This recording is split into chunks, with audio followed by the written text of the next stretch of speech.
व्याख्यामुद्रां करसरसुजैः पुस्तकं शङ्खचक्रे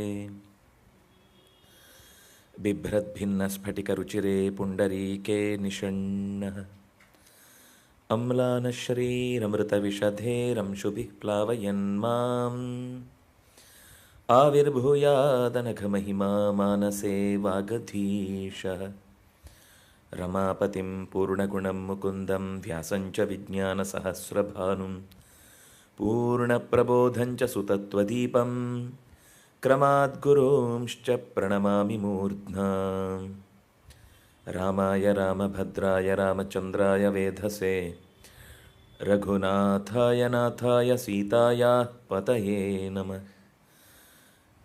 बुद्धिर्बलं यशोधैर्यं निर्भयत्वमरोगता अजाड्यं वाक्पटुत्वञ्च ಹನುಮತ್ಸ್ಮರಣಾತ್ ಭವೇತ್. ಎಲ್ಲ ಸಚ್ಚಿಂತಕರಿಗೂ ಕೂಡ ಹೃತ್ಪೂರ್ವಕವಾದ ವಂದನೆಗಳು. ಹನುಮಾನ್ ಚಾಲೀಸಾದ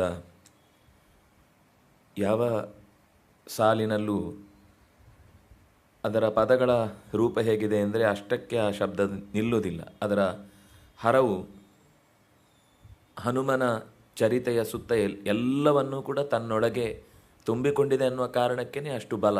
ಆ ಸ್ತೋತ್ರದ ಪಾರಾಯಣದ ಫಲ ಅಷ್ಟು ದೊಡ್ಡದಾಗಲಿಕ್ಕೆ ಕಾರಣ ಏನು ಅಂದರೆ, ಯಾವ ವ್ಯಕ್ತಿಯ ಕುರಿತಾದ ಸರಿಯಾದ ಚಿಂತನೆ ಇದ್ದು ಅದರ ಗುಣಗಳ ಅನುಸಂಧಾನ ಚೆನ್ನಾಗಿ ನಡೆಯುತ್ತೋ ಅದು ಅದ್ಭುತವಾದ ಪ್ರತಿಕ್ರಿಯೆಯನ್ನು ಪ್ರತಿಫಲವನ್ನು ಕೊಡುತ್ತೆ ಅಂತ. ಹಾಗಾಗಿ ಹಿಂದಿನ ಕೆಲವು ಪದ್ಯಗಳಲ್ಲಿ ಅವನ ವರ್ಣನೆಯನ್ನು ಮಾಡಿದ್ದರ ಉದ್ದೇಶ ಕೈಯಲ್ಲೇನಿದೆ, ದೇಹ ಹೇಗಿದೆ, ಕುಂಡಲ ಏನಿದೆ, ಮುಖದಲ್ಲಿ ಯಾವ ರೀತಿ ತೇಜಸ್ಸು ವಿರಾಜಿಸ್ತಾ ಇದೆ ಅನ್ನುವ ಈ ಎಲ್ಲ ಸಂಗತಿಗಳನ್ನು ನಿರೂಪಣೆ ಮಾಡಿದ್ದರ ಉದ್ದೇಶ ಅದು ಆ ವ್ಯಕ್ತಿಯ ಕುರಿತಾದ ಒಂದು ರೂಪ ನಮ್ಮಲ್ಲಿ ಕಲ್ಪಿತವಾದರೆ, ಅದು ಸ್ವರೂಪವನ್ನು ನಮ್ಮ ಮನಸ್ಸಿನಲ್ಲಿ ಧಾರಣೆ ಮಾಡಿದರೆ, ಆ ಮಾತುಗಳನ್ನು ಹೇಳ್ತಾ ಹೋದ ಹಾಗೆ ಅದರಿಂದ ನಾವು ಶಕ್ತಿಯನ್ನು ನಮ್ಮಲ್ಲಿ ಆಧಾನ ಮಾಡಿಕೊಳ್ಳಿಕ್ಕೆ ಸಾಧ್ಯ ಆಗುತ್ತೆ ಅನ್ನುವ ದೃಷ್ಟಿಯಿಂದ ಅವನನ್ನು ತುಂಬ ಕಡೆ ತಂತ್ರಗ್ರಂಥಗಳಲ್ಲೂ ಕೂಡ ತುಂಬ ಅಪೂರ್ವವಾಗಿ ಅನುಸಂಧಾನ ಮಾಡಲಿಕ್ಕೆ ಬೇಕಾದ ಧ್ಯಾನ ರೂಪವನ್ನು ಹೇಳಿದ್ದಿದೆ. ಉದ್ಯದ್ರವಿಪ್ರಕರ ಸನ್ನಿಭಮಚ್ಯುತಾಂಕೆ ಸ್ವಾಸೀನಮಸ್ಯ ನುತಿ ನಿತ್ಯವಚಃ ಪ್ರವೃತ್ತಿಂ ಧ್ಯಾಯೇತ್ ಗದಾಭಯಕರಂತರಂ ಸುಕೃತಾಂಜಲಿಂ ತಂ ಪ್ರಾಣಂ ಯಥೇಷ್ಟತನುಂ ಉನ್ನತ ಕರ್ಮಶಕ್ತಿಂ. ಉನ್ನತವಾದ ಕರ್ಮಶಕ್ತಿಯನ್ನು ಹೊಂದಿರುವ ಹನುಮಂತನನ್ನು ಚಿಂತಿಸುವಾಗ ಈಗ ತಾನೇ ಉದಿಸಿದ ನೇಸರದ ಮೈಬಣ್ಣವನ್ನು ಹೊತ್ತವ ಅಚ್ಯುತನ ಹರಿಯ ತೊಡೆಯಲ್ಲಿ ಕುಳಿತು ನಿರಂತರವಾಗಿ ತನ್ನ ಒಡೆಯನಾದ ರಾಮಚಂದ್ರನ ಸ್ತೋತ್ರವನ್ನು ಮಾಡುತ್ತಾ ಕೈಯಲ್ಲಿ ಗದೆ ಮತ್ತು ಅಭಯವನ್ನು ಒಂದು ಅಂದರೆ ಜೋಡಿ ಕೈಗಳಲ್ಲಿ ಗದೆ ಮತ್ತು ಅಭಯವನ್ನು ಒಂದು ಕಡೆ ಹೊತ್ತರೆ ಇನ್ನು ಎರಡು ಉಳಿದ ಕೈಗಳಲ್ಲಿ ಸುಕೃತಾಂಜಲಿ ಅಂದರೆ ಅಂಜಲಿಬದ್ಧವಾದ ಮುಗಿದ ಸ್ವರೂಪದಲ್ಲಿ ಚಿಂತಿಸುವಂಥದ್ದು. ಹೀಗೆ ಯಥೇಷ್ಟತನು ಬಂದವರಿಗೆಲ್ಲ ಇಷ್ಟವನ್ನು ಒದಗಿಸುವ, ಬೇಕಾದ ರೂಪವನ್ನು ತೊಟ್ಟು ಅನುಕೂಲಕರವಾಗಿ ಭಕ್ತರನ್ನು ಉದ್ಧರಿಸುವ, ಉನ್ನತವಾದ ಕರ್ಮಗಳನ್ನೇ ಮಾಡ್ತಾ ಅದರಿಂದಲೇ ತನ್ನ ಶಕ್ತಿಯನ್ನು ಹೆಚ್ಚಿಸಿಕೊಂಡಂತಹ ಪ್ರಾಣನಿಗೆ, ಹನುಮನಿಗೆ ನಾನು ತಲೆಬಾಗುತ್ತೇನೆ, ನನ್ನನ್ನು ಅವನಿಗೆ ಒಪ್ಪಿಸ್ತೇನೆ ಅಂತ ಧ್ಯಾಯೇತ್ ಅನ್ನುವ ಚಿಂತನೆಯನ್ನು ಹೇಳುತ್ತಾರೆ. ಮುಂದೆ ಅದರ ಸ್ವರೂಪದ ವಿವರವನ್ನು ಮತ್ತೆ ಮುಂದುವರಿಸ್ತಾ ಸಂಕರ ಸುವನ ಕೇಸರಿ ನಂದನ ತೇಜ್ ಪ್ರತಾಪ ಮಹಾಜಗಬಂಧನ, ಅದು ಬಂಧನ ಅಂದ್ಬಿಡ್ತಾರೆ, ಅದು ವಂದನ ಬಂಧನ ಆಗಿದೆ. ಬಂಧನ ಅಂದರೆ ಬೇರೆ ಅರ್ಥ ಆಗಿಬಿಡುತ್ತೆ. ಅದು ಬಂಧನ ಅಲ್ಪಪ್ರಾಣ, ಮಹಾಪ್ರಾಣ ಇದ್ದಲ್ಲಿ ಅಲ್ಪಪ್ರಾಣ ಬಂದರೂ ಅಪಾಯ, ಅಲ್ಪಪ್ರಾಣ ಬಂದರೂ ಅಲ್ಲಿ ಮಹಾಪ್ರಾಣ ಬಂದರೂ ಅಪಾಯ. ಧನ ಅನ್ನುವಲ್ಲಿ ದನ ಅಂದರೂ ಕಷ್ಟ ಅಲ್ವಾ. ಲೋಕದಲ್ಲಿ ನೋಡ್ತೇವೆ, ಆದರೂ ನಮಗೆ ಅದರ ಗಂಭೀರವಾದ ಪ್ರಯೋಗದ ಬಗ್ಗೆ ಹೆಚ್ಚು ನಾವು ಆಲೋಚನೆ ಮಾಡುವುದೇ ಇಲ್ಲ. ಇಂದ್ರಸ್ತ್ವಂ ಪ್ರಾಣತೇಜಸಾ ರುದ್ರೋಸಿ ಪರಿರಕ್ಷಿತ ತ್ವಮಂತರಿಕ್ಷೇ ಚರಸಿ ಸೂರ್ಯಸ್ತ್ವಂ ಜ್ಯೋತಿಷಾಂ ಪತಿ. ಇದು ಪ್ರಾಣನ ಕುರಿತಾಗಿ ಅಥರ್ವಣ ಉಪನಿಷತ್ತಿನಲ್ಲಿ ದೇವತೆಗಳು ಏತೆ ಪ್ರಾಣಂ ಸ್ತುವಂತಿ ಅಂತ ಶುರುವಾಗಿ ಅವನನ್ನು ಬಗೆ ಬಗೆಯ ರೀತಿಯಲ್ಲಿ ತಮಗೆ ರಕ್ಷಣೆ ನೀಡುವುದಕ್ಕಾಗಿ ಸ್ತೋತ್ರ ಮಾಡ್ತಾರೆ. ಎಷ್ಟೋ ಸಲ ಕೆಲವು ಶಬ್ದಗಳು ಅದು ಗುಣವಾಚಕವಾಗಿರುತ್ತೆ ಹೊರತು ರೂಢಿಯಲ್ಲಿ ನಾವು ಯಾವ ಶಬ್ದವನ್ನು ಗುರುತಿಸ್ತೇವೋ ಆ ವ್ಯಕ್ತಿಯನ್ನು ಹೇಳುವುದು ಅಂತಲ್ಲ ಅದು. ಈಗ ಕೃಷ್ಣ ಗೀತೆಯಲ್ಲಿ ಈಶ್ವರ ಸರ್ವಭೂತಾನಾಂ ಹೃದ್ದೇಶೇರ್ಜುನ ತಿಷ್ಠತಿ ಅನ್ನುವ ಶಬ್ದವನ್ನು ಹೇಳ್ತಾನೆ. ಇಡೀ ಜಗತ್ತಿನ ಎಲ್ಲ ಜೀವದ ಒಳಗೆ ನಾನಿದ್ದೇನೆ ಅಂತ. ನಾನಿದ್ದೇನೆ ಹೇಳುವಾಗ ಶಬ್ದವನ್ನು ತನಗೆ ಈಶ್ವರ ಅಂತ ಶಬ್ದ ಬಳಸಿಕೊಳ್ತಾನೆ. ಈಶ್ವರ ಅನ್ನುವ ಶಬ್ದ ಗುಣವಾಚಕವಾಗಿ ಬಂದದ್ದು ಈಶನ ಶೀಲೇಶು ವರಹ. ಯಾರು ಅದು ಶಬ್ದವನ್ನು ನೋಡಿದರೆ ಬಿಡಿಸಿದರೆ ಈಶ ಸಾಮರ್ಥ್ಯ ಅಂತ ಧಾತು. ಈಷ್ಟೇ ಒಡೆತನವನ್ನು ಹೊಂದಿದ್ದಾನೆ. ಅದು ಶಬ್ದಕ್ಕೊನ್ನೆ ಎಲ್ಲ ನಾವು ನೋಡ್ತೇವೆ. ಎಷ್ಟೋ ದೇವಸ್ಥಾನಗಳಲ್ಲಿ ಈಶ್ವರ ಅನ್ನುವ ಶಬ್ದ ಇರುತ್ತೆ, ಆದರೆ ಅದು ಗಣೇಶ್ವರ ಆಗಿರುತ್ತೆ, ಜ್ಯೋತೀಶ್ವರ ಆಗುತ್ತೆ. ಈಶ್ವರ ಅಂದರೆ ಕೇವಲ ರುದ್ರದೇವ ಮಾತ್ರ ಅಲ್ಲ. ಈಗ ಲಿಂಗ ನಮಗೆ ಗೊತ್ತಿರುವ ಹಾಗೆ ಲಿಂಗ ಅಂದರೆ ರುದ್ರದೇವರದ್ದು. ನೀವು ಸ್ವಲ್ಪ ವಿಸ್ತಾರವಾಗಿ ದೇವಸ್ಥಾನಗಳಿಗೆ ಓಡಾಡಿದವರಾಗಿದ್ದರೆ ಅನೇಕ ದುರ್ಗಾಲಿಂಗಗಳಿವೆ. ದುರ್ಗಾದೇವಿಯ ಸನ್ನಿಧಾನ ಇರುತ್ತೆ, ಆದರೆ ಅದು ಲಿಂಗ ರೂಪದಲ್ಲಿರುತ್ತೆ. ನೀವು ಕೊಲ್ಲೂರಿಗೆ ಹೋದರೆ ಅದರ ನಿಜವಾದ ಆರಾಧನೆಯ ಮೂಲ ಶಕ್ತಿ ಅದು ಲಿಂಗ ರೂಪದಲ್ಲಿ. ಚಿತ್ರಾಪುರ ಅಂತ ಒಂದು ದೇವಸ್ಥಾನ ಇದೆ, ಅಲ್ಲಿ ದುರ್ಗಾ ಪರಮೇಶ್ವರಿ ದೇವಸ್ಥಾನ, ಆದರೆ ಅದು ಇರುವುದು ಲಿಂಗ ರೂಪದಲ್ಲಿ. ಲಿಂಗ ಅನ್ನೋದು ನಮಗೆ ಆರಾಧನೆಗೆ ಒಂದು ಪ್ರತೀಕ. ಅಲ್ಲಿ ಗಣಪತಿ ಲಿಂಗ ಅಂತ ಗುಡ್ಡಟ್ಟಿನಲ್ಲಿ ಹಟ್ಟಿ ಅಂಗಡಿಯಲ್ಲಿ ನೀವೆಲ್ಲ ನೋಡಿದರೆ ಅದು ಲಿಂಗ ರೂಪದಲ್ಲಿ ಗಣಪತಿನೇ ಇರುವಂಥದ್ದು.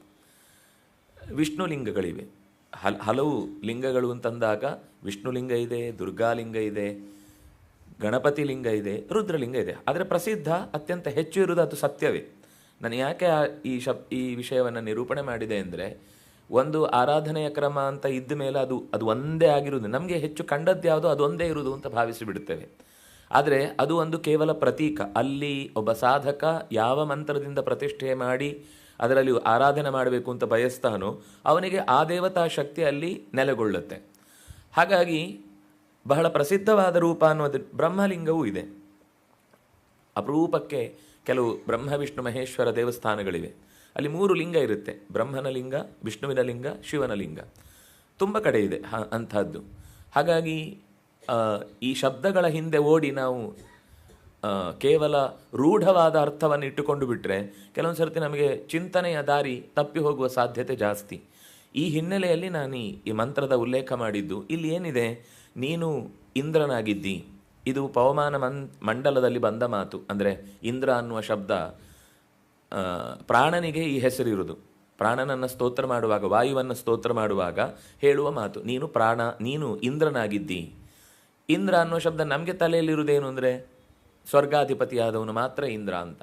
ಇಂದ್ರ ಈಗ ಲೋಕದಲ್ಲೂ ಅನೇಕ ಪ್ರಯೋಗಗಳನ್ನು ಮಾಡುವಾಗ, ಈಗ ಗರುಡನಿಗೆ ಖಗೇಂದ್ರ ಅಂತ ಹೆಸರಿದೆ, ಶೇಷನಿಗೆ ಅಹೀಂದ್ರ ಅಂತ ಹೆಸರಿದೆ. ನೀವು ಕೋಶಗಳಲ್ಲಿ ನೋಡಿದರೆ ಈ ಶಬ್ದಗಳಿಗೆ ಸ್ಪಷ್ಟವಾದ ಗುರುತು ಸಿಗುತ್ತೆ.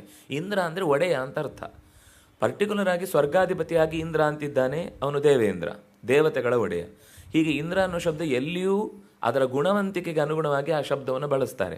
ಹಾಗೆ ಇಂದ್ರ, ನೀನು ಪ್ರಾಣ, ನೀನು ತೇಜಸ್ಸಿನಿಂದ ರುದ್ರೋಸಿ ಪರಿರಕ್ಷಿತ, ನೀನು ರುದ್ರನಾಗಿದ್ದಿ ಅಂತ ಪ್ರಾಣದೇವನನ್ನು ಸ್ತೋತ್ರ ಮಾಡುವಂಥದ್ದು ಎಲ್ಲ ದೇವತೆಗಳು ಸೇರಿ ಸ್ತೋತ್ರ ಮಾಡುವಂತಹ ಅಂಶ. ತ್ವಂ ಅಂತರಿಕ್ಷೇ ಚರಸಿ ಸೂರ್ಯಸ್ತ್ವಂ ಜ್ಯೋತಿಷಾಂ ಪತಿ, ನೀನು ಸೂರ್ಯನಾಗಿದ್ದಿ. ನಮಗೆ ಸೂರ್ಯ ಅಂದರೆ ಇವನೊಬ್ಬನೇ ಗೊತ್ತಿರೋದು, ಆದರೆ ವಾಯುವಿಗೆ ವಿಶೇಷವಾದ ಹೆಸರು ಸೂರಿಭಿಃ ಗಮ್ಯತ್ವಾತ್, ಜ್ಞಾನಿಗಳಿಗೆ ವಿಶೇಷವಾಗಿ ಪ್ರಿಯನಾದವನು. ಅದು ಮುಂದೆ ನಾವು ಆ ಸಾಲುಗಳನ್ನು ನೋಡುವಾಗ ಈ ಮಾತು ಯಾಕೆ ಇಷ್ಟು ಒತ್ತು ಕೊಟ್ಟು ಹೇಳುತ್ತಾರೆ ಅಂತ ಗೊತ್ತಾಗುತ್ತೆ. ಜ್ಯೋತಿಷಾಂ ಪತಿ, ಬೆಳಕಿನ ಮುದ್ದೆಯಾಗಿದ್ದಿ ನೀನು ಅಂತೆಲ್ಲ ಸ್ತೋತ್ರ ಮಾಡುವಾಗ ರುದ್ರೋಸಿ ಅನ್ನುವ ಶಬ್ದ ಇದೆ. ರುದ್ರ ಅನ್ನುವ ಶಬ್ದಕ್ಕೆ ಅರ್ಥ ನೋಡಿದರೆ ಗೊತ್ತಾಗುತ್ತೆ. ಒಂದು ಮಹರುದ್ರ ದೇವನಿಗಿರುವಂಥ ಆ ಹೆಸರು ಯಾಕೆ ಬಂತು ಅಂದರೆ ಅಲ್ಲಿ ಒಂದು ಕಥೆ ಹೇಳ್ತಾರೆ. ಸೃಷ್ಟಿಯಾದೊಡನೆ ತನಗೊಂದು ಹೆಸರು ಬೇಕು ಅಂತ ಜಿಜ್ಞಾಸೆಯಿಂದ ತನ್ನನ್ನು ಸೃಷ್ಟಿ ಮಾಡಿ ಹುಬ್ಬಿನಿಂದ ಹೊರತಂದಂತಹ ಚತುರ್ಮುಖನನ್ನು ಕೇಳಿಕೊಂಡಂತೆ, ನನಗೆ ಹೆಸರು ಬೇಕೇ ಬೇಕು ಅಂತ. ಈಗ ನಾವು ಕೂಡ ಯಾವುದೋ ಒಂದು ಕಂಪನಿಯಲ್ಲೋ ಅಥವಾ ಸಂಸ್ಥೆಯಲ್ಲೋ ನಮಗೊಂದು ಜವಾಬ್ದಾರಿ ಕೊಟ್ಟ ಮೇಲೆ ನಾವು ಏನು ಹೆಸರು ಹಾಕೋಬೇಕು ಅಂತ ಕೇಳ್ತೀವೋ ಇಲ್ಲೋ, ನಮಗೇನಲ್ಲಿ ಪೊಸಿಷನ್ ಏನು, ನಾವು ಯಾವ ಹೆಸರಿನಿಂದ ಗುರುತಿಸಿಕೊಳ್ಬೇಕಲ್ಲಿ, ನಮಗೇನಾದರೂ ಇದು ನಮ್ಮ ಮನಸ್ಥಿತಿಯನ್ನು ಆ ಪಾತ್ರಗಳು ತೆಗೆದು ತೋರಿಸ್ತಾವಷ್ಟೇ. ಅವರಿಗೇನು ಹೆಸರು ಬೇಕಾಗಿಲ್ಲ, ಅವರು ಕಾರ್ಯತತ್ಪರರಷ್ಟೇ. ಆದರೆ ಸಹಜವಾಗಿ ಮನುಷ್ಯನ ಆಲೋಚನೆ ಹೇಗಿರುತ್ತೆ ಅಂದರೆ, ನನಗೊಂದು ಜವಾಬ್ದಾರಿ ಕೊಟ್ಟ ಮೇಲೆ ಅಲ್ಲಿ ನಾನು ಯಾವ ರೀತಿ ಗುರುತಿಸಲ್ಪಡ್ತೇನೆ, ನನ್ನ ಹೆಸರಾದ ಏನು ಹಾಕ್ಕೊಳ್ಬೇಕು, ಅಧಿಕಾರಿಗಳು ಅಂತನೋ, ವ್ಯವಸ್ಥಾಪಕರು ಅಂತನೋ, ನಿರ್ವಾಹಕರು ಅಂತನೋ, ಏನು ಅಂತ ನನಗೊಂದು ಟೈಟಲ್ ಕೊಡಿ ಅಂತ. ಅದೇ ರೀತಿ ರುದ್ರದೇವ ನಮ್ಮೆಲ್ಲರ ಪ್ರತೀಕವನ್ನು ಅಲ್ಲಿ ತೋರಿಸಿ ಹೇಳಿದಾಗ, ನೀನು ಅಳಿಸುವವನಪ್ಪ ಅಂದರು. ರೋದಯತಿ ಇತಿ ರುದ್ರ. ಅಳಿಸುವವನು ಅಂದರೆ ಎರಡರ್ಥವೂ ಸರಿ, ಅಳುವುದೂ ಸರಿ, ಅಳಿಸುವುದು ಸರಿ, ಸಂಹಾರಕರ್ತೃ. ಹಾಗಾಗಿ ನಿನಗೆ ಆ ಹೆಸರು ಕೊಟ್ಟಿದ್ದೇನೆ ಅಂತ ಅವನಿಗೆ ಲೋಕದ ಸೃಷ್ಟಿಸ್ಥಿತಿ ಸಂಹಾರದ ವ್ಯವಸ್ಥೆಯಲ್ಲಿ ಸಂಹಾರಕರ್ತೃವಾಗಿ ಇರುವುದು ಒಂದರ್ಥ. ಆ ಸಂಹಾರ ಮಾಡುವಾಗ ಸಂಹೃತನಾದವನ ಸುತ್ತಲಿನ ಮಂದಿ ಪರಿವಾರ ಅವನಿಗೋಸ್ಕರ ಅಳುತ್ತೆ, ಅದರಿಂದಾಗಿ ಅಳಿಸುವವನು. ನೀನು ಅಳುವುದನ್ನೂ ಮಾಡಿಸ್ತಿ, ಅಳಿಯುವುದನ್ನು ಮಾಡಿಸ್ತಿ, ಕೊನೆಯೊಳಿಸುವುದನ್ನು ಮಾಡಿಸ್ತಿ ಅನ್ನುವ ಈ ಅರ್ಥದಲ್ಲಿ ಅವನಿಗೆ ಹೆಸರು ಬಂತು. ಅದು ಸರಿ ಇದೆ.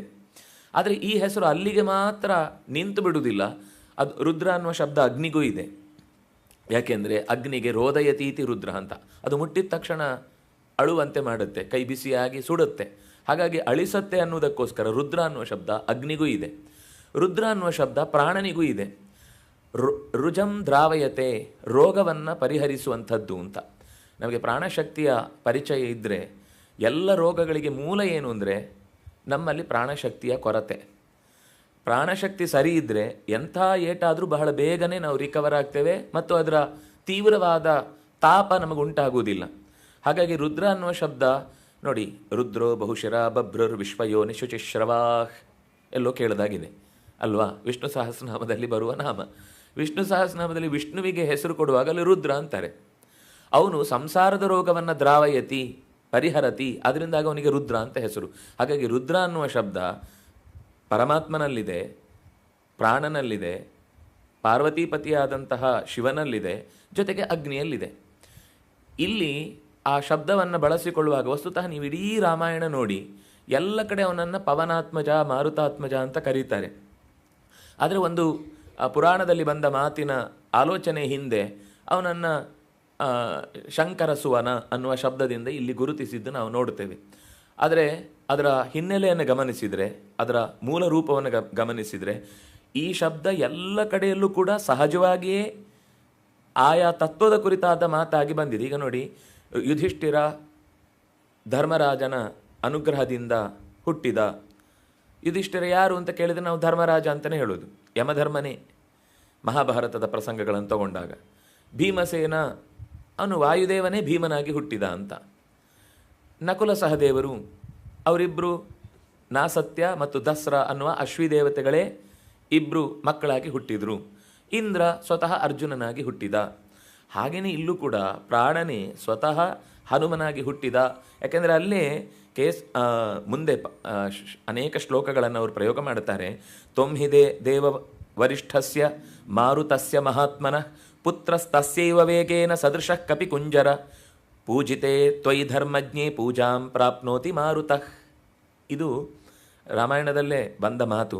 ನೀನು ದೇವಶ್ರೇಷ್ಠನಾದ ಮಾರುತನದ್ದೇ ಅಂಶ, ತಸ್ಯೈವ ಅವನದ್ದೇ, ಅಂದರೆ ದೇವತೆಗಳು ತಮ್ಮ ಆತ್ಮಾವೈ ಪುತ್ರನಾಮಾಸಿ ಅಂತ ತಾನೇ ಮಗನಾಗಿ ಹುಟ್ಟುವುದು ದೇವತೆಗಳು. ನಮ್ಗೆ ಹಾಗಾಗುವುದಿಲ್ಲ. ನಾವು ಅಪ್ಪನೇ, ಮಕ್ಕಳು ಮಕ್ಕಳೇ. ಮಕ್ಕಳು ಅಪ್ಪ ಆಗ್ಲಿಕ್ಕೆ ಸಾಧ್ಯ ಇಲ್ಲ, ಅಪ್ಪ ಮಕ್ಕಳಾಗ್ಲಿಕ್ಕೆ ಸಾಧ್ಯ ಇಲ್ಲ. ಆದರೆ ದೇವತೆಗಳಲ್ಲಿ ಏನು ಅಂದರೆ, ಯಾರ ಅನುಗ್ರಹದಿಂದ ಅವರ ತೇಜಸ್ಸು ಅನ್ನೋದು ಅದು ಅಂಜನಿಯ ಕಥೆ ಬರುವಾಗ ಅವಳು ತೀವ್ರವಾದ ತಪಸ್ಸು ಮಾಡಿದ್ದರಿಂದಾಗಿ ವಾಯುದೇವ ಅವಳಲ್ಲಿ ತಾನೇ ಒಂದು ಅಂಶದಿಂದ ಪ್ರವೇಶ ಮಾಡಿದ ಅನ್ನುವ ಮಾತು ನಮಗೆ ಸಿಗುತ್ತೆ. ಹಾಗಾಗಿ ಈ ಹಿನ್ನೆಲೆಯಲ್ಲಿ ಶಂಕರನ ವಿಶೇಷವಾದ ಒಂದು ಸಂಬಂಧ ಅವರಿಗಿದ್ದೇ ಇದೆ. ಆದರೆ ಅದು ಹೆಸರು ರುದ್ರ ಅನ್ನುವ ಶಬ್ದ ಪುರಾಣದಲ್ಲಿ ಬಂದ ಮಾತನ್ನು ನೋಡಿದರೆ, ಅಂಜನೀ ಗರ್ಭ ಸಂಭೂತೋ ಹನುಮಾನ್ ಪವನಾತ್ಮಜ ಯದಾ ಜಾತೋ ಮಹಾದೇವೋ ಹನುಮಾನ್ ಸತ್ಯವಿಕ್ರಮ ಅಂತ ಇದೆ ಅಲ್ಲಿ ಪುರಾಣದ ಮಾತು. ವಾಯುಪುರಾಣದಲ್ಲಿ ಬಂದ ಮಾತು, ಮಹಾದೇವ ಅನ್ನುವ ಶಬ್ದದಿಂದಾಗಿ ಬಂದ ಸಂದೇಹ. ನಾವು ವಿಷ್ಣು ಸಹಸ್ರನಾಮ ಓದಿದರೆ ಆದಿದೇವೋ ಮಹಾದೇವೋ ದೇವೇಶೋ ದೇವ ಭೃದ್ಗುರು, ಅಲ್ಲಿ ಮಹಾದೇವ ಅನ್ನೋ ಶಬ್ದ, ಮಹಾದೇವ ಅನ್ನೋದು ಕೇವಲ ಗುಣವಂತಿಕೆಯ ಶಬ್ದ. ಅದು ಹೌದು, ನಮಗೆ ತಕ್ಷಣ ನೆನಪಾದಾಗ ದೇವತೆಗಳಲ್ಲಿ ಪ್ರಧಾನವಾಗಿ ರುದ್ರದೇವನನ್ನು ಆ ಶಬ್ದದಿಂದ ಕರೆಯುವುದಿದೆ. ಆದರೆ ಇಲ್ಲಿ ಮಹಾದೇವ ಅಂದರೆ ಪ್ರಾಣದೇವನನ್ನೇ ಹೇಳಿದ್ದು, ದೇವಶ್ರೇಷ್ಠಸ್ತು ಮಾರುತಃ ಅಂತ. ಆದರೆ ಅರ್ಥ ಆಗುವಾಗ ನಮಗೆ ಲೆಕ್ಸಿಕನ್ ಮೀನಿಂಗನ್ನು ಇಟ್ಟುಕೊಂಡು ನಾವು ಇದರ ಹಿಂದೆ ಸಾಗಿದ್ದು ಅನ್ನೋದು ಇಲ್ಲಿ ಸ್ಪಷ್ಟವಾಗುತ್ತೆ. ಆ ಹಿನ್ನೆಲೆಯಲ್ಲಿ ಕೇಸರಿ ನಂದನ, ಕೇಸರಿ ಅನ್ನುವವನು ಕಪಿಗಳ ಕುಲದಲ್ಲಿ ಅತ್ಯಂತ ಹಿರಿಯ ಕಪಿ. ಅವನಿಗೆ ವಸ್ತುತಃ ಈ ವಿಷಯದಲ್ಲಿ ಮತ್ತೆ ಸ್ವಲ್ಪ ಈ ಹೆಸರುಗಳನ್ನೆಲ್ಲ ತೆಗೆದುಕೊಂಡು ಅದರ ರಾಮಾಯಣ ನೋಡಿದರೆ ನಮಗೆ ಗೊತ್ತಾಗುತ್ತೆ, ಅದು ಮೇರು ಪರ್ವತದ ತಪ್ಪಲಿನಲ್ಲಿ ಅವನಿದ್ದ ಅಂತ. ನಮಗೆ ಒಂದು ಯೋಚನೆ ಮಾಡಲಿಕ್ಕಿದೆ, ಇದನ್ನೇನು ಈಗಲೇ ಕನ್ಕ್ಲೂಡ್ ಮಾಡಬೇಕು ಅಂತಿಲ್ಲ. ಕೆಲವರಿಗೆ ಕರ್ನಾಟಕದಲ್ಲಿ ಅಂತ, ಕೆಲವರಿಗೆ ನಮಗೆ ಆಂಧ್ರದಲ್ಲಿ ಅಂತ, ಇನ್ನು ಕೆಲವರಿಗೆ ಅಶೋಕೆಯಲ್ಲಿ ಅಂತ, ಇನ್ನು ಕೆಲವರು ಇನ್ಯಾವುದೋ ಒಂದು ಪ್ರದೇಶ ಹೇಳ್ತಾರೆ. ನಮಗೆ ಹನುಮಂತ ಸಾಕು. ಹನುಮಂತನ ಹುಟ್ಟಿನ ಜಾಗದಿಂದ ನಮಗವನು ಹತ್ತಿರ ಆಗಬೇಕಾದ್ದಿಲ್ಲ. ಪುರಾಣಗಳಲ್ಲಿ ನೋಡಿದರೆ ಅದು ಎಲ್ಲ ಬಿಟ್ಟು ಬಹಳ ದೂರದ ಹೆಸರು ಬರುತ್ತೆ, ಮೇರುವಿನ ತಪ್ಪಲು ಅಂತ. ಆದರೆ ಕೇಸರಿಯಲ್ಲಿ ಆಳ್ವಿಕೆ ನಡೆಸ್ತಾ ಇದ್ದವನು ಅಂಜನಿಯನ್ನು ತನಗೆ ಮನದನ್ನೆಯನ್ನಾಗಿ ಪಡೆದು ಮಡದಿಯನ್ನಾಗಿ ಹೊಂದಿ, ಅಲ್ಲಿ ವಾಯುವಿನ ವಿಶೇಷವಾದ ಅಂಶದಿಂದಾಗಿ ಈ ಮಾರುತನನ್ನು ಅಥವಾ ಹನುಮಂತನನ್ನು ಮಗನನ್ನಾಗಿ ಪಡೆದ. ಹುಟ್ಟುತ್ತಲೇ ತೇಜಸ್ಸು ಪ್ರಕಾಶಗಳಿಂದ ತುಂಬಿಕೊಂಡಿದ್ದ. ತೇಜ ಪ್ರತಾಪ ಮಹಾಜಗವಂದನ, ದೊಡ್ಡ ದೇವತೆಗಳ ಗುಂಪು ಕೂಡ ಈ ಹನುಮಂತನಿಗೆ ವಂದಿಸಿದರು. ಹುಟ್ಟುತ್ತಲೇ ಆಗಸಕ್ಕೆ ನೆಗೆದ ಕಥೆ ಗೊತ್ತು. ರಾಮಾಯಣದ ಉತ್ತರಕಾಂಡದ 35ನೇ ಅಧ್ಯಾಯ ಆದಮೇಲೆ ಅಲ್ಲಿ ತನಕ ಆರಂಭದಲ್ಲಿ ಸುಮಾರು 30, 32, 33 ಅಧ್ಯಾಯದ ತನಕ ರಾವಣ, ಕುಂಭಕರ್ಣ, ವಿಭೀಷಣ ಮತ್ತು ಈ ಶೂರ್ಪನಖ ಇವರ ಹಿನ್ನೆಲೆ, ಬರೀ ಅವರಲ್ಲ, ಅವರ ತಂದೆ ಮಾಲ್ಯವಂತ ದೊಡ್ಡಪ್ಪ ಚಿಕ್ಕಪ್ಪನ ಮಕ್ಕಳ ದೊಡ್ಡ ರಾಕ್ಷಸರ ಪರಂಪರೆ ಇತಿಹಾಸವನ್ನು ಅದು ನಿರೂಪಣೆ ಮಾಡುತ್ತೆ. ಅದು ಗೊತ್ತಿದ್ದರೆ ಮಾತ್ರ ರಾವಣನ ಹಿನ್ನೆಲೆಯಲ್ಲಿ ಯಾಕಿಷ್ಟೆಲ್ಲ ಒಂಥರ ಹೋರಾಟದ ಜೀವನ, ಶತ್ರುಗಳ ನಿವಾರಣೆಯ ಬಗ್ಗೆ ಅವನಿಗಿದ್ದ ಹಠ ಇತ್ಯಾದಿಗಳೆಲ್ಲ ನಮಗೆ ಗೊತ್ತಾಗ್ತಾ ಹೋಗುತ್ತೆ. ಅದಾದಮೇಲೆ ಹನುಮಂತನ ವಿಷಯವಾಗಿ ಉತ್ತರದ ಆಶ್ರಮವೊಂದರಲ್ಲಿ ವಾಸವಾಗಿದ್ದ ಮುನಿಯನ್ನು ರಾಮ ಕೇಳ್ತಾನೆ, ಈ ಹನುಮನ ಹುಟ್ಟಿನ ಹಿನ್ನೆಲೆ ಏನು ಅಂತ. ಆಗ ಅವನು ಇಡೀ ಒಂದು ಪೂರ್ತಿ ಕಥೆಯನ್ನು ಹನುಮನ ಬಗ್ಗೆ ನಿರೂಪಣೆ ಮಾಡ್ತಾನೆ. ಈ ಹನುಮಂತ ಆಕಾಶಕ್ಕೆ ಹಾರಿದ ಪ್ರಸಂಗವನ್ನು ರಾಮಾಯಣ ಹೇಳುವಾಗ ಸೂರ್ಯನನ್ನು ಹಿಡಿಯುವುದಕ್ಕೋಸ್ಕರ ರಾಹು ಪ್ರವೇಶ ಮಾಡ್ತಾ ಇದ್ದ. ಹಾಗಾಗಿ ಸೂರ್ಯನನ್ನು ಉಳಿಸ್ಬೇಕು ಅಂತ ಅವನು ಹಾರಿದ್ದು. ಆದರೆ ಈ ರಾಹು ಏನು ಮಾಡಿದ ಅಂದರೆ ಅವನನ್ನು ವಸ್ತುತಃ ಗ್ರಸ್ತ ಅಂದರೆ ಏನು ಹೇಳೋದು, ಗ್ರಹಣ ಕಾಲದಲ್ಲಿ ರಾಹು ಅಥವಾ ಈ ಕೇತುವಿನ ಸಂಬಂಧದಿಂದಾಗಿ ಗ್ರಹಣವಾಗಿ ಸೂರ್ಯ ಮರೆಮಾಚುವಂತ ಆಗುವುದು ಅಂತ ಹೇಳುವುದು. ಅದನ್ನು ತಪ್ಪಿಸ್ಲಿಕ್ಕೋಸ್ಕರ ಹನುಮಂತ ಹಾರಿದಾಗ ರಾಹು ಏನು ಮಾಡಿದ ಅಂದರೆ ತಕ್ಷಣ ಇಂದ್ರನ ಹತ್ರ ಹೋಗಿ, ನಾನೇ ರಾಹು ಅಂತ ಹೇಳಿ ಸೂರ್ಯನನ್ನು ಹಿಡಿಲಿಕ್ಕೆ ಹೋದರೆ ನನ್ನ ಹಾಗೇನೆ ಇನ್ನೊಬ್ಬನನ್ನು ನೀನು ರಾಹುವನ್ನು ಸೃಷ್ಟಿ ಮಾಡಿಬಿಟ್ಟಿದ್ದಿ ಅಂತ ಹೋಗಿ ದೂರು ಕೊಡ್ತಾನೆ. ವಸುತ ಅವನಿಗೆ ಸೂರ್ಯನನ್ನು ಗ್ರಾಸ ಮಾಡಲಿಕ್ಕಾಗಲಿಲ್ಲ.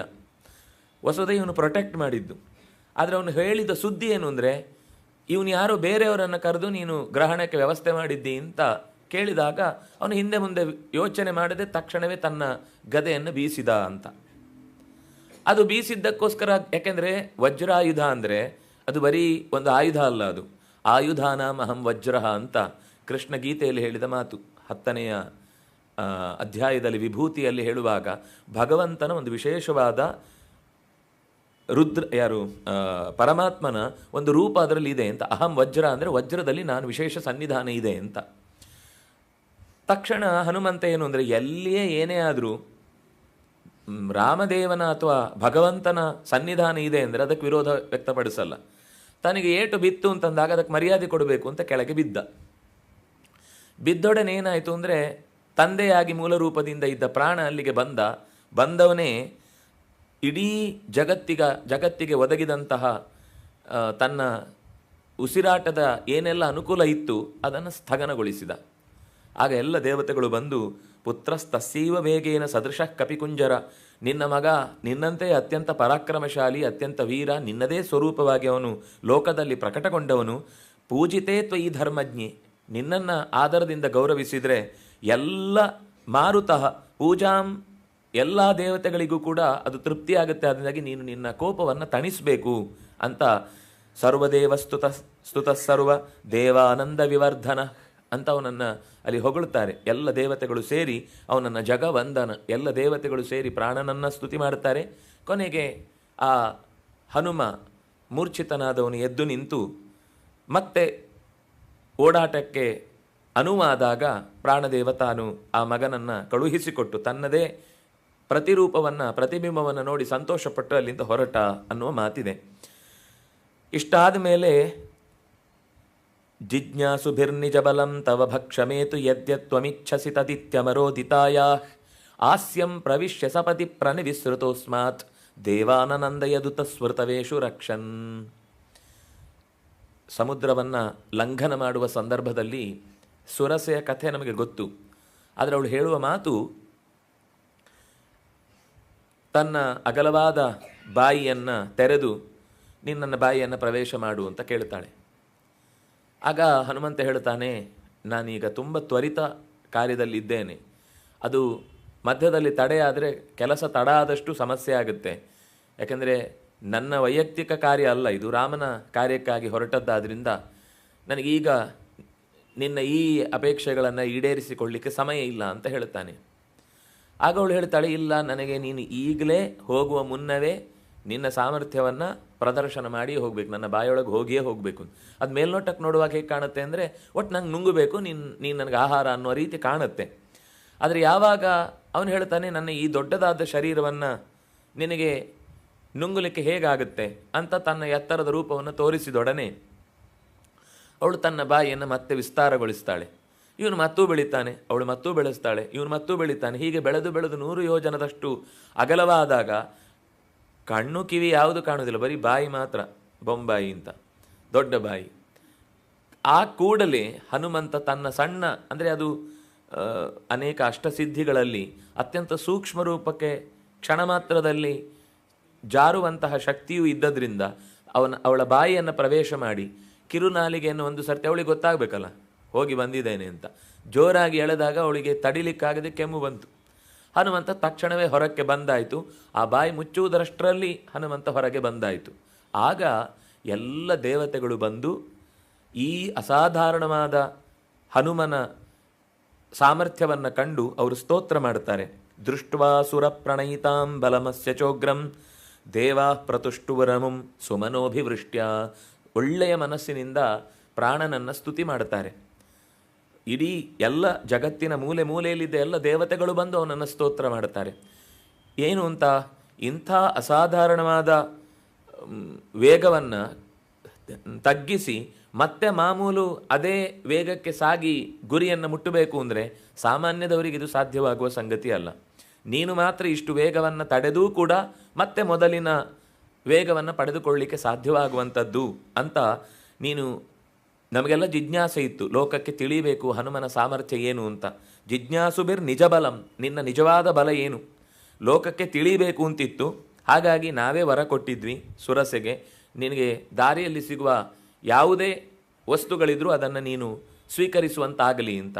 ಅವಳು ಯಾರು ಅಂದರೆ ವಸ್ತುತಃ ಕಶ್ಯಪನ ಮಡದಿಯರಲ್ಲಿ ಒಬ್ಬಳು, ಸುರಸ ಅಂತನ್ನುವಳು. ನಾಗಮಾತಾ ಅಂತ ಅವಳನ್ನು ಕರೀತಾರೆ. ಸುರಸ ನಾಗಮಾತಾತು, ಅವಳು ನಾಗಮಾತೆ ಆದ್ದರಿಂದಾಗಿ ಇಲ್ಲಿ ಗಮನಿಸಿ, ಹನುಮಂತ ಆಕೆಯನ್ನು ಕೊಲ್ಲಿಲ್ಲ, ಕೇವಲ ಅವಳ ಅಪೇಕ್ಷೆಯನ್ನು ಈಡೇರಿಸಿ ಹೊರಕ್ಕೆ ಬಂದು ಬಿಟ್ಟ. ಹಾಗಾಗಿ ಅವಳು ದೇವಪ್ರಹಿತ, ದೇವತೆಗಳಿಂದ ಕಳುಹಿಸಲ್ಪಟ್ಟವಳು ಅಂತ ಗೊತ್ತಾದದ್ರಿಂದ ಹನುಮಂತ ಏನೂ ವಿರೋಧ ವ್ಯಕ್ತಪಡಿಸದೆ ತನ್ನ ಸಾಮರ್ಥ್ಯವನ್ನು ಮಾತ್ರ ಪ್ರಕಟಿಸಿ ಅಲ್ಲಿಂದ ಮುಂದಕ್ಕೆ ಹೋದ. ಹೀಗೆ ಮಹಾಜಗವಂದನ ದೇವತೆಗಳು ಅವನ ಈ ಸಾಮರ್ಥ್ಯಕ್ಕೆ ಬೆರಗಾದರೂ ಲೋಕಕ್ಕೆ ಇದರ ಬಗ್ಗೆ ಇನ್ನಷ್ಟು ಚೆನ್ನಾಗಿ ಗೊತ್ತಾಗಲಿ ಅಂತ ತಾವು ಸಂತೋಷದಿಂದ ಅವನನ್ನು ಹಾಡಿ ಕೊಂಡಾಡಿದರು. ಹೀಗೆ ಹನುಮನ ಗುಣಗಳ ಚಿಂತನೆಯನ್ನು ಮುಂದುವರೆಸಿ, ವಿದ್ಯಾವಾನ್ ಗುಣಿ ಅತಿ ಚಾತುರ್ ರಾಮ ಕಾಜ್ ಕರಿಬೇಕೋ ಆತುರ್. ಮತ್ತೆ ಹೇಳ್ತಾ ಇದ್ದಾರೆ, ವಿದ್ಯಾವಂತ, ಗುಣವಂತ, ಅತಿ ಚಾತುರ್ಯ ಮೊದಲಾದ ಗುಣಗಳಿಂದ ತುಂಬಿದವ, ರಾಮನ ಕಾರ್ಯವನ್ನು ಮಾಡುವುದಕ್ಕೆ ಸದಾ ಸಿದ್ಧನಾದವ. ಅದರಲ್ಲಿ ಆತುರತೆ ಬೇರೆ, ಅದು ಮುಗಿಸ್ಲೇಬೇಕು. ಬೇರೆ ಮಧ್ಯದಲ್ಲಿ ಯಾವ ಕೆಲಸ ಬಂದರೂ ಅದನ್ನು ಹಚ್ಚಿಕೊಳ್ಳುವವನಲ್ಲ. ಇದು ಈ ಸಮುದ್ರದ ಲಂಘನದ ಸಂದರ್ಭದಲ್ಲೇ ಈ ಮಾತು 3-4 ಕಡೆ ಹೇಳ್ತಾನೆ ಅದನ್ನು. ರಾಮಚಂದ್ರ ನನ್ನನ್ನು ಕಳುಹಿಸಿಕೊಟ್ಟಿದ್ದಾನೆ, ಅದರಿಂದಾಗಿ ನಾನು ಮಧ್ಯದಲ್ಲಿ ಅದು ಮೈನಾಕ ಪರ್ವತ, ಆಮೇಲೆ ಸುರಸ, ಆಮೇಲೆ ಮತ್ತೆ ಸಿಂಹಿಕ, ಕೊನೆಗೆ ಲಂಕಿಣಿ, ಈ ಎಲ್ಲರಿಗೂ ಇದೇ ಮಾತು ಹೇಳ್ತಾನೆ, ನಾನು ರಾಮನ ಕಾರ್ಯ ಆಗುವ ತನಕ ನಿಮ್ಮ ಪ್ರಶ್ನೆಗಳಿಗೆ ಅಥವಾ ನಿಮ್ಮ ಸಮಸ್ಯೆಗಳಿಗೆ ನಾನು ಉತ್ತರ ನೀಡಲಿಕ್ಕೆ ಸಿದ್ಧ ಇಲ್ಲ ಅಂತ. ಕೊನೆಗೆ ಅದು ಅನಿವಾರ್ಯವಾಗಿ ಉತ್ತರಿಸಬೇಕು, ಎಷ್ಟಿತ್ತೋ ಅದನ್ನು ಉತ್ತರಿಸಿ ಹೋದ.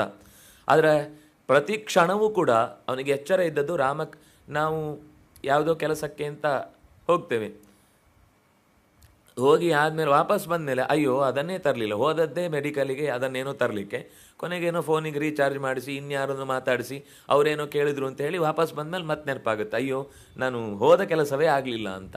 ಹೊರಟ ಉದ್ದೇಶವೇ ಮರೆತು ಹೋಗುತ್ತೆ. ಎಷ್ಟೋ ಸಲ ಅದು ನಮ್ಮ ಅನುಭವ. ಬೇಡ, ನಾವು ಮೊಬೈಲ್ನಲ್ಲೇ ಯಾರೋ ಫೋನ್ ಮಾಡಿ ಏನೋ ಕಳಿಸ್ಲಿಲ್ಲ, ಕಳಿಸಿ ಅಂತ ಹೇಳ್ತಾರೆ. ನಾವು ಅವ್ರು ಕಳಿಸ್ಬೇಕು ಅಂತ ಅಲ್ಲಿ ತನಕ ಅದನ್ನು ಅದರ ಪಾಡಿಗೆ ಬಿಟ್ಟು ಕೂತಿದ್ದವ್ರು ಅದನ್ನು ತೊಗೊಂಡ್ಮೇಲೆ ಎಲ್ಲ ಕೆಲಸ ಮುಗೀತು. 1-2 ಗಂಟೆ ಆಯಿತು, ಮತ್ತೆ ವಾಪಸ್ ಫೋನ್ ಬಂತು, 2 ಗಂಟೆಯಿಂದ ಕಾಯ್ತಾ ಇದ್ದೆ, ನೀವು ಕಳಿಸ್ಲೇ ಇಲ್ಲ ಅಂತ. ಆಮೇಲೆ ಯೋಚನೆ ಮಾಡಿದ್ವಿ ನಾವು, ಅದನ್ನೇನೋ ಮಧ್ಯದಲ್ಲಿ, ಎಲ್ಲರ ಅನುಭವ, ಇದನ್ನೇನು ನಾನು ಬಿಡಿಸಿ ಹೇಳಬೇಕಾಗಿಲ್ಲ. ಮರ್ತೋದ್ಮೇಲೆ ಅವರಿಗೆ ಅಂದರೆ ಒಂದು ಟಿಂಗ್ ಅನ್ನುವ ಶಬ್ದ ನಮ್ಮ 2 ಗಂಟೆಯನ್ನು ಡಮ್ ಅಂದ್ಬಿಡುತ್ತೆ, ಗೊತ್ತೇ ಆಗಲ್ಲ ಹೇಗೆ ಕಳೆದೋಯ್ತು ಅಂತ. ಯಾವ ಕಾರ್ಯಕ್ಕೋಸ್ಕರ ಹೊರಡುತ್ತೇವೋ ಅದನ್ನು ಮಾಡುವುದರಲ್ಲಿ ಹನುಮ ನಿಪುಣ, ಅತ್ಯಂತ ನಿಷ್ಣಾತ. ಈ ಕಾರಣಕ್ಕಾಗಿ ಅವನನ್ನು ಈ ರೀತಿ ಪ್ರಾರ್ಥನೆ ಮಾಡ್ತಾರೆ. ಅವನು ವಿದ್ಯಾವಂತ, ಮಹಾವ್ಯಾಕರಣಾಂಬೋಧಿ ಮಂಥಮಾನಸ ಮಂದರಂ ಕವಯಂತಂ ರಾಮಕೀರ್ತ್ಯ ಹನುಮಂತಂ ಉಪಾಸ್ಮಹೆ ಅಂತ ಹನುಮಂತನನ್ನು ಉಪಾಸನೆ ಮಾಡುವ ಮಾತು ಹೇಳಿದಾಗ, ಶಾಸ್ತ್ರಗಳ ಪರಂಪರೆಯ ದೊಡ್ಡ ಸಮುದ್ರವನ್ನೇ ಈಜಾಡಿ ಅನಾಯಾಸವಾಗಿ ಅಷ್ಟನ್ನು ಅರಗಿಸಿಕೊಂಡಿರುವ ಮಹಾ ತತ್ವವೆನಿಸಿದಂತಹ ಹನುಮಂತನನ್ನು ಉಪಾಸಿಸುತ್ತೇನೆ ಅಂತ ಪ್ರಾರ್ಥನೆ ಮಾಡುವಾಗ, ಶಾಸ್ತ್ರಗಳ ದೊಡ್ಡ ಕಡಲಿಗೆ ಆತ ಮುಳುಗಿ ಈಜಿ ಅದನ್ನು ದಕ್ಕಿಸಿಕೊಂಡವ, ಅರಗಿಸಿಕೊಂಡವ ಅನ್ನುವ ಮಾತು ಬರುತ್ತೆ. ಆಮೇಲೆ ಗುಣವಂತಿಕೆಯನ್ನು ನಾವು ಹಿಂದಿನ ಎಲ್ಲ ಪದ್ಯಗಳಲ್ಲೂ ನಿರಂತರ ನೋಡ್ತಾ ಬಂದಿದ್ದೇವೆ. ಶೌರ್ಯಂ, ದಾಕ್ಷ್ಯಂ, ಬಲಂ, ವೀರ್ಯಂ, ಪ್ರಾಜ್ಞತಾ, ನಯಸಾಧನಂ, ವಿಕ್ರಮಶ್ಚ ಪ್ರಭಾವಶ್ಚ ಹನುಮತಿ ಕೃತಾಲಯ. ಇವನಲ್ಲಿ ಮನೆ ಮಾಡಿದೆ. ಎಲ್ಲ ಗುಣಗಳು ಇವನಲ್ಲಿ ಸಹಜವಾಗಿ ತುಂಬಿದೆ. ಕೆಲವೊಂದು ಸರ್ತಿ ಕೆಲವು ಪ್ರಸಂಗಗಳಿಗೆ ಅನುಗುಣವಾಗಿ ಅಡ್ಜಸ್ಟ್ ಆಗ್ತೇವೆ ನಾವು, ವಸುಧಾ ನಮಗದು ಇಷ್ಟ ಇರುವುದಿಲ್ಲ. ಅದು ಆಮೇಲೆ ಹೇಳುವವನು ಹೊರಟು ಹೋದ ಅಂದರೆ, ಅಂಥ ಅಭಿಪ್ರಾಯವನ್ನು ಬೇಕು ಅಂತ ಅಪೇಕ್ಷೆ ಪಡುವವನು ನಮ್ಮ ಮುಂದೆ ಇಲ್ಲ ಅಂದಾಗ ನಾವು ಮತ್ತೆ ಮೊದಲಿನಂತಾಗ್ತೇವೆ. ಉದಾಹರಣೆಗೆ ಕೆಲವೊಂದು ಸರ್ತಿ ನಮ್ಮಲ್ಲಿ ಈ ವಿದೇಶದ ವ್ಯಾಮೋಹಕ್ಕೊಳಗಾಗಿ ಹೋದವರು ಇರ್ತಾರೆ. ಅಲ್ಲಿ ಹೋದಾಗ ಏನು ಕ್ಲೀನು, ಏನು ನೀಟು, ಎಲ್ಲ ಒಂದು ಕಸವನ್ನು ತೆಗೆದು ರಸ್ತೆಗೆ ಎಸೆಯೋರಲ್ಲ, ಭಾರೀ ಶಿಸ್ತಲ್ಲಿರ್ತಾರೆ. ಮತ್ತೆ ವಾಪಸ್ ಭಾರತಕ್ಕೆ ಬರಲಿ ಅವರೇ ಕಿಟಕಿ ಬಾಗಿಲು ತೆಗಿತಾರೆ, ಕಾರಲ್ಲಿ ಚೀಲ ಹೀಗೆ ಎಸಿತಾರೆ. ಹಿಂದಿನ ಗಾಡಿಯವನಿಗೆ ತಲೆ ಮೇಲೆ ಬಿದ್ದರೂ ಇವರೇನು ಲೆಕ್ಕಕ್ಕೆ ತಗೊಳ್ಳಲ್ಲ. ಅಲ್ಲಿ ಇದೇ ವ್ಯಕ್ತಿ ಎಷ್ಟು ಶಿಸ್ತಿನಿಂದ ಇರ್ತಾನೆ, ಆದರೆ ಅದೇ ವ್ಯಕ್ತಿ ಇಲ್ಲಿಗೆ ಬಂದಾಗ ಮತ್ತೆ ನಾಯಿ ಬಾಲ ಅಂತಿದ್ದ ಹಾಗೆ ಅದು ಡೊಂಕು ಅನ್ನೋದನ್ನು ಬದಲಾಯಿಸುವುದಿಲ್ಲ ಅನ್ನುವ ಹಾಗೆ ತಮ್ಮ ಕೆಟ್ಟ ದುರಭ್ಯಾಸವನ್ನು ಹಾಗೆ ಮುಂದುವರಿಸ್ತಾರೆ. ಹನುಮಂತನ ಗುಣ ಹೀಗಲ್ಲ. ಯಾವುದೋ ಒಬ್ಬನ ಎದುರುಗಡೆ ತಾನು ನೀಟಾಗಿರಬೇಕು ಅಂತ ತೋರುವುದು, ಅಥವಾ ತನಗೆ ಅಗತ್ಯ ಇದ್ದಾಗ ಮಾತ್ರ ಅಂತಹ ಗುಣವನ್ನು ಆವೇಶ ಬಂದವನಂತೆ ರೂಪಿಸಿಕೊಳ್ಳುವುದು ಇದಲ್ಲ. ಇದು ಅವನ ಸಹಜ ಗುಣ, ನಿಜ ಗುಣ ಸ್ವರೂಪನಾಗಿ ಎಲ್ಲ ಕಾರ್ಯದಲ್ಲೂ ಕೂಡ ಆ ನಿಷ್ಣಾತವಾದಂತಹ ಕಾರ್ಯತಂತ್ರ ಜೊತೆಗೆ ಯಜಮಾನನಿಗಾಗಿ ತನ್ನನ್ನು ಸಮರ್ಪಣೆ ಮಾಡಿಕೊಳ್ಳುವಂತಹ ಗುಣ ಇದು ನಿರಂತರ ಅವನಲ್ಲಿ ಇದ್ದದ್ದು. ಹಾಗಾಗಿ ಇಡುವ ಹೆಜ್ಜೆ ಆಗಿರ್ಬೋದು, ಯೋಚನೆಯ ರೀತಿಯಾಗಿರ್ಬೋದು, ಕಾರ್ಯವನ್ನು ಸಾಧಿಸುವ ನಡೆ ಇರಬಹುದು, ಎಲ್ಲವೂ ಅತಿ ಚಾತುರ. ಯಾವುದು ಸುಲಭದಲ್ಲಿ ಬಿಟ್ಟು ಕೊಡುವವನಲ್ಲ. ಯಾವ ರೀತಿಯಿಂದಾದರೂ ಸಾಧಿಸಬೇಕು. ಮತ್ತು ಯಾವ ವ್ಯಕ್ತಿಯಲ್ಲಿ ಎಂಥ ಕೆಲಸವನ್ನು ತೆಗೀಬೇಕು, ಅದು ಒಂದು ಒಳ್ಳೆ ಮ್ಯಾನೇಜ್ಮೆಂಟ್ ಅನ್ನೋದು ನಮಗೆ ಹೇಳಲಿಕ್ಕೆ ಸುಲಭ ಅನಿಸುತ್ತೆ. ಆದರೆ ಅದು ಸಹಜವಾದ ವ್ಯಕ್ತಿತ್ವದಲ್ಲಿ ಕಾಣುವಂಥದ್ದಲ್ಲ.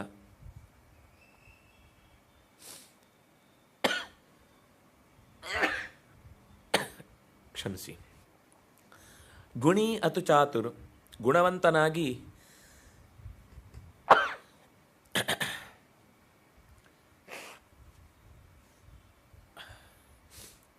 ಅತಿ ಚಾತುರ್ಯ ಮೊದಲಾದ ಗುಣಗಳಿಂದ ತುಂಬಿದವ. ಚತುರತೆ ಅಂದರೆ ನಾವೇನು ಅಂದ್ಕೊಳ್ತೇವೆ ಅಂದರೆ ಭಾಳ ಚುರುಕು ಅಂತ. ಚುರುಕು ಅಂದರೆ ಅದು ಸ್ವಾರ್ಥ ಸಾಧನೆಗಾಗಿ ಅಲ್ಲ, ಲೋಕದ ಹಿತವನ್ನು ಬಯಸುವ ದೃಷ್ಟಿಯಿಂದ ಯಜಮಾನನ ಕಾರ್ಯತಂತ್ರವನ್ನು ರೂಪಿಸುವುದರಲ್ಲಿ ಆ ಚಾತುರ್ಯವನ್ನು ತೋರುವವ.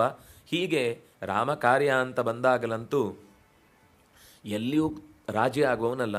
ನಮೇ ದುರ್ವ್ಯಾಹೃತಂ ಕಿಂಚಿತ್ ನಾಪಿ ಮೇ ದುರನುಷ್ಠಿತಂ ಲಕ್ಷ್ಮಣೋ ರಾಘವ ಭ್ರಾತ ಕ್ರುದ್ಧ ಕಿಮಿತಿ ಚಿಂತೆಯೇ. ಚಾತುರ್ಯ ಹೇಗಿತ್ತು ಅನ್ನೋದಕ್ಕೆ ಒಂದು ರಾಮಾಯಣದಲ್ಲೇ ಒಂದು ಪ್ರಸಂಗ ಬರುತ್ತೆ. ಸುಗ್ರೀವ 4 ತಿಂಗಳುಗಳ ವಿರಾಮವನ್ನು ಪಡೆದಿದ್ದ. ಅಂದರೆ ವಾಲಿಯನ್ನು ರಾಮ ಸಂಹಾರ ಮಾಡಿ ಆಯಿತು, ಪಟ್ಟಾಭಿಷಿಕ್ತನನ್ನಾಗಿಸಿ ಕೂಡಿಸಿ ಆಯಿತು. ರಾಜಕಾರಣದ ಜವಾಬ್ದಾರಿಯನ್ನು ಅರ್ಥ ಮಾಡಿಕೊಳ್ಳುವುದಕ್ಕೆ ಸ್ವಲ್ಪ ಸಮಯ ಬೇಕಿತ್ತು. ಅದಕ್ಕೋಸ್ಕರ ರಾಮ ಹೇಳಿದ ಅದು ಚಾತುರ್ಮಾಸ್ಯವೂ ಹೌದು. ಆ ಹೊತ್ತಿನಲ್ಲಿ ನಾವು ಓಡಾಡುವುದು, ಅನೇಕ ಜೀವಿಗಳ ಹೊಸ ಹುಟ್ಟಿನ ಹೊತ್ತಿಗೆ ನಾವು ಓಡಾಡುವುದು ತಪ್ಪಾಗುತ್ತೆ. ಮತ್ತು ಕಪಿಗಳು ಓಡಾಡುವುದು ಮರದಿಂದ ಮರಕ್ಕಲ್ವ, ಆವಾಗ ಅದು ತನ್ನನ್ನು ಪುನರುಜ್ಜೀವನಗೊಳಿಸುವ ಕಾಲ ಅದು. ಆಗ ಅದನ್ನು ಡಿಸ್ಟರ್ಬ್ ಮಾಡಬಾರ್ದು. ಅದಕ್ಕೋಸ್ಕರ ರಾಮ ಹೇಳಿದ ನಿನ್ನ ವೈಯಕ್ತಿಕ ಕಾರ್ಯಕ್ಕೂ ಆಯಿತು, ಮತ್ತು ನಿನಗೆ ಆ ಕೆಲಸದಲ್ಲಿ ಒಂದು ರೂಢಿ ಬರಬೇಕಲ್ಲ, ಏನು ಆಗ್ತಾ ಇದೆ, ದಿನದಿಂದ ದಿನದ ಅಧಿಕಾರದ ವ್ಯವಸ್ಥೆಯನ್ನು ಸರಿ ಹದಕ್ಕೆ ತರಬೇಕಲ್ವ. ಅದಕ್ಕೋಸ್ಕರ ಬಿಟ್ಟು ಮತ್ತೆ 4 ತಿಂಗಳಾದಮೇಲೆ ಸೀತೆಯನ್ನು ಹುಡುಕುವ ಕೆಲಸಕ್ಕೆ ನಿನ್ನಿಂದ ನಾನು ಸಹಾಯವನ್ನು ಬಯಸ್ತೇನೆ ಅಂತ ಹೇಳಿ ಕಳಿಸಿದ್ದಾನೆ. ಈ ಸುಗ್ರೀವ ಮರ್ತೇ ಬಿಟ್ಟಿದ್ದಾನೆ. ಭೋಗ, ಮಲಗು, ತಿನ್ನು, ಉಣ್ಣು ಇದು ಬಿಟ್ಟರೆ ಬೇರೆ ಪ್ರಪಂಚದ ಪರಿಚಯವೇ ಇಲ್ಲ. ಇಬ್ಬರು ಅಲ್ಲಿ ಅವನನ್ನು ಎಚ್ಚರಿಸುವವರು. ಒಬ್ಬಳು ತಾರೆ, ಇನ್ನೊಬ್ಬ ಮೊದಲು ಹನುಮಂತ ಎಚ್ಚರಿಸ್ತಾನೆ. ಎಚ್ಚರಿಸುವಾಗ ಗಮನ ಕೊಡುವುದಿಲ್ಲ. ಆಗ ಹೇಳ್ತಾನೆ, ನೋಡು, ರಾಮನಿಂದ ಉಪಕಾರ ಪಡೆಯುವಾಗ ನೀನು ಎಷ್ಟು ತಗ್ಗಿ ಬಗ್ಗಿ ನಡೆದಿ, ಈಗ ನಿನ್ನ ಕೆಲಸ ಮುಗೀತು ಅಂತನ್ನೋ ಮಾತಿಗೆ ಏನಷ್ಟು ಅರ್ಜೆಂಟು, ಈಗಲೇ ಏನು ಮಾಡಬೇಕು? ಅವನು ಹೇಳುವ ಮಾತೇನು ಗೊತ್ತಾ, ನಮೇ ದುರ್ವ್ಯಾಹೃತಂ ಕಿಂಚಿತ್. ಅದೇನಾಯಿತು, ತಡ ಆಯಿತು ಅಂತ ರಾಮನಿಗೂ ಗೊತ್ತಾಯಿತು. ತಡ ಮಾಡ್ತಿದ್ದಾನವನು, ಅಂದರೆ ಅವನಿಗೆ ಅಲ್ಲಿಂದ ರಿಪೋರ್ಟ್ ಬರ್ತಾ ಇದೆ ಏನಾಗಿದೆ ಅಂತ. ಅವನು ಯಾವ ಸಿದ್ಧತೆಯೂ ಮಾಡಿಲ್ಲ ಅಂತ ಗೊತ್ತಿದೆ. ಹಾಗಾಗಿ ಲಕ್ಷ್ಮಣನ ಹತ್ರ ಹೇಳಿ ಕಳುಹಿಸಿದ, ನೋಡು, ವಾಲಿ ಹೋದ ದಾರಿ ಖಾಲಿ ಇದೆ, ಕಳಿಸ್ಕೊಡ್ಲಿಕ್ಕೆ ನಾನು ತಯಾರಿದ್ದೇನೆ, ನೀನು ತಯಾರಿದ್ಯಾ ಅಂತ ಹೇಳಿ ಬಾ ಅಂತ ಲಕ್ಷ್ಮಣನನ್ನು ಹೇಳಿ ಕಳುಹಿಸಿದ್ದಾನೆ. ಮಾತು ತುಂಬ ಚಂದ. ನಾವು ರಾಮಾಯಣ ನೇರ ನೋಡುವುದಿಲ್ಲ, ಅದರಿಂದ ಎಷ್ಟೋ ಸರ್ತಿ ಯಾವುದೋ ಅನುವಾದ ಅಥವಾ ಯಾವುದೋ ಉಳಿದ ಕಾವ್ಯಗಳ ಹಿನ್ನೆಲೆಯಲ್ಲಿ ಅದನ್ನು ನೋಡ್ತೇವೆ. ಅದನ್ನಾಗಿ ನಿಜವಾಗಿ ವಾಲ್ಮೀಕಿಗಳು ಕೊಟ್ಟ ಸ್ವಾರಸ್ಯದ ಮಾತುಗಳೇ ನಮಗೆ ತಲೆಗೆ ಹೋಗಲ್ಲ. ಕೋಪದಿಂದ ಆ ಹೆಬ್ಬಾಗಿಲಿನಲ್ಲಿ, ಗುಹೆಯ ಹೆಬ್ಬಾಗಿಲಲ್ಲಿ ನಿಂತು ಲಕ್ಷ್ಮಣ ಜೋರು ಮಾಡ್ತಾನೆ, ಇದೇ ಮಾತನ್ನು ಹೇಳ್ತಾನೆ. ಹೇಳಿದಾಗ ಸುಗ್ರೀವನ ಪ್ರತಿಕ್ರಿಯೆ, ನಾನೇನು ಅವನನ್ನು ಬೈಲಿಲ್ಲ, ಇವನು ಯಾಕೆ ಇದ್ದಕ್ಕಿದ್ದಂಗೆ ಕೋಪ ಮಾಡ್ಕೋತಾನೆ? ನಾವು ಹೇಳ್ತಿಲ್ವಾ, ನಾನೇನು ಸಾರಿ ಹೇಳಬೇಕಾಗಿಲ್ಲ, ನಾನು ಯಾಕೆ ಸಾರಿ ಹೇಳಿ, ನಾನೇನು ತಪ್ಪು ಮಾಡಿಲ್ಲ, ಇನ್ನೂ ಸಮಯ ಇದೆ, ನಾವು ಮಾಡಬೇಕು, ಮಾಡ್ತೀವಿ, ಅಷ್ಟೇನು ಅರ್ಜೆಂಟು. ಅವರವರ ಕಷ್ಟ ಇದ್ದಾಗ ಅವರು ಮೇಲ್ಮೇಲೆ ಬಿದ್ದು ಕೇಳ್ತಾ ಇರ್ತಾರೆ. ಆದರೆ ಅವ್ರ ಕಷ್ಟ ಅಲ್ಲ ಅಂತಾದಾಗ ಎಲ್ಲ ಸೈಲೆಂಟಾಗಿ ಬಿಡ್ತಾರೆ. ಹನುಮಂತ ಹೇಳ್ತಾನೆ, ನಿನ್ನ ಕಾರ್ಯಕ್ಕಾಗುವಾಗ ಅವನು ಎಷ್ಟು ತ್ವರೆ ಮಾಡಿ ತಡ ಮಾಡದೆ ಅದೇ ದಿನ ಅವನು ಹೇಳಿದ ಮಾತೇನು ಅಂದರೆ, ನಾನು ಇವತ್ತು ವಾಲಿ ಇಲ್ಲದ ನೆಮ್ಮದಿಯ ನಿದ್ದೆಯನ್ನು ಮಾಡಬೇಕು, ಇವತ್ತೇ ಆಗಬೇಕು ಈ ಕಾರ್ಯ ಅಂತ ರಾಮನನ್ನು ಮುಗಿಬಿದ್ದಿದ್ದ ಸುಗ್ರೀವ. ನಾನು ಇಲ್ಲಿ ತನಕ ಎಷ್ಟು ದಿವಸ ನಿದ್ದೆ ಮಾಡಿದ್ದೇನೋ, ಒಂದು ದಿವಸವೂ ನೆಮ್ಮದಿಯ ನಿದ್ದೆ ಮಾಡಿಲ್ಲ. ಯಾವ ಹೊತ್ತಿಗೆ ವಾಲಿ ಹೇಗೆ ಬಂದು ನನ್ನನ್ನು ದಾಳಿ ಮಾಡ್ತಾನೋ ಅನ್ನುವ ಕನಸನ್ನೇ ಕಂಡುಕೊಂಡು ಬೆದರಿಯೇ ಎದ್ದೆದ್ದು ಹೆದರಿಯೇ ದಿನ ಕಳೆದಿದ್ದೇನೆ. ಇವತ್ತು ನನಗೆ ನೆಮ್ಮದಿಯ ನಿದ್ದೆ ಬೇಕು, ಅದನ್ನಾಗಿ ಇವತ್ತೇ ಕೊಲ್ಲಬೇಕು ಅಂತ ಹಠ ಮಾಡಿ ರಾಮನನ್ನು ಹುರಿದುಂಬಿಸಿರ್ತಾನೆ. ಇಷ್ಟು ನೀನು ರಾಮನನ್ನು ಕೆಲಸಕ್ಕೆ ಪುಷ್ ಮಾಡಿದವನು, ಈಗ ಅವನ ಕಾರ್ಯಕ್ಕಾಗುವಾಗ ಇಷ್ಟು ತಡ ಮಾಡುವುದು ಸರಿಯಲ್ಲ. ಲಕ್ಷ್ಮಣೋ ರಾಘವ ಭ್ರಾತ ಕ್ರುದ್ಧ ಕಿಮಿತಿ ಚಿಂತೆ. ಅಷ್ಟು ಕೋಪ ಮಾಡ್ಕೊಳ್ಳೋದೇನಿದೆ, ಅದೇನಷ್ಟು ಮಾತುಗಳನ್ನು ಕ್ರೂರವಾಗಿ ಆಡುವುದು ಅಂತ ಸುಗ್ರೀವ ಹೇಳಿದಾಗ ಹನುಮಂತ ಹೇಳುವ ಮಾತು, ಕೃತಾಪರಾಧಸ್ಯ ಹಿತೆ ನಾನ್ಯತ್ ಪಶ್ಯಾಮ್ಯಹಂ ಕ್ಷಮಂ ಅಂತರೇಣಾಂಜಲಿಂ ಬದ್ಧ್ವಾ ಲಕ್ಷ್ಮಣಸ್ಯ ಪ್ರಸಾದನಾತ್. ಕೋಪಗೊಂಡಿರುವುದು ಯಾರೋ ಸಾಮಾನ್ಯ ಬೇರೆ ವ್ಯಕ್ತಿಗಳಾದರೆ ಅದನ್ನು ಎದುರಿಸಿ ಅದಕ್ಕೆ ತಪ್ಪುಗಳಿಗೆ ಉತ್ತರಗಳನ್ನು ಕೊಡ್ಬೋದು. ಆದರೆ ಇಲ್ಲಿ ರಾಮನ ಆದೇಶದಿಂದ ಲಕ್ಷ್ಮಣ ಬಂದಿದ್ದಾನೆ. ಮೊದಲು ಲಕ್ಷ್ಮಣನನ್ನು ಪ್ರಸಾದನ ಮಾಡು, ಕೂಡಲೇ ಅಂತರೇಣ ಅಂಜಲಿಂ ಬದ್ಧ್ವ, ತಲೆ ಮೇಲೆ 2 ಕೈಗಳನ್ನು ಮುಗಿದು ಹೋಗಿ ಶರಣಾಗತನಾಗು ಫಸ್ಟು. ಈಗ ನೀನು ಸಾರಿ ಹೇಳಲಿಕ್ಕಾಗೋದಿಲ್ಲ ಅಂತ, ಕ್ಷಮೆ ಕೇಳಲಿಕ್ಕಾಗೋದಿಲ್ಲ ಅಂತ ಒಂದು ಮಾತಾಡಿದರೆ ತಲೆ ಇರುವುದಿಲ್ಲ ಆಮೇಲೆ ಕೇಳಲಿಕ್ಕೆ. ಅದನ್ನಂಗೆ ಮೊದಲು ತಲೆ ಉಳಿಸ್ಕೊ, ಕೈ ಬಾಗಿಸು, ಕೈ ಬಗ್ಗಿಸು ಅವನ ಮುಂದೆ, ಆಮೇಲೆ ಮುಂದಿದ್ದು ಉಳಿದಿದ್ದೆಲ್ಲ ಆಲೋಚನೆ ಮಾಡೋಣ ಅಂತ. ಅಂದರೆ ಆ ಕಾಲಕ್ಕೆ ಮೊದಲು ಬೇಕಾದದ್ದೇನು ಅಂದರೆ ನೀನು ಮೊದಲು ಶರಣಾಗತನಾಗು, ಉಳಿದಿದ್ದೆಲ್ಲ ಆಮೇಲೆ. ಹಾಗೆ ಶರಣಾಗತನಾದದ್ರಿಂದ ಲಕ್ಷ್ಮಣ ತಣ್ಣಗಾಗಿ, ಅಷ್ಟೊತ್ತಿಗೆ ಹನುಮಂತ ಮತ್ತು ತಾರೆ ಇಬ್ಬರೂ ಕೂಡ ಬೇರೆದೇ ಒಳಗಿನ ಇಂಟರ್ಪೋಲ್ನ ಸಹಾಯದಿಂದ ವಾನರರಿಗೆಲ್ಲ ಸುದ್ದಿ ಕಳಿಸಿ ಆಗಿತ್ತು. ಅವನ ಮಾತು ಮುಗಿಸು ಸ್ವಲ್ಪ ಹೊತ್ತಾಗುವಷ್ಟರಲ್ಲಿ ಎಲ್ಲ ಬಂದರು. ಬಂದಾಗ ಇಲ್ಲ ಕೆಲಸ ಆಗಿದೆ ಅನ್ನೋದು ಲಕ್ಷ್ಮಣನಿಗೂ ರಿಪೋರ್ಟ್ ಬಂದಾಗ ರಾಮನ ಹತ್ರ ಹೋಗಿ ಹೇಳ್ತಾನೆ, ಹೀಗೆ ಒಟ್ಟಿಗೆ ಕರ್ಕೊಂಡೇ ಹೋಗ್ತಾನೆ, ಹೀಗೆ ಒಂದಿಷ್ಟು ಸೇನೆ ಸಿದ್ಧವಾಗಿದೆ ಅಂತ. ಹೀಗೆ ಈ ಸಂಬಂಧವನ್ನು ಉಳಿಸುವ ಒಂದು ಪ್ರಕ್ರಿಯೆಯಲ್ಲಿ ಹನುಮಂತನ ಪಾತ್ರ ತುಂಬ ದೊಡ್ಡದು. ಮೊದಲು ಸುಗ್ರೀವನನ್ನು ರಾಮನನ್ನು ಭೇಟಿಯಾಗಿಸಿ ಒಟ್ಟು ಮಾಡಿದವನೇ ಹನುಮಂತ. ಮತ್ತೆ ಮಧ್ಯದಲ್ಲೆಲ್ಲ ಎಷ್ಟೋ ಸಲ ಅದು ಬಿರುಕು ಬಿಡುವ ಸಂದರ್ಭ ಬಂದಾಗಲೆಲ್ಲ ಬೆಸುಗೆ ಹಾಕಿದವನು ಹನುಮಂತ. ಸೀತೆ ಎಷ್ಟೋ ದೂರದಲ್ಲಿದ್ದವಳಿಗೆ ರಾಮ ಹುಡ್ಕೊಂಡು ಬರ್ತಾ ಇದ್ದಾನೆ ಅಂತ ಭರವಸೆಯ ಬೆಸುಗೆಯನ್ನು ತುಂಬಿದವನು ಮತ್ತೆ ಹನುಮಂತ. ಮರಳಿ ವಾಪಸ್ಸು ಭರತನ ಹತ್ರ ಬರುವಾಗಲೂ ರಾಮ ಏನು ಹೇಳ್ತಾನೆ ಅಂದರೆ, ಅಕಸ್ಮಾತ್ ಅಧಿಕಾರದ ಲಾಲಸೆ ಏನಾದರೂ ಚೂರು ಭರತನಲ್ಲಿ ಕಂಡಿತು ಅಂದರೆ ನೀನಿಷ್ಟೇ ಹೇಳು, ಅವನಲ್ಲಿ ಏನೇ ಸಣ್ಣ ಅಯ್ಯೋ ರಾಮ ಬಂದ್ಬಿಟ್ನಾ ಅನ್ನೋ ಒಂದು ದೃಶ್ಯ ರಾಮನಿಗೆ ಅವನು ಹಾಗೆ ಮಾಡ್ತಾನೆ ಅಂತಲ್ಲ, ಒಬ್ಬ ವ್ಯಕ್ತಿಗೆ ಹಾಗೆ ಏನಾದರೂ ಅನ್ನಿಸಿದರೆ ನಾನಲ್ಲಿ ಅಧಿಕಾರಕ್ಕಾಗಿ ಕೈ ಚಾಚಬಾರ್ದು ಅನ್ನೋ ಉದ್ದೇಶದಿಂದ ಇಂಗಿತಜ್ಞನಾಗಿ ನೀನು ಅವನಿಗೆ ಏನೇ ಮಾಡಿದರೂ ನನಗೆ ಹೇಳಬೇಕು ಅಂತ ಹೇಳ್ತಾನೆ. ಹನುಮಂತ ಹಾಗೇ ಹೋಗಿ ಹೇಳುವಾಗಲೂ ಬೇರೆ ಯಾವ ವಿಷಯವನ್ನು ಹೇಳಲಿಲ್ಲ, ರಾಮನೇ ಬಂದಿದ್ದಾನೆ ಅಂತ ಫಸ್ಟ್ ಆ ವಿಷಯವನ್ನೇ ನಿರೂಪಣೆ ಮಾಡುತ್ತಾನೆ. ಭರತ ಎಲ್ಲಿಲ್ಲದ ಪ್ರೀತಿಯಿಂದ ಎಲ್ಲಿ ಅಂತ ಹುಡ್ಕೊಂಡು ಓಡಾಡಿ ಬರ್ತಾನೆ. ಅಂದರೆ ಎಲ್ಲ ಸಂದರ್ಭದಲ್ಲೂ ಆ ಭಾವನೆಗಳು ಎಲ್ಲಿ ಶಬ್ದದ ಮೂಲಕ ಗಟ್ಟಿಯಾಗುತ್ತೋ ಅದನ್ನು ಮೊದಲು ಹೇಳಿ ಅವರಲ್ಲಿ ಒಟ್ಟೈಸುವ ಕೆಲಸವನ್ನು ಮಾಡುತ್ತಾನೆ. ಅವನಿಗೆ ರಾವಣನಲ್ಲೂ ಹೋಗಿ ಹೇಳಿದ ಮಾತೇನು ಅಂದರೆ, ನಿನ್ನ ಮೇಲೆ ಏನೂ ರಾಮನಿಗೆ ಕೋಪ ಇಲ್ಲ, ನೀನು ಅವನ ಮಡದಿಯನ್ನು ಮರಳಿಸಿದರೆ ಅಕಾರಣವಾಗಿ ನಿನ್ನ ಪರಿವಾರವನ್ನು ನೀನು ಕಳ್ಕೊಳ್ಳುವುದನ್ನು ಉಳಿಸ್ಬೋದು. ನಿನ್ನೊಬ್ಬನ ಹಠಕ್ಕೆ ನಿನ್ನ ಉಳಿದ ಇಡೀ ಪರಿವಾರವನ್ನು ಬಲಿ ಕೊಡ್ತಾ ಇದ್ದಿ.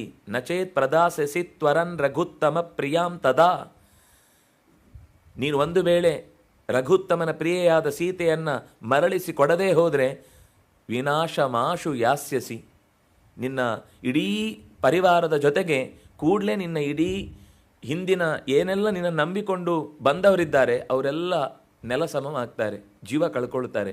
ಇದು ನಿನಗೆ ಒಳ್ಳೆಯದಾ ಅಂತ ಆಗಲೂ ಅವನ ಪರಿವಾರವನ್ನು ಯೋಚನೆ ಮಾಡಿ ಮಾತಾಡ್ತಾನೆ ಹನುಮಂತ. ಅಂದರೆ ಎಲ್ಲಿಯೂ ಕೂಡ ಇವತ್ತು ಒಂಥರ ಡಿಸ್ಟ್ರಕ್ಟಿವ್ ಫೋರ್ಸ್ಗಳೇ ಜಾಸ್ತಿ. ದ್ವೇಷ, ಅಸೂಯೆ, ಶಬ್ದಗಳನ್ನು ಎಲ್ಲೆಲ್ಲಿ ಹೇಗೆ ಯಾವ ಸ್ಟೇಜಲ್ಲಿ ಏನು ಪ್ರಯೋಗ ಮಾಡಬೇಕು ಅಂತಲೂ ಗೊತ್ತಿಲ್ಲದೆ ಅದನ್ನು ಸಾರ್ವಜನಿಕವಾಗಿ ಜನರ ಮುಂದೆ ತೆರೆದಿಡುವಂತಹ ವಿಘಟಕ ಶಕ್ತಿಗಳ ನಡುವೆ ನಮಗೆ ಈ ಪಾತ್ರ ಒಟ್ಟೈಸುವುದು ಅಂತ ಅನ್ನೋದು ಎಷ್ಟು ದೊಡ್ಡ ಗುಣ, ಒಟ್ಟೈಸುವುದು ಅನ್ನೋದು ಎಷ್ಟು ದೊಡ್ಡ ಸಮಾಜವನ್ನು ಕಟ್ಟುವ ಕೆಲಸದಲ್ಲಿ ಕೆಲಸ ಮಾಡುತ್ತೆ ಅನ್ನೋದು ನಮಗೆ ರಾಮನಿಂದ ಹನುಮಂತನಿಂದ ತಿಳಿಯಬೇಕಾದಂತಹ ಮಾತು. ಹೀಗೆ ರಾಮನ ಕಾರ್ಯವನ್ನು ಸದಾ ಮಾಡುವುದರಲ್ಲಿ ಆತುರವನ್ನು ತಾಳಿದವ ಅಂತ. ಸಮುದ್ರದ ದಾಟುವ ಪ್ರಸಂಗವನ್ನೇ ಮತ್ತೆ ನೆನಪು ಮಾಡಿಕೊಳ್ತೇನೆ. ರಾಮನ ಕಾರ್ಯ ಅಂತ ಬಂದಾಗ ಸಯೇಷ ಕಪಿಶಾರ್ದೂಲಸ್ತ್ವಾಂ ಉಪರಿಯೇತಿ ವೀರ್ಯವಾನ್ ಹನುಮಾನ್ ರಾಮ ಕಾರ್ಯಾರ್ಥಿ ಭೀಮಕರ್ಮ ಖಮಾಪ್ಲುತಃ. ಖಮ್ ಅಂದರೆ ಆಕಾಶವನ್ನು ಹಾರಿದ್ದಾನೆ, ರಾಮನ ಕಾರ್ಯಕ್ಕಾಗಿ ಬರ್ತಾ ಇದ್ದಾನೆ.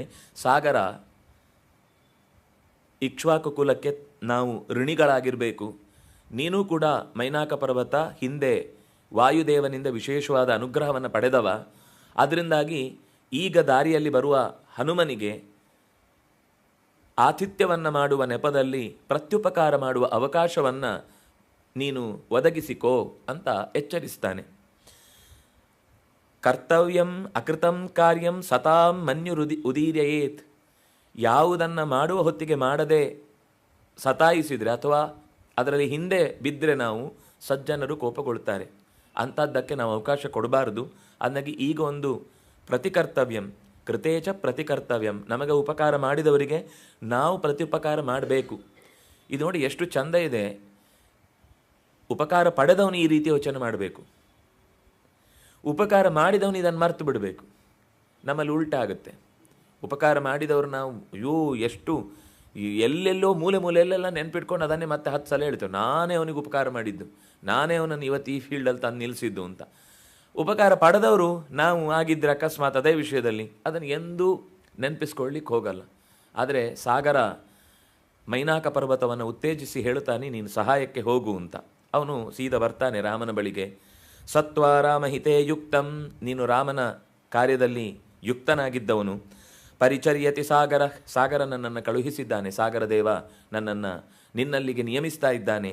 ಕೃತೇ ಚ ಪ್ರತಿ ಕರ್ತವ್ಯಂ ಏಷ ಧರ್ಮ ಸನಾತನ. ಪೂರ್ವದಲ್ಲಿ ರೆಕ್ಕೆಗಳಿಂದ ಕೂಡಿದ ಪರ್ವತಗಳ ಸಾಲು ಆಕಾಶ ಮಾರ್ಗದಲ್ಲೆಲ್ಲ ಚಲಿಸುವುದಕ್ಕೆ ಅವಕಾಶ ಇತ್ತು.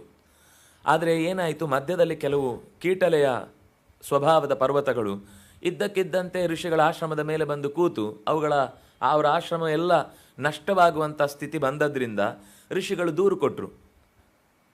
ಪರ್ವತ ಭೇತೃ ಅಂತ ಅವನನ್ನು ಕರೀತಾರೆ, ಇಂದ್ರನನ್ನು ಪರ್ವತ ಭಿತ್ ಅಂತ.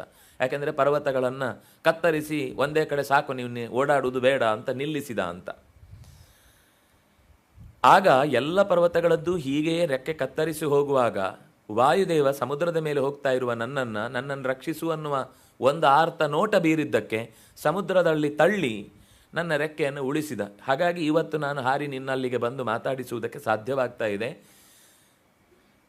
ನಿನ್ನ ತಂದೆ ನನಗೆ ಉಪಕಾರ ಮಾಡಿದ್ದನ್ನು ಮರಳಿ ಉಪಕರಿಸುವ ದೃಷ್ಟಿಯಿಂದ ನಾನು ನಿನಗೆ ಆತಿಥ್ಯಕ್ಕಾಗಿ ಹಣ್ಣು ಹಂಪಲು ಹೊತ್ತು ತಂದಿದ್ದೇನೆ, ಸ್ವೀಕರಿಸು ಅಂತ.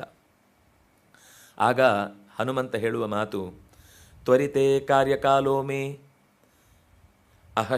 ಅಹಶ್ಚಾಪ್ಯತಿವರ್ತತೆ ಪ್ರತಿಜ್ಞಾ ಚ ಮಯಾ ದತ್ತ ನ ಸ್ಥಾತ್ಯ ವಿಮಿತಿಹಾಂತರೇ. ಇಲ್ಲಿ ನಾನು ನಿಲ್ಲಿಕ್ಕೆ ಸಮಯ ಇಲ್ಲ. ನನ್ನನ್ನು ಆತಿಥ್ಯ ಮಾಡ್ತೇನೆ ಅಂತ ನಿನ್ನ ಆಲೋಚನೆ ಸರಿ ಇದೆ, ಆದರೆ ಈಗ ಅದು ವಿಘ್ನ ನನಗೆ. ಕೆಲವೊಂದು ಸರ್ತಿ ನಾವು ಆ ಥರದ ಪ್ರಸಂಗಗಳನ್ನು ನೋಡ್ತೇವೆ.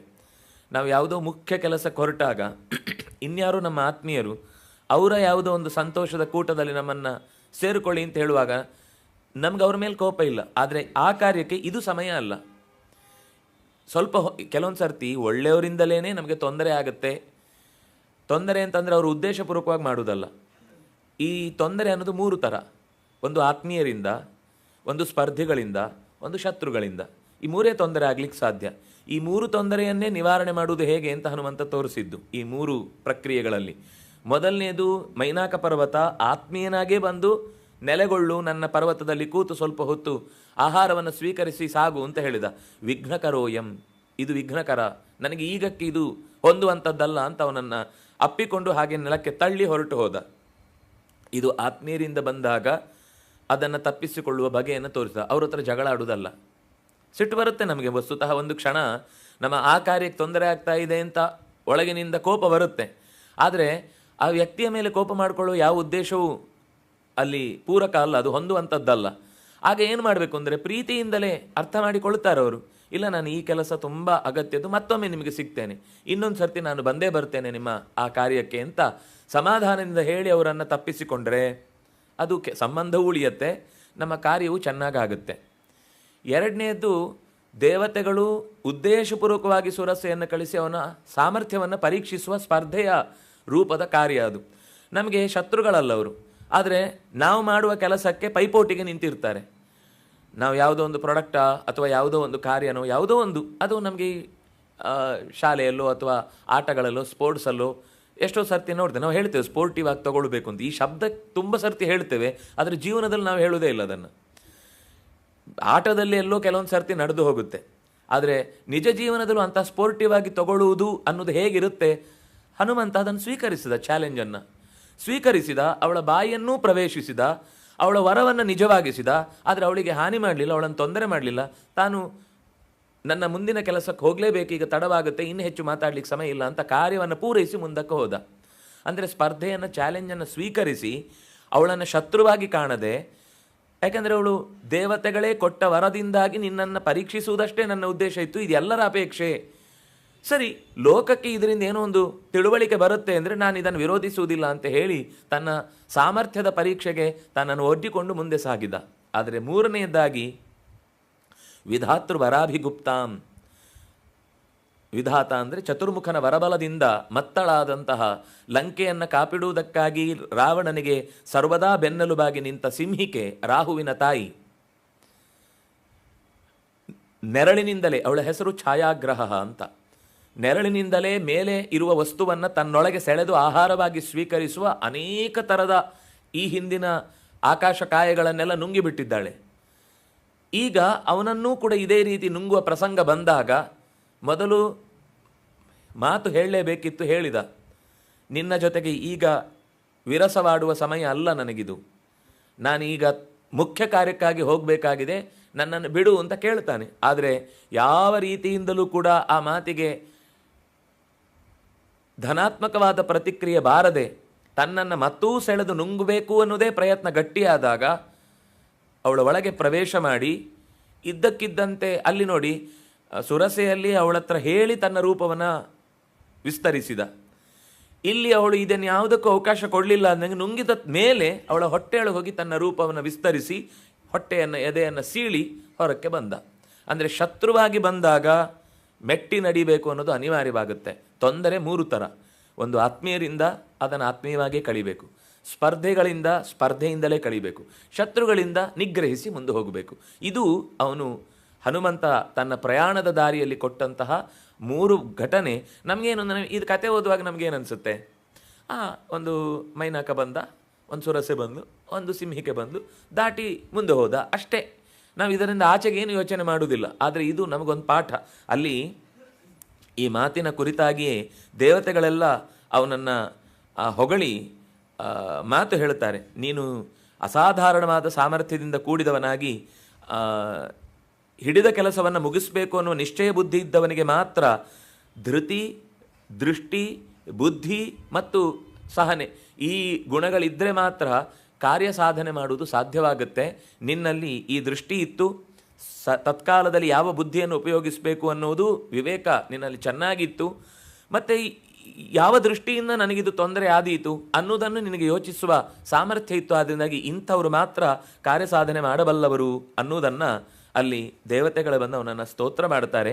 ಹೀಗೆ ಸುರಸಿಯು ಕೊನೆಗೆ ಅನುಗ್ರಹಿಸಿ ಒಳ್ಳೆ ಮಾತಾಡಿ ಕಳಿಸ್ತಾಳೆ. ನಿನಗೆ ಸೀತೆಯನ್ನು ಹುಡುಕುವ ಕೆಲಸಕ್ಕೆ ಯಶಸ್ಸು ಸಿಗಲಿ, ರಾಮನ ಕಾರ್ಯಕ್ಕೆ ನೀನು ಹೋಗ್ತಾ ಇದ್ದಿ, ನಿನಗೆ ನಾನು ಅನಿವಾರ್ಯವಾಗಿ ಬೇರೆಯವರು ಒತ್ತಡದಿಂದ ತಡೆ ಒಡ್ಡಬೇಕಾಯಿತು, ನನ್ನ ಉದ್ದೇಶ ಅದಿರಲಿಲ್ಲ ಅಂತ ಅವಳೇ ಹೇಳ್ತಾಳೆ ಸುರಸೆ. ಹಾಗಾಗಿ ಹನುಮಂತ ಅದನ್ನು ಆತ್ಮೀಯವಾಗಿ ಸ್ವೀಕರಿಸಿ ಅವಳ ಮಾತನ್ನು ಅನುಗ್ರಹ ಅಂತನ್ನುವ ಹಾಗೆ ತಲೆಬಾಗಿ ನೀನೇ ನನಗೆ ಅನುಗ್ರಹ ಮಾಡುವುದು ಅಂತ ಹೇಳಿಲ್ಲ. ವಸ್ತುತ ಅವಳನ್ನು ಗೆದ್ದಿದ್ದಾನೆ. ಗೆದ್ದ ಮೇಲೆ ಅವರನ್ನು ಸಾಮಾನ್ಯ ಏನಾಗುತ್ತೆ ಅಂದರೆ ಸೋತವರನ್ನು ಗೆದ್ದವರು ನೋಡುವ ರೀತಿಯೇ ಬೇರೆ ಆಗುತ್ತೆ. ಅಂದರೆ ನಾನು ಎಲ್ಲದಕ್ಕಿಂತ ಮಿಗಿಲು ಅಂತ. ಆದರೆ ಹನುಮಂತ ಹಾಗೆ ಕಾಣಲಿಲ್ಲ. ಅವಳನ್ನು ಅತ್ಯಂತ ಪ್ರೀತಿಯಿಂದ ಮಾತಾಡಿಸಿ ನನಗೆ ನಿನ್ನ ಈ ಮಾತಿನಿಂದ ಸಂತೋಷವಾಗಿದೆ, ನಾನು ಹೋಗಿ ಬರ್ತೇನೆ ಅಂತ ಮತ್ತೆ ಅವಳನ್ನು ಬೀಳ್ಕೊಡುವ ಮಾತುಗಳಿಗೆ ಅವಳನ್ನು ಒಪ್ಪಿಸಿಕೊಂಡು ಮುಂದಕ್ಕೆ ಸಾಕ್ತಾನೆ. ಹೀಗೆ ಸಂಬಂಧಗಳನ್ನು ಉಳಿಸಿಕೊಳ್ಳುವ, ಭಾವನೆಗಳನ್ನು ಬೆಳೆಸಿಕೊಳ್ಳುವ ಎಲ್ಲ ಅಂಶಗಳು ಎಲ್ಲೆಲ್ಲಿ ಬರ್ತಾವೋ ಹನುಮಂತ ಪರಿಪೂರ್ಣ ವ್ಯಕ್ತಿಯಾಗಿ ಕಾಣಿಸ್ತಾನೆ. ಒಂದೇ ಒಂದು ಕಡೆ ಅವನು ಇಂಥ ವಿಷಯದಲ್ಲಿ ಎಡವಿದ, ಇಂಥ ಅವ್ಯವಸ್ಥೆಯನ್ನು ಮಾಡಿದ ಅನ್ನುವುದು ನಮಗೆ, ನಾನು ಸಾಮಾನ್ಯವಾಗಿ ಬೇರೆ ರಾಮಾಯಣಗಳನ್ನು ಹೆಚ್ಚು ಉಲ್ಲೇಖ ಮಾಡಲಿಕ್ಕೆ ಹೋಗಲಿಲ್ಲ. ಯಾಕೆಂದರೆ ನಾವು ಪಾತ್ರವಾಗಿ ರಾಮಾಯಣವನ್ನು ಕಂಡು ವಿಶೇಷವಾದ ಅನುಗ್ರಹದಿಂದ ಅದನ್ನು ಮತ್ತೆ ತನಗೆ ದರ್ಶನ ಮಾಡಿಸಿಕೊಂಡ ವಾಲ್ಮೀಕಿಗಳ ಮಾತು ಮೊದಲ ಆದ್ಯತೆ ಆದರೆ, ಆಗ ಅಕಸ್ಮಾತ್ ಇದರ ನಂತರ ಏನಾದರೂ ಸ್ವಲ್ಪ ಬದಲಾವಣೆ ಆಗಿದ್ದರೂ ಕೂಡ ನಾವು ಅದನ್ನು ತಿದ್ದಿಕೊಳ್ಳಿಕ್ಕೆ ಅವಕಾಶ ಆಗುತ್ತೆ ಅನ್ನೋ ದೃಷ್ಟಿಯಿಂದ ರಾಮಾಯಣಕ್ಕೇ ನೇರ ವಾಲ್ಮೀಕಿಗಳ ಮಾತುಗಳ ಹಿಂದೆ ಸಾಗಿ ಆನಂತರ ಬೇರೆ ಕಡೆ ಬೇರೆ ಅನೇಕ ರಾಮಾಯಣಗಳಿವೆ. ರಾಮಾಯಣ ರಸಕಾರಂಜಿ ಅಂತ ಒಂದು ಪುಸ್ತಕ ಸಿಕ್ಕಿದರೆ ನೀವು ಓದ್ಬೋದು. ಎಷ್ಟೆಷ್ಟೋ ರಾಮಾಯಣಗಳಲ್ಲಿ ಒಂದೇ ಘಟನೆಯನ್ನು ಅವರವರು ಕವಿಗಳು ಹೇಗೆ ವಿಸ್ತೃತವಾದ ಆ ಕಾವ್ಯದ ದೃಷ್ಟಿಯಿಂದ ಅದನ್ನು ಕಂಡಿದ್ದಾರೆ ಅನ್ನೋದನ್ನು ನಮಗೆ ನೋಡಲಿಕ್ಕೆ ತುಂಬ ರಸವಂತಿಕೆಯಿಂದ ಕೂಡಿದ ಮಾತುಗಳಿವೆ. ಆದರೆ ಒಂದು ಇತಿಹಾಸ ಅಂತ ಬಂದಾಗ ಒಂದೇ ಥರ ನಡೀಲಿಕ್ಕೆ ಸಾಧ್ಯ, ಅದು ಎರಡೆರಡು ಥರ ನಡೀಲಿಕ್ಕೆ ಸಾಧ್ಯ ಇಲ್ಲ. ಕೆಲವೊಂದು ನೋಡಿದ ದೃಷ್ಟಿ ಒಂದಿರುತ್ತೆ, ಅಂದರೆ ಒಂದೇ ಘಟನೆಯನ್ನು 3-4 ಜನ ನೋಡುವಾಗ ಅವರವರ ದೃಷ್ಟಿಕೋನದಿಂದ ನೋಡಿರ್ತಾರೆ. ಆದರೆ ಇಲ್ಲಿ ರಾಮಾಯಣದ ನೇರ ದರ್ಶನ ಪಡೆದವರು ವಾಲ್ಮೀಕಿಗಳಾದ್ರಿಂದಾಗಿ ಅದನ್ನು ಆರಂಭದಲ್ಲೇ ಚತುರ್ಮುಖ ದೇವ ಮಾನಿಷಾದ ಪ್ರತಿಷ್ಠಾಂತ್ವ ಅಗಮ ಶಾಶ್ವತಿ ಸಮಾಹ ಯತ್ಕ್ರೌಂಚ ಮಿಥುನಾದೇಕಂ ಅವಧಿ ಕಾಮಮೋಹಿತಂ ಅನ್ನುವ ಕೋಪದ ಮಾತು ಕೂಡ, ಶೋಕದ ಮಾತು ಕೂಡ ಶ್ಲೋಕವಾಗಿ ಬಂದದ್ದನ್ನು ನಾನೇ ನಿನಗೆ ನುಡಿಸಿದ್ದಪ್ಪ ಸರಸ್ವತಿ ನಿನ್ನ ನಾಲಿಗೆಯಲ್ಲಿ ಕುಣಿಲಿ ಅಂತ. ಆಗ ಅವ್ರು ಹೇಳ್ತಾರೆ, ನನಗೆ ಕತೆ ಕೇಳಿದ್ರಲ್ಲಿ ನಾನು ವರ್ಣಿಸ್ತೇನೆ, ಆದರೆ ಕೆಲವು ಏಕಾಂತದಲ್ಲಿ ರಹಸ್ಯದಲ್ಲಿ ಇನ್ನೇನೇನೋ ಮಾತುಗಳೆಲ್ಲ ಅವರಲ್ಲಿ ಬಂದು ಹೋಗಿರುತ್ತೆ, ನನಗದನ್ನು ಆಲೋಚನೆ ಮಾಡಿ ಬರೆಯುವುದು ಹೇಗೆ? ಆಗ ಚತುರ್ಮುಖವನ್ನು ಅನುಗ್ರಹಿಸ್ತಾನೆ. ನಿನಗೆ ಇಡೀ ರಾಮಾಯಣದ ಅಷ್ಟೂ ಘಟನೆಯು ನೀನು ಯಾವ ಘಟನೆಯನ್ನು ಯೋಚನೆ ಮಾಡಿ ಬರೀಬೇಕು ಅಂತ ಹೊರಡ್ತೀಯೋ ಅಷ್ಟು ದೃಶ್ಯ ನಿನ್ನ ಕಣ್ಣ ಮುಂದೆ ಮತ್ತೊಮ್ಮೆ ಸಾಗಿ ಹೋಗಲಿ ಅಂತ. ಆದ್ದರಿಂದಲೇ ನೀವು ರಾಮಾಯಣವನ್ನು ಯಥಾವತ್ತಾಗಿ ಅಲ್ಲಿದ್ದಂತೆ ಓದಲಿಕ್ಕೆ ಶುರು ಮಾಡಿದರೆ ನಿಮ್ಮ ಪಕ್ಕದಲ್ಲೇ ಇಡೀ ಘಟನೆ ನಡೀತಾ ಇದ್ದಾಗ ಕಾಣುತ್ತೆ. ಅಷ್ಟು ಚಂದ ವಾಲ್ಮೀಕಿಗಳ ಮಾತು. ಪ್ರತಿಯೊಂದು ಮಾತು ಕೂಡ ಮತ್ತೆ ಜೀವನಾಮೃತವನ್ನು ಅದರ ಜೊತೆಗೆ ಹೊಂದಿಕೊಂಡೇ ಬಂದಿದೆ, ಸುಮ್ಮನೆ ಕಥೆಯಾಗಿ ಬರಲಿಲ್ಲ. ಇತಿಹಾಸ ರಾಮಾಯಣ ಬಹುಶಃ ಕಾಲದ ದೃಷ್ಟಿಯಿಂದ ತುಂಬ ಹಿಂದಿನದ್ದು, ಆದರೆ ಅಲ್ಲಿ ಬರುವ ಅನೇಕ ಸಂಗತಿಗಳು ಇವತ್ತಿಗೂ ನಮ್ಮ ಜೀವನದಲ್ಲಿ ನಡೆಸಿಕೊಳ್ಳಬೇಕಾದ್ದು. ಆ ಹಿನ್ನೆಲೆಯಲ್ಲಿ ಅದು ಇತಿಹಾಸವಾಗಿ ಮತ್ತು ಅನೇಕ ಮಾತುಗಳಂತೂ ಪಾತ್ರಗಳಾಗಲಿ, ಪ್ಲೇಸ್ಗಳಾಗಲಿ, ನದಿಗಳಾಗಲಿ, ಪರ್ವತಗಳಾಗಲಿ, ಇದೆಲ್ಲವೂ ಕೂಡ ಇವತ್ತಿಗೂ ಜಿಯೋಗ್ರಫಿಕಲಿ ಅನೇಕ ಸಂಗತಿಗಳನ್ನು ನಾವು ನೋಡಲಿಕ್ಕಾಗತ್ತೆ. ಕೆಲವು ಹೊಂದಿಸ್ಲಿಕ್ಕಾಗದೇ ಇರ್ಬೋದು, ಯಾಕೆಂದರೆ ಬಹಳ ದೀರ್ಘಕಾಲದ ಅಂತರ ಇದೆ. ನಮಗೆ ಈ ಘಟನೆಯನ್ನು ಲೆಕ್ಕ ಹಾಕೋರು, ರಾಮನ ಜಾತಕ ಅಂತ ಲೆಕ್ಕ ಹಾಕಲಿಕ್ಕೆ ಹೋದವರು ಸ್ವಲ್ಪ ಕಾಲದ ಘಟನೆಯನ್ನು ಲೆಕ್ಕಾಚಾರದಲ್ಲಿ ತಪ್ಪಿರಬಹುದು. ನಾವು ನೇರ ವ್ಯಾಸರ ಮಾತು ಮತ್ತು ವಾಲ್ಮೀಕಿಗಳ ಮಾತುಗಳಲ್ಲೇ ಈ ರಾಮನ ಘಟನೆಯನ್ನು ಉಲ್ಲೇಖಿಸ್ಲಿಕ್ಕೆ ಹೋದರೆ ಇದು 28ನೇ ಚತುರ್ಯುಗ ಕಾಲದ ವಿಷಯವನ್ನು ಮತ್ತೆ ತುಂಬ ಹೇಳಬೇಕಾಗತ್ತೆ. 24ನೇ ಚತುರ್ಯುಗದ ತ್ರೇತೆಯಲ್ಲಿ ನಡೆದಂತಹ ರಾಮನ ಕಥೆಯನ್ನು ನಾವು ಇಲ್ಲಿ ತನಕ ಹಾಗೆ ಬಾಯಿಯಿಂದ ಬಾಯಿಗೆ ಋಷಿಗಳ ಪರಂಪರೆ ಎಷ್ಟು ದೊಡ್ಡದು ಅಂತ ಗಮನಿಸಬೇಕಾದ್ದು. ನಾವು ಅದನ್ನು ನಿರಂತರ ಮತ್ತೆ ಮತ್ತೆ ಉಳಿಸಿಕೊಂಡು ಬರ್ತಾರೆ.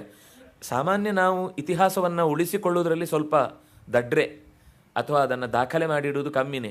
ಆದರೆ ಅದನ್ನು ಯಾವುದು ಉಳಿಲೇಬೇಕೋ ಅದನ್ನು ಋಷಿಗಳು ಉಳಿಸ್ತಾ ಬರ್ತಾರೆ. ಮತ್ತೊಂದು ಕಡೆಯಿಂದ ಅದು ಹರಿದು ಬರುತ್ತೆ. ಅದರಿಂದಾಗಿ ನಮಗೆ ಇವತ್ತು ಕೂಡ ರಾಮಾಯಣ ಯಥಾವತ್ತಾಗಿ ಸಿಗುವಂಥದ್ದನ್ನು ನಾವು ನೋಡ್ತೇವೆ. ಹನುಮಂತನ ಈ ಪ್ರವೃತ್ತಿಯನ್ನು ನಾವು ಬೇರೆ ಬೇರೆ ಕಡೆ ಅವನನ್ನು ಹೊಗಳಿದ ಮಾತುಗಳಲ್ಲಿ ನೋಡಿದರೆ, ಭಗವತ್ ಕಾರ್ಯ ಸಾಧಕ ಅವನನ್ನು ಕರೆಯುವ ಮಾತು, ರಾಮ ಕಾರ್ಯ ದುರಂಧರ, ರಾಮನ ಕಾರ್ಯವನ್ನು ಧುರ ಅಂದರೆ ಜವಾಬ್ದಾರಿ, ಅದನ್ನು ಧುರವನ್ನು ಹೊರುವವ. ನಾವು ಈ ಶಬ್ದವನ್ನು ತುಂಬ ಸರ್ತಿ ಪ್ರಯೋಗ ಮಾಡಿದ್ದೀನಿ, ಸರ್ವ ಕಾರ್ಯ ಧುರಂಧರ ಅಂತ. ಆ ದುರಂಧರ ಅಂದರೆ ಏನು ಅಂತ ಕೇಳಿದರೆ ನಾವು ತಲೆಗೆ ಹೆಗಲಿಗೆ ನೊಗವನ್ನು ಹೊತ್ತವ. ಧುರ ಅಂದರೆ ಸರಿಯಾದ ಶಬ್ದ, ಧುರ ಅಂದರೆ ನೊಗ. ಈ ಬಂಡಿಯಲ್ಲಿ ಎತ್ತಿಗೆ ಬಂಡಿಯನ್ನು ಕಟ್ಟುವಾಗ ಅದರ ಹೆಗಲ ಮೇಲೆ ಒಂದು ಮರದ ಪೀಸ್ ಇಟ್ಟಿರ್ತಾರೆ, ಅದನ್ನು ನೊಗ ಅಂತಾರೆ. ಆ ನೊಗ ಇಡೀ ಬಂಡಿಯ ಭಾರ ಹೊರುತ್ತದು ಎಳ್ಕೊಂಡು ಹೋಗುವಾಗ. ಅದನಿಗೆ ಅಂತಹ ನೊಗವನ್ನು ಹೊತ್ತವ. ಅಂದರೆ ನೊಗ ಅಂದರೆ ಅದರ ಅರ್ಥ, ತಾತ್ಪರ್ಯ ಅರ್ಥ ಜವಾಬ್ದಾರಿ. ಜವಾಬ್ದಾರಿಯನ್ನು ಹೊರಬಲ್ಲವ, ರಾಮನ ಕಾರ್ಯವೆಂಬ ಮಹಾ ಜವಾಬ್ದಾರಿಯನ್ನು ಕಿಂಚಿತ್ತೂ ಹೆಗಲು ಸರಿಸದೆ ಹೊತ್ತು ಓಡಾಡಿದವ ಅನ್ನುವ ದೃಷ್ಟಿಯಲ್ಲಿ ಅವನನ್ನು ರಾಮ ಕಾಜ ಕರಿಬೇಕೋ ಆತುರ್ ಅಂತ ಅವನನ್ನು ಕರೀತಾರೆ. ಹೀಗೆ ರಾಮನ ಹೃದಯವನ್ನು ತಿಳಿದವ, ರಾಮ ಕಾರ್ಯ ಸುಸಾಧಕ. ಯಸ್ಯತ್ವೇತಾನಿ ಚತ್ವಾರಿ ವಾನರೇಂದ್ರ ಯಥಾ ತವ ದೃಷ್ಟಿ ಧೃತಿ ಮತಿ ದಾಕ್ಷ್ಯಂ. ಇದು 4 ಎಲ್ಲ ಕರ್ಮಗಳನ್ನು ನಡೆಸುವಾಗ ಯಾರಲ್ಲಿ ಈ ಗುಣಗಳಿರ್ತಾವೋ ಅವರ ಕಾರ್ಯ ಅನ್ನೋದು ನಸೀದತಿ ನ ಅವಸೀದತಿ, ಅದು ಹಾನಿಯಾಗುವುದಿಲ್ಲ, ನಷ್ಟವಾಗುವುದಿಲ್ಲ ಅಂತ ದೇವತೆಗಳು ಅವನನ್ನು ಹೊಗಳಿ ಅವನ ಕಾರ್ಯದ ಬಗ್ಗೆ ಖುಷಿ ಪಡ್ತಾರೆ. ಪ್ರಭು ಚರಿತ್ರ ಸುನಿಬೇಕೋ ರಸಿಯ, ರಾಮ ಲಖನ ಸೀತಾ ಮನ್ ಬಸಿಯ. ಶಬ್ದವೇ ಚಂದ. ಎಲ್ಲೂ ಕೂಡ ಹನುಮಂತ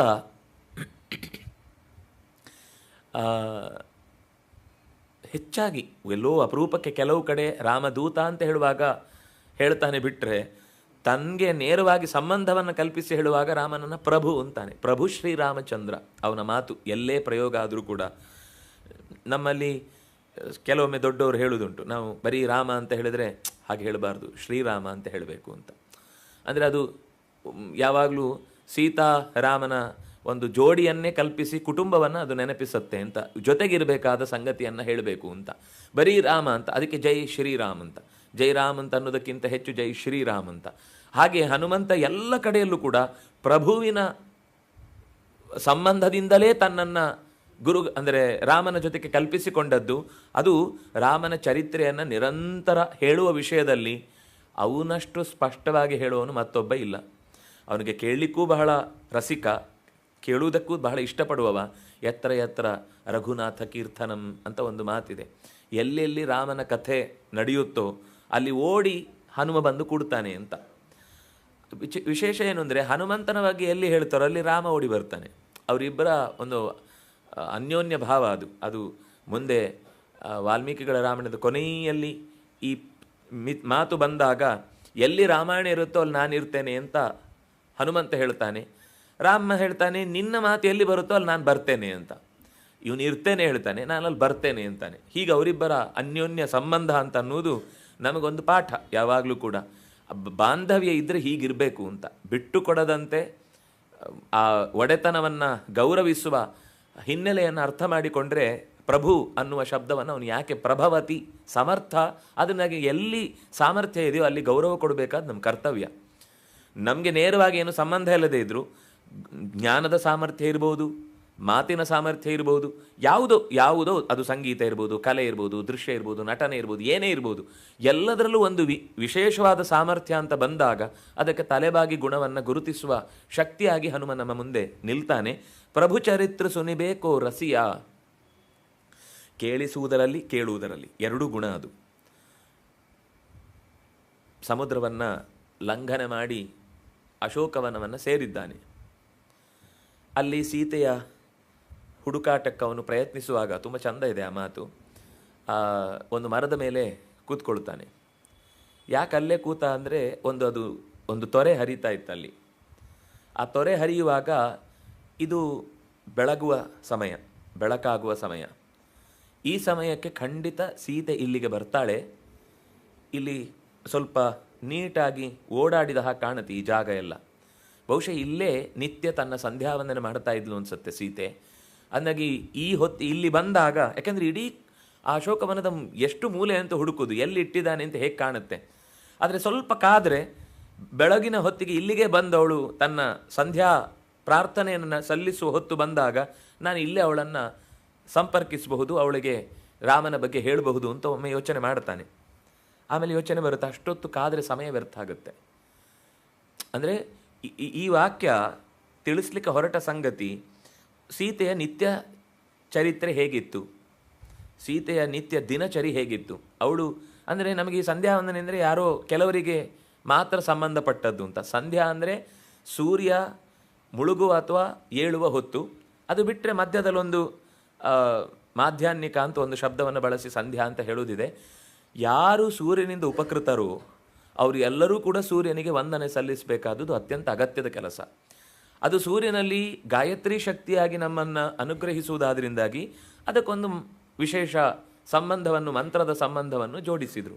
ಹಾಗಾಗಿ ಪ್ರತಿಯೊಬ್ಬರಿಗೂ ನಿತ್ಯ ಅನುಷ್ಠಾನದ ಹಿನ್ನೆಲೆಯಲ್ಲಿ ಸಂಧ್ಯಾಕಾಲದಲ್ಲಿ ಪ್ರಾರ್ಥನೆ ಸಲ್ಲಿಸಿ ಸೂರ್ಯನನ್ನು ವಂದಿಸುವುದು, ಕೃತಜ್ಞತೆಯನ್ನು ಅರ್ಪಿಸುವುದು ಅವಶ್ಯ ಕರ್ತವ್ಯ ಅನ್ನೋದನ್ನು ಸೀತೆಯೂ ಅದನ್ನು ಮಾಡ್ತಿದ್ಲು ಅನ್ನೋ ಗುರುತಿಸುವುದರ ಮೂಲಕ ಹೇಳುತ್ತಾನೆ.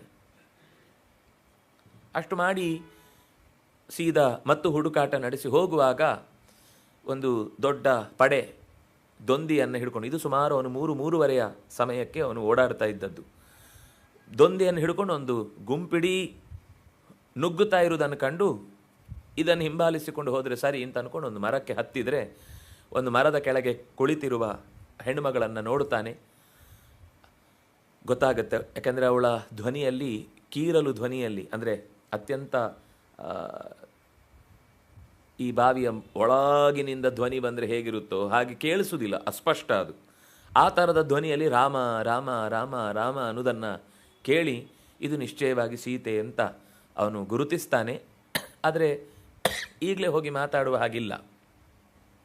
ಏನು ನಡೀತಾ ಇದೆ ಅನ್ನೋದರ ಸಿಚುವೇಶನ್ ಅರ್ಥ ಮಾಡ್ಕೊಳ್ಬೇಕು ಅಂತ ಅಲ್ಲೇ ಕೂಡ್ತಾನೆ. ರಾವಣ ತನ್ನ ಎಲ್ಲ ಹದ್ದು ಬಸ್ತು ಮೀರಿದ ಮಾತುಗಳನ್ನಾಡಿ ಅವಳಿಗೆ ತುಂಬ ಇರಿಸು ಮುರುಸು ಮಾಡ್ತಾನೆ. ಅವಳು ಅಷ್ಟೇ ಕಠೋರವಾಗಿ ಇಷ್ಟೆಲ್ಲ ಅವಳಿಗೆ ನೋವಾಗ್ತಾ ಇದ್ದರೂ, ಇಷ್ಟೆಲ್ಲ ಅವಳು ಹಿಂಸೆಯನ್ನು ಅನುಭವಿಸ್ತಾ ಇದ್ದರೂ ತನ್ನ ಧೃತಿಯನ್ನು ಕಳ್ಕೊಂಡಿರಲಿಲ್ಲ. ರಾಮನ ಬಗೆಗಿನ ಅವನೇ ನನ್ನ ಆಸರೆ ಅನ್ನುವ ವಿಷಯದಲ್ಲಿ ಅವಳು ಎಂದೂ ಮನಸ್ಸಿನಿಂದಲೂ ಹಿಂಜರಿದಿರಲಿಲ್ಲ. ಖಡಕ್ಕಾದ ಉತ್ತರ ಕೊಟ್ಟು ಕಳಿಸ್ತಾಳೆ. ಅದಾದ ಮೇಲೆ ಉಳಿದ ರಾಕ್ಷಸಿಯರಿಗೆಲ್ಲ ಆದೇಶ ಮಾಡಿ ಇನ್ನೊಂದು 2 ತಿಂಗಳು ನೋಡಿ, ಅಷ್ಟರಲ್ಲ ಅವಳು ನನ್ನನ್ನು ಒಪ್ಪಿಕೊಂಡು ನನ್ನ ಹಿಂದೆ ಬರುವ ಹಾಗೆ ಮಾಡಿ. ಬರಲಿಲ್ಲ ಅಂದರೆ ಪ್ರಾತರಾಶಃ, ಇದೊಂದು ಶಬ್ದ ನಮಗೆ ರಾಮಾಯಣ ಕೊಡುವುದು, ಬೆಳಗಿನ ಟಿಫಿನಿಗೆ ಇವಳನ್ನು ಮಾಡಿ ಹಾಕಿ ನನ್ನನ್ನು ಅಂತ ಹೇಳಿ ಹೊರಟೋಗ್ತಾನೆ. ಇದು ರಾಮಾಯಣ ಕೊಟ್ಟ ಶಬ್ದ. ಪ್ರಾತರಾಶಃ ಅಂದರೆ ಬೆಳಗಿನ ಬ್ರೇಕ್ಫಾಸ್ಟು ಅಂತ ನಾವು ಬಳಸ್ತೇವೆ. ಸ್ವತಃ ಫಾಸ್ಟೇ ಮಾಡಿರೋದಿಲ್ಲ, ಅದು ಬ್ರೇಕ್ ಆಗಲಿಕ್ಕೆ ಅವಕಾಶವೂ ಇರಲ್ಲ. ಆದರೆ ಹಿಂದಿನ ದಿವಸ ಫಾಸ್ಟ್ ಮಾಡಿದರೆ ಮರು ದಿವಸ ಬ್ರೇಕ್ ಆಗುತ್ತದು. ಆದರೆ ಬೆಳಗಿನ ತಿಂಡಿ ಅನ್ನೋ ಅಷ್ಟೇ ಅರ್ಥದಲ್ಲಿ ರಾಮಾಯಣ ಅದಕ್ಕೆ ಸರಿಯಾದ ಶಬ್ದವನ್ನು ದಾಖಲೆ ಮಾಡಿಕೊಡುತ್ತೆ. ಎಲ್ಲವನ್ನು ಕೇಳಿಸಿಕೊಂಡು ಹನುಮಂತ ಸುಮ್ಮನಿರ್ತಾನೆ. ಆವೇಶಕ್ಕೊಳಗಾಗಿ ಆಗಲೇ ಹೋಗಿ ಗುದ್ದಿ ಡಮ್ ಅಂದು ಏನೂ ಮಾಡಲಿಲ್ಲ. ನಮ್ಮಲ್ಲಿ ಕೆಲವೊಂದು ಸರ್ತಿ ಕೆಲವು ಸಿಚುವೇಶನನ್ನು ಹೇಗೆ ಹ್ಯಾಂಡಲ್ ಮಾಡಬೇಕು ಅಂತ ಗೊತ್ತಿರೋದಿಲ್ಲ. ನಮಗೆ ಸ್ವಾಮಿನಿಷ್ಠೆ ಅನ್ನೋದು ಮಾತ್ರ ತಲೆಯಲ್ಲಿ ಉಳಿದುಬಿಡುತ್ತೆ. ಕೆಲಸ ಕೆಡುತ್ತೆ ಅನ್ನೋದನ್ನು ಯೋಚನೆ ಮಾಡಲಿಲ್ಲ, ಸುಮ್ಮನಿದ್ದ. ಯಾಕೆಂದರೆ ಈಗ ಹೋಗಿ ಹಾಗೆ ಆಕ್ರೋಶ ವ್ಯಕ್ತಪಡಿಸಿದ್ರು ರಾವಣ ಇನ್ನಷ್ಟು ಅದನ್ನು ಹಾಳು ಮಾಡ್ತಾನೆ. ಈಗಲೇ ಅವಳಿಗೆ ಕೊಂದು ಬಿಡಿ ಅಂತಂದು ಬಿಟ್ಟರೆ ಮತ್ತು ಸಮಸ್ಯೆ ಆಗುತ್ತೆ. ಅದಕ್ಕೋಸ್ಕರ ಏನು ಮಾತಾಡಲಿಲ್ಲ. ಅವನು ಹೋದ. ಅದನ್ನು ಚಂಪೂ ರಾಮಾಯಣ ಅಂತ ತುಂಬ ಸುಂದರವಾದ ಸಂಸ್ಕೃತದ ಒಂದು ಕಾವ್ಯ. ಚಂಪೂ ರಾಮಾಯಣ ಅನ್ನೋದು ಒಂದು ಚಂಪು ಅಂತಂದರೆ ಗದ್ಯ ಪದ್ಯ ಸೇರಿ ನಿರೂಪಣೆಗೊಂಡಂತಹ ಕಾವ್ಯ. ಅಲ್ಲಿ ಆ ದೊಂದಿಗಳನ್ನು ಹಿಡ್ಕೊಂಡು ಬರುವಾಗ ರಾವಣ ಬಂದದ್ದು ಗೊತ್ತಾಗಬೇಕಲ್ಲ, ಅದಕ್ಕೆ ಬೆಳಕಿನ ದೊಡ್ಡ ಜಾಲವೇ ಅಲ್ಲಿ ತುಂಬಿತ್ತು. ಎಲ್ಲ ಕತ್ತಲೆ ಹೋಯಿತು. ರಾವಣ ಹುಡುಕಿದಂತೆ ಈ ಕತ್ತಲೆ ಎಲ್ಲೋಯ್ತು ಅಂತ. ಅವನ ಮಾತು ಶುರು ಮಾಡಿದಾಗ ಗೊತ್ತಾಯ್ತಂತೆ ಎಲ್ಲ ಕತ್ತಲೆ ಇವನೊಳಗೆ ಸೇರ್ಕೊಂಡು ಬಿಟ್ಟಿದೆ ಅಂತ. ಅದೊಂದು ರೂಪಕವಾಗಿ ಹೇಳಿದ್ದು. ಅಂದರೆ ಸುತ್ತಲಿನ ಎಲ್ಲ ಕತ್ತಲೆಯೂ ಕೂಡ ಅಲ್ಲಿ ಹೊರಟು ಹೋಗಿ ಬೆಳಕಾಯಿತು ಆ ದೊಂದಿ ಹಿಡ್ಕೊಂಡದ್ರಿಂದ, ಆ ಪಂಜನ್ನು ಹಿಡ್ಕೊಂಡದ್ರಿಂದ. ಆ ಪಂಜು ಎಲ್ಲ ಬೆಳಕನ್ನು ತೆಗೆದು ಎಲ್ಲಿಗೆ ಹಾಕಿದೆ ಅಂದರೆ ಅದು ಪೂರ್ತಿ ರಾವಣನ ಹೃದಯದಲ್ಲಿ ಹೋಯಿತು. ಇದೀಗ ಮಾತಾಡುವಾಗ ಗೊತ್ತಾಗ್ತಾ ಇದೆ ಅವನು ಎಷ್ಟು ಒಳಗಿನಿಂದ ಕೊಳಕ ಇದ್ದಾನೆ ಅಂತ. ಆ ಕೊಳಕತನವನ್ನು ಹೊರಕ್ಕೆ ಹಾಕಿದಾಗ ಅರ್ಥ ಆಯಿತು ಇದನ್ನು ಹೇಗೆ ಹ್ಯಾಂಡಲ್ ಮಾಡಬೇಕು. ಸೀತೆ ಯಾವ ದೃಷ್ಟಿಯಲ್ಲಿ ರಾವಣನನ್ನು ನೋಡುತ್ತಾ ಇದ್ದಾಳೆ ಅದು ಬೇಕಿತ್ತು ಅವನಿಗೆ. ಯಾಕಂದರೆ ಈಗ ಹೋಗಿ ತಕ್ಷಣ ನಾನು ರಾಮನ ದೂತ ಅಂದರೆ ಮೊದಲು ಅವಳು ಡೌಟೇ ಬರ್ತಾಳೆ. ಯಾಕೆಂದರೆ ರಾವಣ ಅನೇಕ ಥರದ ಪ್ರಯೋಗ ಮಾಡಿದ್ದ. ಹಿಂದೆನೇ ಅವನು ರಾಮನ ವೇಷ ಹಾಕ್ಕೊಂಡು ಬಂದಿದ್ದಂತೆ, ಒಲಿತಾಳ ನೋಡೋಣ ಅಂತ. ಆದರೆ ಅವನ ಜೊತೆಗೆ ಇದ್ದ ಹಿಂದಿನ ಹೆಣ್ಣು ಮಕ್ಕಳ ಪಡೆಯನ್ನು ನೋಡಿ ಇದು ರಾಮ ಅಲ್ಲ ಅಂತ ನಿಶ್ಚಯ ಮಾಡಿದಂತೆ. ರಾಮ ಇಲ್ಲಿ ಬರಲಿಕ್ಕೆ ಸಾಧ್ಯ ಇಲ್ಲ ಅನ್ನೋದು ಗೊತ್ತು. ಆದರೆ ರಾಮನ ವರ್ತನೆ ಎಷ್ಟು ಅಸಹಜವಾಗಿ ಅವನು ವರ್ತಿಸಿದ. ರಾಮನಿಗೂ ಇದಕ್ಕೆ ಅವನು ವೇಷ ಹಾಕಿದ್ರೂ ಅದು ಮೆಚ್ಚುವಂಥದ್ದಲ್ಲ. ಮಾಯಾವಿ ಅನ್ನೋದರಲ್ಲಿ ಪರಮ ಮಾಯಾವಿ. ಆದರೆ ರಾಮನವನ್ನು ಅನುಕರಣೆ ಮಾಡಲಿಕ್ಕೆ ಮಾಯಾಶಕ್ತಿಯಿಂದಲೂ ಅದು ಸಾಧ್ಯವಾಗದೆ ಸೋತು ಹೋಗ್ತಾನೆ. ಹೀಗೆ ಅನೇಕ ರೀತಿಯಲ್ಲಿ ತನ್ನನ್ನು ವೇಷ ಬದಲಾಯಿಸಿಕೊಂಡು ಬರುವುದನ್ನು ರಾವಣ ಮಾಡಿದ್ದಾನೆ ಅನ್ನುವುದು ಹನುಮಂತನಿಗೆ ಅವನ ಮಾತಿನಿಂದ ಗೊತ್ತಾಯಿತು. ಅದರಿಂದಾಗಿ ಈಗಲೇ ನಾನು ಹೋದರೆ ರಾವಣನೇ ಮತ್ತೊಂದು ಕೋತಿ ವೇಷ ಹಾಕೊಂಡು ಬಂದಿದ್ದಾನೆ ಅಂತ ಅಂದ್ಕೊಂಡು ಅವಳು ಕೋಪ ಮಾಡಿಕೊಳ್ಳುತ್ತಾಳೆ ಅಂತ ಹೇಳಿ ಪ್ರಭು ಚರಿತ್ರೆಯನ್ನು ಹೇಳ್ತಾನೆ ಹನುಮಂತ ಹೇಳ್ತಾನೆ. ತುಂಬ ಚೆನ್ನಾಗಿದೆ, ಅದನ್ನು ನೀವು ಗಮನಿಸಬೇಕು. ಚಾತುರ ಅಂತ ಶಬ್ದ ಬಂದಾಗ ಇಲ್ಲ ಅದನ್ನು ಮತ್ತೆ ನೆನಪಿಸ್ಕೊಳ್ಬೇಕು. ಹನುಮಂತ ಕತೆ ಹೇಳ್ತಾನೆ. ನಾವಾದರೆ ಏನು ಮಾಡ್ತೇವೆ, ಶುರುವಿಂದ ದಶರಥ ಅಂತ ರಾಜ ಹಾಗೆ ಹೀಗೆ ಅಂತ ಎಲ್ಲ ಕತೆ ಹೇಳ್ತಿದ್ವಿ. ಹನುಮಂತ ಎಷ್ಟು ನಾಜೂಕು ವ್ಯಕ್ತಿ ಅಂದರೆ ರಾಮನ ಕಥೆಯನ್ನು ಶುರು ಮಾಡ್ತಾನೆ. ಶುರು ಮಾಡುವಾಗ ನೇರ ಹೇಗೆ ಶುರು ಮಾಡ್ತಾನೆ ಅಂದರೆ ದಶರಥನ ಮಗನಾಗಿರುವ ರಾಮಚಂದ್ರ ತಂದೆಯ ಮಾತನ್ನು ಉಳಿಸಿಕೊಳ್ಳುವುದಕ್ಕೋಸ್ಕರ ತನ್ನ ಮಡದಿಯಾದ ಸೀತೆಯನ್ನು ಕಟ್ಟಿಕೊಂಡು ಕಾಡಿಗೆ ಬಂದಾಗ ಒಬ್ಬ ದುಷ್ಟನ ಮೋಸದ ಕಾರ್ಯದಿಂದ ತನ್ನ ಮಡದಿಯನ್ನು ಕಳ್ಕೊಳ್ತಾನೆ. ಆಮೇಲೆ ಇಷ್ಟು ಕಥೆಯನ್ನು 2 ಸಾಲಲ್ಲಿ ಹೇಳಿಬಿಡ್ತಾನೆ. ಆದರೆ ಮುಂದೆ ಸೀತೆಗೆ ಕ್ಯೂರಿಯಾಸಿಟಿ ಇದೆ. ನನ್ನನ್ನು ಕಳೆದುಕೊಂಡ ರಾಮ ಏನು ಮಾಡಿದ ಅನ್ನುವ ಪ್ರಶ್ನೆ ಬರುತ್ತೆ ಅವಳಿಗೆ. ಅದನ್ನು ಡೀಟೇಲಾಗಿ ಹೇಳ್ತಾನೆ. ನನಗೆ ಓದುವಾಗ ಒಂಥರ ಮೈ ರೋಮಾಂಚ ಆಗುತ್ತೆ ಆ ದೃಶ್ಯವನ್ನು ಕಲ್ಪಿಸಿಕೊಳ್ಳುವಾಗ. ಹನುಮಂತ ಇಷ್ಟು ಆರಂಭದ ಕಥೆಯನ್ನು, ಯಾಕೆಂದರೆ ಅಷ್ಟು ಡೀಟೇಲ್ ಅವಳಿಗೂ ಗೊತ್ತಿದೆ, ಅದನ್ನು ಅವಳಿಗೆ ಹೇಳಬೇಕಾದ ಅಗತ್ಯ ಇಲ್ಲ. ಅದು ಸಮಯ ವ್ಯರ್ಥವೂ ಆಗುತ್ತೆ ಎಷ್ಟೋ ಸಲ ಹೇಳಿದರೆ. ಅಂದರೆ ತನಗೆ ರಾಮನ ಮೇಲೆ ಭಕ್ತಿ ಇದೆ ಅನ್ನೋದನ್ನು ತೋರ್ಪಡಿಸ್ಬೋದು, ಆದರೆ ಅದು ಸೀತೆಗೆ ಅಗತ್ಯ ಇಲ್ಲ. ಸೀತೆಗೆ ತಿಳಿಯುವ ಅವಶ್ಯಕತೆ ಇರುವುದು ತನ್ನನ್ನು ಕಳೆದುಕೊಂಡ ರಾಮ ಏನು ಮಾಡ್ತಾ ಇದ್ದಾನೆ ಅನ್ನುವುದು. ವಂಚಯಿತ್ವಾವನೇ ರಾಮಂ ಮೃಗರೂಪೇಣ ಮಾಯಯ ಸಮಾರ್ಗಮಾಣಸ್ತಾಂ ದೇವೀಂ ರಾಮ ಸೀತಾಂ ಅನಿಂದಿತಾಂ. ನಿಂದೆಗೆ ಅರ್ಹಳಲ್ಲದ, ಯಾವ ತಪ್ಪೂ ಮಾಡದ ಸೀತೆಯನ್ನು ವನದಲ್ಲಿ ವಂಚನೆ ಮಾಡಿ ಮೃಗರೂಪಧರನಾದಂಥ ಒಬ್ಬ ರಾಕ್ಷಸ ಅವಳನ್ನು ಅಪಹರಿಸುವುದಕ್ಕೆ ಸಹಾಯ ಮಾಡಿದ. ಹಾಗೆ ಕಳೆದುಕೊಂಡ ಸೀತೆಯನ್ನು ಮಾರ್ಗಮಾಣ ನಿರಂತರ ಹುಡುಕ್ತಾ ಇದ್ದಾನೆ. ಹುಡುಕುವಾಗ ಬಂಡೆಯನ್ನೋ, ಮರವನ್ನೋ, ಪ್ರಾಣಿಯನ್ನೋ, ಪಕ್ಷಿಯನ್ನೋ, ಕ್ರಿಮಿಯನ್ನೋ, ಬೆಟ್ಟವನ್ನು, ಸಿಕ್ಕಿದ ಎಲ್ಲವನ್ನೂ ಸೀತೆಯನ್ನು ನೋಡಿದಿರಾ ಅಂತ ಕೇಳಿದ್ದಾನೆ. ಅಷ್ಟೇ ಅಲ್ಲ, ಅವನು ಎಂಥವನು ಅಂದರೆ, ಹಾಗಂತ ಹೇಳಿ ಅವನು ಕುಸಿದು ನನಗಿನ್ನು ಸೀತೆ ಇಲ್ಲ ಅಂತ ಅಳ್ತಾ ಕೂತಿಲ್ಲ, ಹುಡುಕ್ತಾ ಇದ್ದಾನೆ. ಅವನು ಎಂಥವನು ಅಂತ ಮತ್ತೆ ಒಂದು ಮಾತು ನೆನಪಿಸ್ತಾನೆ. ರಕ್ಷಿತ ಸ್ವಸ್ಯ ವೃತ್ತಸ್ಯ ಸ್ವಜನಸ್ಯಾಪಿ ರಕ್ಷಿತ ರಕ್ಷಿತ ಜೀವಲೋಕಸ್ಯ ಧರ್ಮಸ್ಯ ಚ ಪರಂತಪ. ಅವನು ಪರಂತಪ, ಶತ್ರುಗಳನ್ನು ಎದುರಿಸುವುದರಲ್ಲಿ ಅತ್ಯಂತ ಸಮರ್ಥ. ಪರ ಅಂದರೆ ಶತ್ರುಗಳು, ಶತ್ರುಗಳನ್ನು ತಾಪಗೊಳಿಸುವುದರಲ್ಲಿ ಅತ್ಯಂತ ಸಮರ್ಥ. ಜೊತೆಗೆ ರಕ್ಷಿತ ಸ್ವಸ್ಯ ವೃತ್ತಸ್ಯ, ತಾನು ಈಗ ಡಿಪ್ರೆಷನಿಗೆ ಹೋಗುವ ಸ್ಥಿತಿ ಬರಬಹುದು ಹೆಂಡತಿಯನ್ನು ಕಳ್ಕೊಂಡೆ ಅನ್ನುವ ಕಾರಣಕ್ಕೆ, ಅಥವಾ ಹೆಂಡತಿಯನ್ನು ಮರೆತು ಒಳ್ಳೆಯದಾಯಿತು ಇನ್ನೊಂದು ಮದುವೆ ಆದರೆ ಆಯಿತು ಅಂತ ಎರಡೂ ವೃತ್ತದ ಅಪಸವ್ಯಗಳೇ, ಎರಡೂ ವೃತ್ತದ ಅನಿಶ್ಚಿತವಾದ ರೂಪ ಅದು. ಆದರೆ ಅವನು ಹಾಗೆ ಮಾಡಲಿಲ್ಲ, ತನ್ನ ವೃತ್ತವನ್ನು ಉಳಿಸಿದ್ದಾನೆ. ಡಿಪ್ರೆಷನ್ನಿಗೂ ಹೋಗಲಿಲ್ಲ, ಅದನ್ನು ನಿರಾಕರಿಸಲೂ ಇಲ್ಲ. ಸೀತೆ ಇಲ್ಲ ಅಂದರೆ ಇನ್ನೇನು ಮಾಡೋದು, ಹೋಗಲಿ ಬಿಡು ಅಂತ ಬಿಡಲೂ ಇಲ್ಲ. ಅವನು ಇನ್ನೂ ತನ್ನ ವೃತ್ತವನ್ನು ಉಳಿಸಿಕೊಂಡಿದ್ದಾನೆ. ರಾಮನಾಗಿ ಕೇವಲ ಅವನು ರಾಜನಾಗಿ ಯೋಚಿಸಲಿಲ್ಲ, ಗಂಡನಾಗಿಯೂ ಯೋಚಿಸಿ ಸೀತೆಯನ್ನು, ಮಡದಿಯನ್ನು ಹುಡುಕಬೇಕಾದ ಕೆಲಸದಲ್ಲಿ ಇನ್ನೂ ಜಾರಿಯಲ್ಲಿದ್ದಾನೆ. ಮತ್ತೇನು ಅಂದರೆ, ಬಾಯಿ ಮಾತಿನಲ್ಲಿ ಮಾತ್ರ ಅದನ್ನು ಹೇಳ್ತಿಲ್ಲ. ಸ್ವಜನಸ್ಯ ಚ ರಕ್ಷಿತ, ತನ್ನ ಜನ ಯಾರಿದ್ದಾರೋ ಅವರನ್ನು ರಕ್ಷಿಸಿಕೊಳ್ಳುವುದರಲ್ಲಿ ಅವನು ಸಮರ್ಥನಿದ್ದಾನೆ. ಅವನಿಗೆ ಆ ಸಾಮರ್ಥ್ಯ ಇದೆ, ಆ ತಾಕತ್ತಿದೆ. ಕೇವಲ ಸ್ವಜನರು ಅಂತ ಹೇಳಿ ಆತ್ಮೀಯರನ್ನು ಮಾತ್ರ ಅಲ್ಲ, ರಕ್ಷಿತ ಜೀವಲೋಕಸ್ಯ, ಇಡೀ ಅವನ ಪ್ರಜೆಗಳು, ಜೀವಿಗಳು ಅಂತ ಯಾರೆಲ್ಲ ಇದ್ದಾರೋ, ಅದಕ್ಕೆ ಆ ಶಬ್ದ ಜೀವ ಅಂತ, ಬರೀ ಪ್ರಜಾವರ್ಗ ಅಂತ ಹೇಳಿಲ್ಲ. ಅದು ಜಟಾಯುವನ್ನು ಉಳಿಸಿಕೊಂಡದ್ದಿರಬಹುದು, ಯಾಕೆಂದರೆ ತನಗೋಸ್ಕರ ಪ್ರಾಣ ಬಿಟ್ಟ ಒಂದು ಪ್ರಾಣಿ ಅದು. ವಸ್ತುತಃ ನಮಗೆ ಮೇಲ್ನೋಟಕ್ಕೆ ನೋಡುವಾಗ ಒಂದು ಪ್ರಾಣಿ ಏನೋ ಸತ್ತಿದೆ ಆಯಿತು ಅಂತ, ಹಾಗೆ ಮಾಡಲಿಲ್ಲ ರಾಮಚಂದ್ರ. ತಾನೇ ಸ್ವತಃ ತನ್ನ ತೊಡೆಯ ಮೇಲಿರಿಸಿಕೊಂಡು ಅದು ಪ್ರಾಣ ಬಿಡುವ ಹೊತ್ತಿಗೆ ಅದಕ್ಕೆ ಹಿತವಾದ ಮಾತನ್ನು ಹೇಳಿ ಅದರ ಸಂಸ್ಕಾರವನ್ನು ಮುಗಿಸಿ ಮುಂದಕ್ಕೆ ಹೋದ. ಸೀತೆಯನ್ನು ಹುಡುಕಬೇಕು, ನನಗೇನು ಅರ್ಜೆಂಟು, ಅವಳು ಪ್ರಾಣ ಬಿಟ್ಟ ಹೋದ, ಮಾಡಲಿಲ್ಲ. ಅಲ್ಲೇ ಅದಕ್ಕೆ ಬೇಕಾದ ಸಂಸ್ಕಾರವನ್ನು ಕೊಟ್ಟ. ಹೀಗೆ ಜೀವಲೋಕಸ್ಯ ರಕ್ಷಿತ ಅಂದರೆ ಅವಳಲ್ಲಿ ಭರವಸೆ ತುಂಬುವ ಮಾತದು. ಯಾರನ್ನು ಅವನು ಬಿಟ್ಟು ಹಾಕಲ್ಲ. ಸ್ವಜನಸ್ಯ ಚ ರಕ್ಷಿತ, ತನ್ನವರನ್ನು ರಕ್ಷಿಸ್ತಾನೆ. ಇಡೀ ಜೀವಗಳ ಮೇಲೇ ಪ್ರೀತಿ ಇಟ್ಟವ ನಿನ್ನನ್ನು ರಕ್ಷಿಸದೇ ಇರ್ತಾನ? ತನ್ನ ವೃತ್ತವನ್ನು ಉಳಿಸಿಕೊಳ್ತಾನೆ, ತನ್ನವರನ್ನು ಉಳಿಸಿಕೊಳ್ತಾನೆ, ಇನ್ಯಾರು ತನಗೋಸ್ಕರ ಮಿಡಿತಾರೆ ಅವರೆಲ್ಲರನ್ನೂ ರಕ್ಷಿಸ್ತಾನೆ. ಇದು ರಾಮನ ಸಾಮರ್ಥ್ಯ. ಹಾಗಾಗಿ ಇಲ್ಲಿಗೂ ಅವನು ಬರ್ತಾನೆ. ದಿಕ್ಷು ಸರ್ವಾಸು ತಾಂ ದೇವೀಂ ವಿಚಿನ್ವಂತಃ ಸಹಸ್ರಶಃ ಆಹ ಸಂಪಾತಿ ವಚನಾತ್ ಶತಯೋಜನ ಮಾಯತಂ. ಅಲ್ಲಿಗೆ ನಿಲ್ಲಿಲ್ಲ. ಸರ್ವಾಸು ದಿಕ್ಷು, ಎಲ್ಲ ದಿಕ್ಕುಗಳಿಗೆ ಹುಡುಕಾಟಕ್ಕಾಗಿ ಸುಗ್ರೀವನ ಸಹಾಯವನ್ನು ಪಡೆದು, ನನ್ನ ಕಥೆಯನ್ನು ಸ್ವಲ್ಪ ಸಂಕ್ಷೇಪ ಮಾಡಿದೆ, ಯಾಕೆಂದರೆ ಅಲ್ಲಿ ಏನಾಯಿತು ಅಂತ ಅನ್ನೋದನ್ನು ಹೇಳುವಾಗ ಸುಗ್ರೀವನ ಮೈತ್ರಿ, ವಾಲಿಯ ಸಂಹಾರ. ಅದು ಯಾಕೆ ವಾಲಿಯ ಸಂಹಾರ ಹೇಳಿದ್ದು ಅಂದರೆ, ರಾವಣನೂ ಕೂಡ ಈ ವಾಲಿಯ ಕೈಯಲ್ಲಿ ನಜ್ಜುಗುಜ್ಜಾಗಿದ್ದ. ಅವನು ಹಿಂದೆ ಒಂದು ಸಲ 4 ಸಮುದ್ರಗಳಿಗೆ ಹೋಗಿ ಅವನು ಸಂಧ್ಯಾ ವಂದನೆ ಮಾಡುತ್ತಿದ್ದ ವಾಲಿ. 4 ಚತುಸ್ಸಾಗರ ಪರ್ಯಂತ ಅಂತ ನಾವು ಹೇಳ್ತೇವಲ್ಲ, ಅದು ಸುಮ್ಮನೆ ನಮಗೆ ಮಾತಿನಲ್ಲಿ ಕೊನೆಗೆ. ಆದರೆ ಲಿಟರಲಿ 4 ಸಮುದ್ರಗಳಿಗೆ ತೆರಳಿ ಅಲ್ಲಿ ಸಂಧ್ಯಾ ಕಾಲದ ಅರ್ಘ್ಯವನ್ನು ಪ್ರದಾನ ಮಾಡುತ್ತಿದ್ದ. ಇವನು ಜಗತ್ತಿನ ಎಲ್ಲವನ್ನು ತನ್ನ ವಶಕ್ಕೆ ತಂದುಕೊಳ್ಬೇಕು ಅನ್ನೋ ಹುಮ್ಮಸ್ಸು. ಹಾಗಾಗಿ ದೊಡ್ಡ ಸೇನೆಯನ್ನು ಹೊತ್ತುಕೊಂಡು ವಾಲಿ ನಿಂತಿದ್ರೆ ಅವನ ಹಿಂಬದಿಯಿಂದ ಸೇನೆಯನ್ನು ತೆಗೆದುಕೊಂಡು ಓಡಿ ಬಂದ.